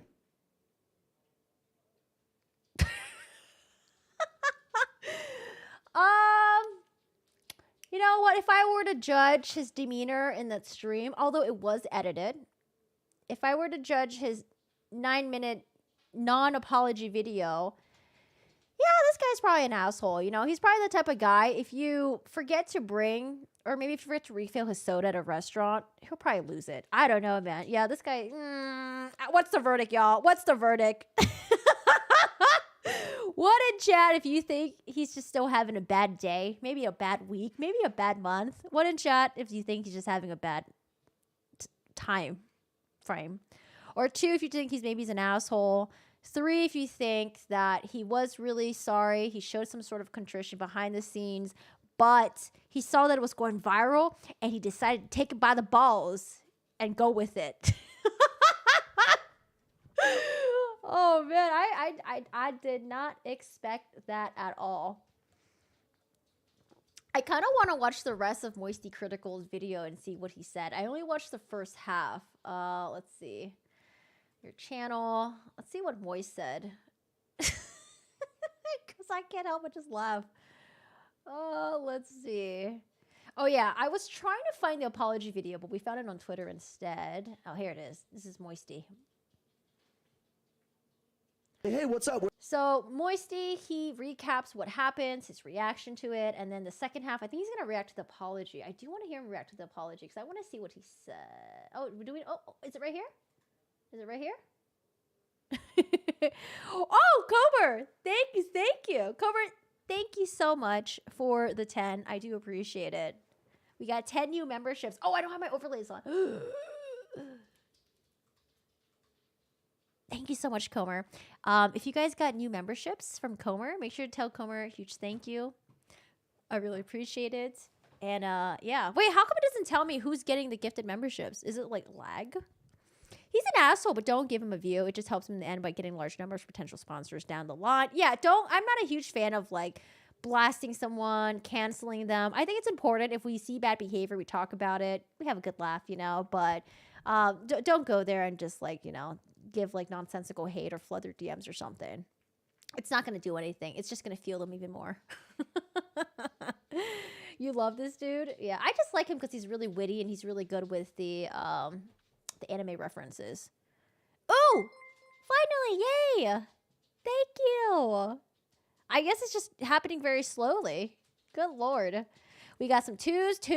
We got a 3, 2, 2. No one in chat. Listen, I really was just trying to give benefit of the doubt, you know, because I was like, it's possible something triggered him. He was having a bad day or something, but man's just an asshole. But he owned up to it, so he can't really get mad at us for calling him an asshole. He said it was an asshole. Definitely was never sorry. Definitely needs therapy and anger management. Yeah, dude. I don't know. Does he have like family? I'm grateful. Why is my phone trying to make him look nerdy? Oh, needy? Don't need help with that? Facebook live stream than you do getting found on Twitch and starting a community from nothing. Okay. So everyone that's just writing them off as a nobody and fuck small streamers, who cares what they are saying or what their opinion is, I hate that perspective and I will always hate that perspective. The mentality Yeah, just because you're a small streamer don't mean you're a nobody. What the hell? around numbers is so like fucked up these days that they can't recognize how big of a number 55 average viewers is. Like, yes, it's not the biggest streamers on Twitch, but that's still 55 is good on Twitch. A pretty large number when put in perspective with how big the market is and how saturated it is. But this ties into the big... You're kind of got to give benefit of the doubt. Well, the reason why is because I used to be the type of person who would always instantly think of the worst in people. And I think that really fucked with me during the pandemic. Dude, once you start losing faith in humanity, I think you start becoming really fucking bitter. And it really affects you. Or at least it really affected me. I became really bitter. I thought people were just really selfish. I didn't want to be around other people. It just made me into like a very, like, I didn't want to I didn't want to like socialize with like strangers and stuff like that. But I think it's good to remember that there are actually a lot of really awesome, good, cool people out there. And like sometimes when bad things happen to you, it could just be because you're at the wrong place, wrong time, or they were having a bad day. You know, like there's always an explanation of why someone is the way they are. However, it depends on what they did, you know? It depends on what they fucking did. There are some people out there who are just fucking assholes and they just deserve the, they deserve to have their ding dong snipped. Or, you know, if they're a female, I don't know, man, cut off their nipples or something.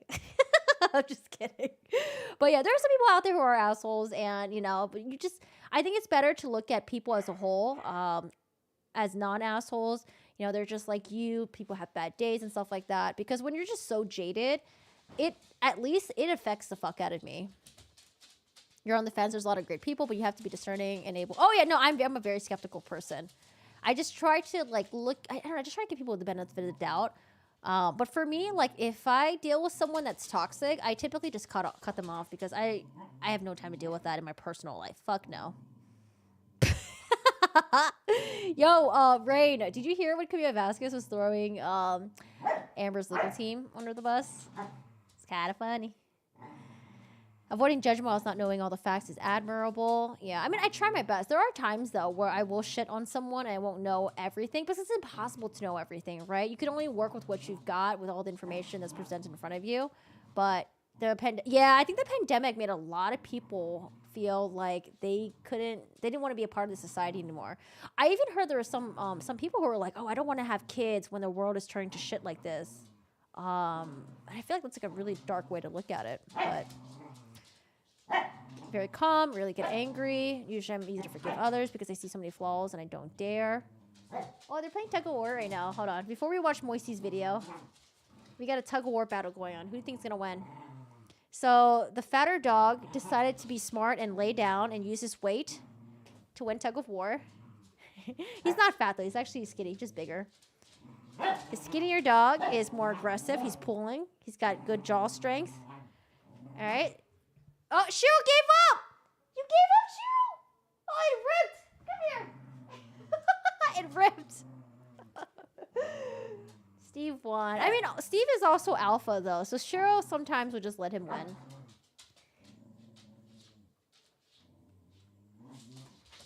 Someone in my chat bought my dogs a pup claw. It's like a white claw, but they made it very like punny with all the dog references and stuff like that. It's so hilarious. All right, let's watch Moisey's video, and I'm gonna mute this in the background. I'll let you know who wins. I'll give you an update. Oh, Cheryl lost. Oh, Cheryl, he lost. He's so sad now. He just has like a ball of fluff. Oh, Bigger point I want to make on the back of those numbers, the market being as saturated as it is, carving out a community being as tough as it is, the last thing you want to do is fuck it up, which is exactly what this guy has just done. He's currently streaming right now with like 140 viewers, which is more than he normally averages, but I imagine the majority of this is hate watchers hoping to just shit on him in the chat.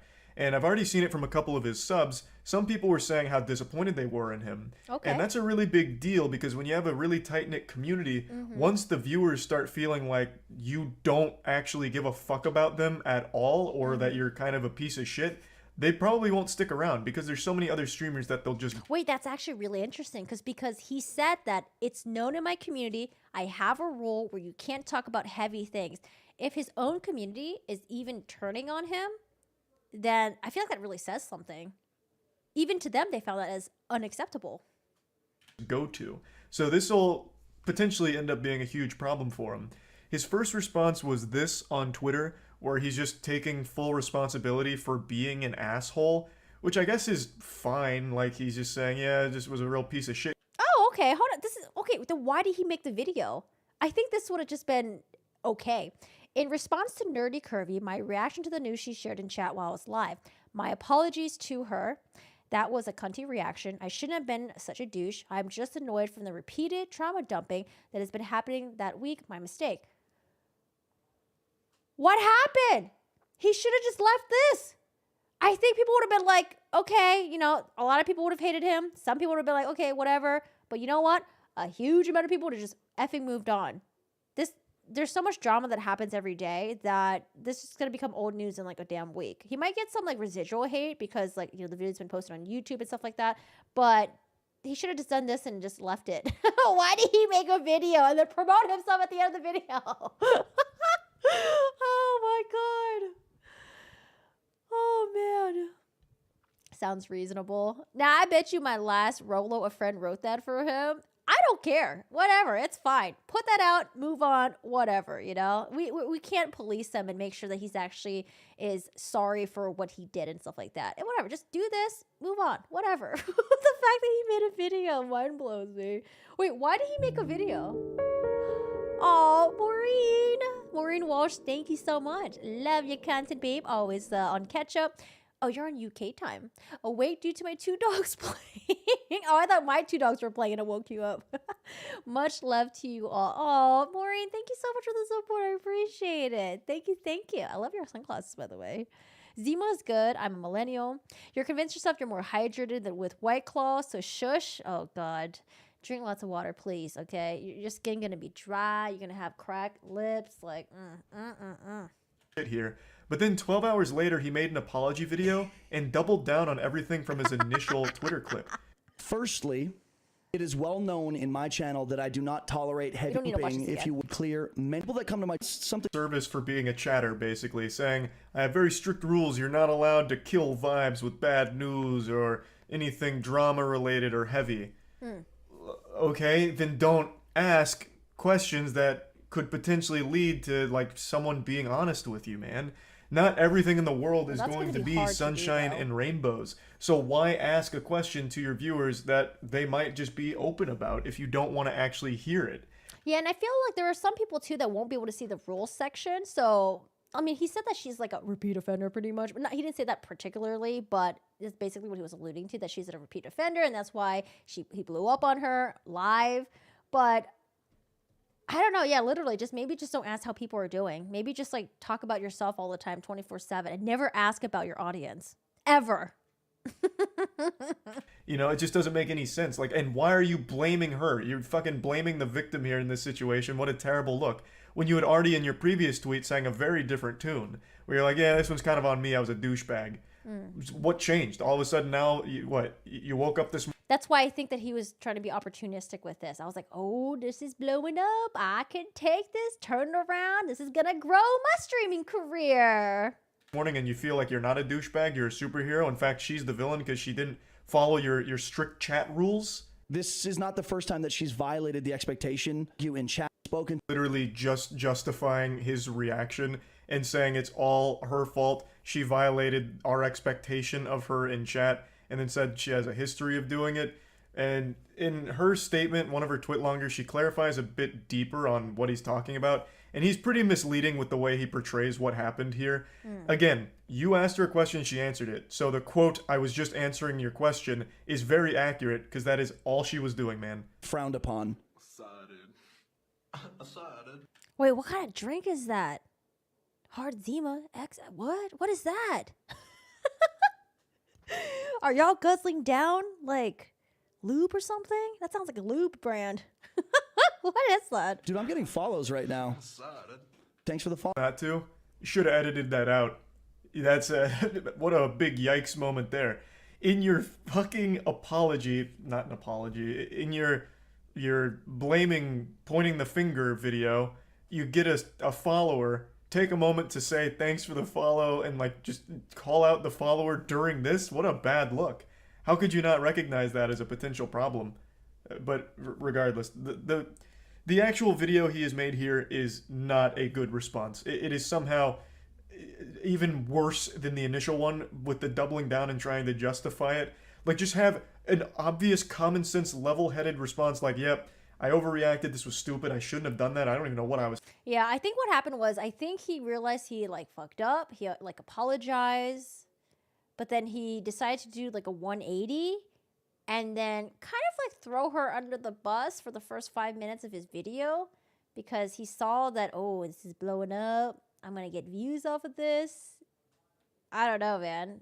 And then like 5 minutes in the video, he was like, yeah, you know, I am sorry, I am cunty and stuff like that. But, she did this, she did that, she's this. So, I don't know, very, very interesting person. If I remember correctly, I think this person is like 35 years old too. Typically, if this person was like early 20s, mid 20s, maybe late 20s pushing it, I'd be like, they're still young, you know, they still don't know any better. But I'm pretty sure when you're like in your 30s, your personality is like kind of already like set in stone. It's possible to change though. Now, I'm not saying that everyone is like immutable to change. I think it's possible people could still change, but for the most part, your core principles are kind of already there, your personality and all that. Oh, dude, I used to drink MD 2020, the blue one. Yo, oh, God, I can't drink it anymore, though. Yeah, Mad Dog. Yeah, Mad Dog was the shit. I was thinking I must have just been in a bad mood. Like it was just so But I'm not a easy huge to move alcohol on person from this. anymore. But instead, you doubled down. bad. And now you look real silly for it. That's about it. So, yeah. Very interesting. Okay, well, we didn't expect that. I'm actually glad that I watched it with you guys live. Good Lord. Let's put on some lo-fi hip-hop music. Let's just chill out a little bit. Do some woo-saw. Maybe do some yoga. Possibly. It's possible. Yeah. Boone's Farm Strawberry. Oh, dude, I remember Hypnotic. Oh, man. When you were young, like, I remember when I was, like, 14, I drank, like, the Mad Dog 2020, the blue one. Yo, we just, like, drank the whole thing. When I was, like, a little bit older, like, I think when I was, like, 15, we got into, like, Hypnotic because it was, like, blue and pretty. Oh, so gross. And then, senior year, high school, Goldschlager. We thought we were so rich because we were drinking liquid gold. Apparently, the gold flakes is supposed to make some microcuts in your throat so the alcohol can enter your bloodstream faster and you get more drunk. Like, I don't know who the fuck came up with that shit, but I'm pretty sure that's a damn lie. But God, yeah, I don't know. I hate alcohol. I drank very early in my life, so I'm not a very huge alcohol person. Yeah. But I do like the taste of alcohol, though. That still won't change. I love the taste of beer with Korean barbecue and sometimes wine. Oh, yeah, Jaeger's disgusting. Jaeger and Red Bull, fucking disgusting. Ugh. If you're a Red Bull Jaeger person, you better exit out of the stream right now, because y'all nasty. I will take a durian person before even considering Jaeger and Red Bull, okay? Ugh. Ugh, ugh, ugh. Anyways, so everyone, how are you guys all doing today? What a shit show. Man, we started off the stream pretty, you know, pretty smooth sailing, and then we ended with the shit show. I actually didn't really think it was going to end that way. But it was very entertaining. Grey Goose. Yeah, Grey Goose was like the drink, it was like the drink of the drink at the club. Grey Goose, Jameson, Johnny, like all of that. I used to drink like everything. Oh, Snow Owl. I love your profile picture, by the way. Nice talking to everyone. Good night. Thank you, Snow Owl. I appreciate it. Thank you for the 5. I love this shit show. Might be a good thing when he first hard liquor I tried was Mad Dog 2020. I didn't drink it out in college. Yeah, my regret is drinking and doing drugs at such a young age. We had a lot of fun and stuff, but dude, the effects of your brain, the brain development. I don't know. I would have held off drinking and doing drugs until like, I don't know, maybe mid-20s or something, when I was more responsible and shit. But yeah. Oh, who the hell gave you a tequila? Eat that person out of your life. What the hell? That's the worst drink to ever give to someone as a first drink. You're supposed to ease them into it. Goldschlager, baby. You drink Goldschlager for your 40th birthday? What? That's like a college drink. Jaeger the year before. I like Grey Goose too. Damn, I need AA now, or AA now. I said AA, guys. My brain isn't working. All right, everyone. I need to go feed my doggies. So, it was a pleasure having you guys here. Thanks for chatting. If you guys miss any part of the stream, I will do my best to upload this on YouTube. I don't know. I might go play some Overwatch. So I don't know if we're going to really be uploading anything tonight. We'll see. We'll see. Also, I don't know if this video is going to get demonetized. I feel like the second part of the segment, words like the harsh C word, I don't know. I don't think YouTube's going to like that. No, I've never tried balut before. Not really into it. I don't know. You gotta crunch on like the baby bird's bones and cartilage and eyeballs and beak and like, yeah, no thank you. I'm okay. Corey, long-term watcher. Aw, finally excited I got a live. Thankful for the membership gift. Lady, welcome. Yeah, thank you so much. I do appreciate you guys being here. Again, you never really have to spend money or anything here. Y'all can just chill, lurk, like, streamers will always appreciate just having people in the chat just to talk to, keep them entertained. So thank you. I appreciate you guys being here. Thanks for watching the videos and all that stuff too. I stream on Twitch as well. If you guys like to watch video games, twitch.tv, Koriki-san. And dude, I need to do a better job at selling myself. That guy we were watching earlier, dude, he sold his channel. Maybe I need to up my promoting game. Shit. But anyways, y'all have a yeah, don't trauma dump, guys. Don't do it. Anyways, have fun. Take care. I will see you guys later. If I don't see you guys this week, have a good weekend. And I don't know, follow me on the social media stuff if you guys want to. I don't really use Twitter though, so don't follow Twitter. What do you want? I only go on Twitter to look at all the trauma stuff. I'm not trauma stuff. I only go look at Twitter to go look at all the drama stuff. Not the trauma stuff. The drama stuff. Or drama. I don't know. Bye, everyone. Get your grift, girl. Who, me? Yes. What? It's food time. This guy's gonna harangue the shit out of me if I don't feed him. So, guys, it was a pleasure having you guys. Take care. Yeah, maybe I'll play some Overwatch tonight. Have a good one. Take care. It was nice seeing you guys. Bye, Maureen. Bye, Sum. Bye, Sid. Comer. Thank you. I appreciate it. Maureen, Bleep, Rain, E. And then also, remember, you can do better. You know, it's very easy to succumb to your anger, your irritation. It's easy to blow up on people, but you know, just try to do better, you know, try to understand people more. You know, it's okay to be an asshole once in a while. Like, I can be an asshole, but you know, just try to do better. That's all, you know? Not everyone's bad, but anyways. I mean, this guy was very interesting. But anyways, I'll see you guys later. I'm gonna go feed my dogs. See ya. Oh, no, ending the recording, ending the stream.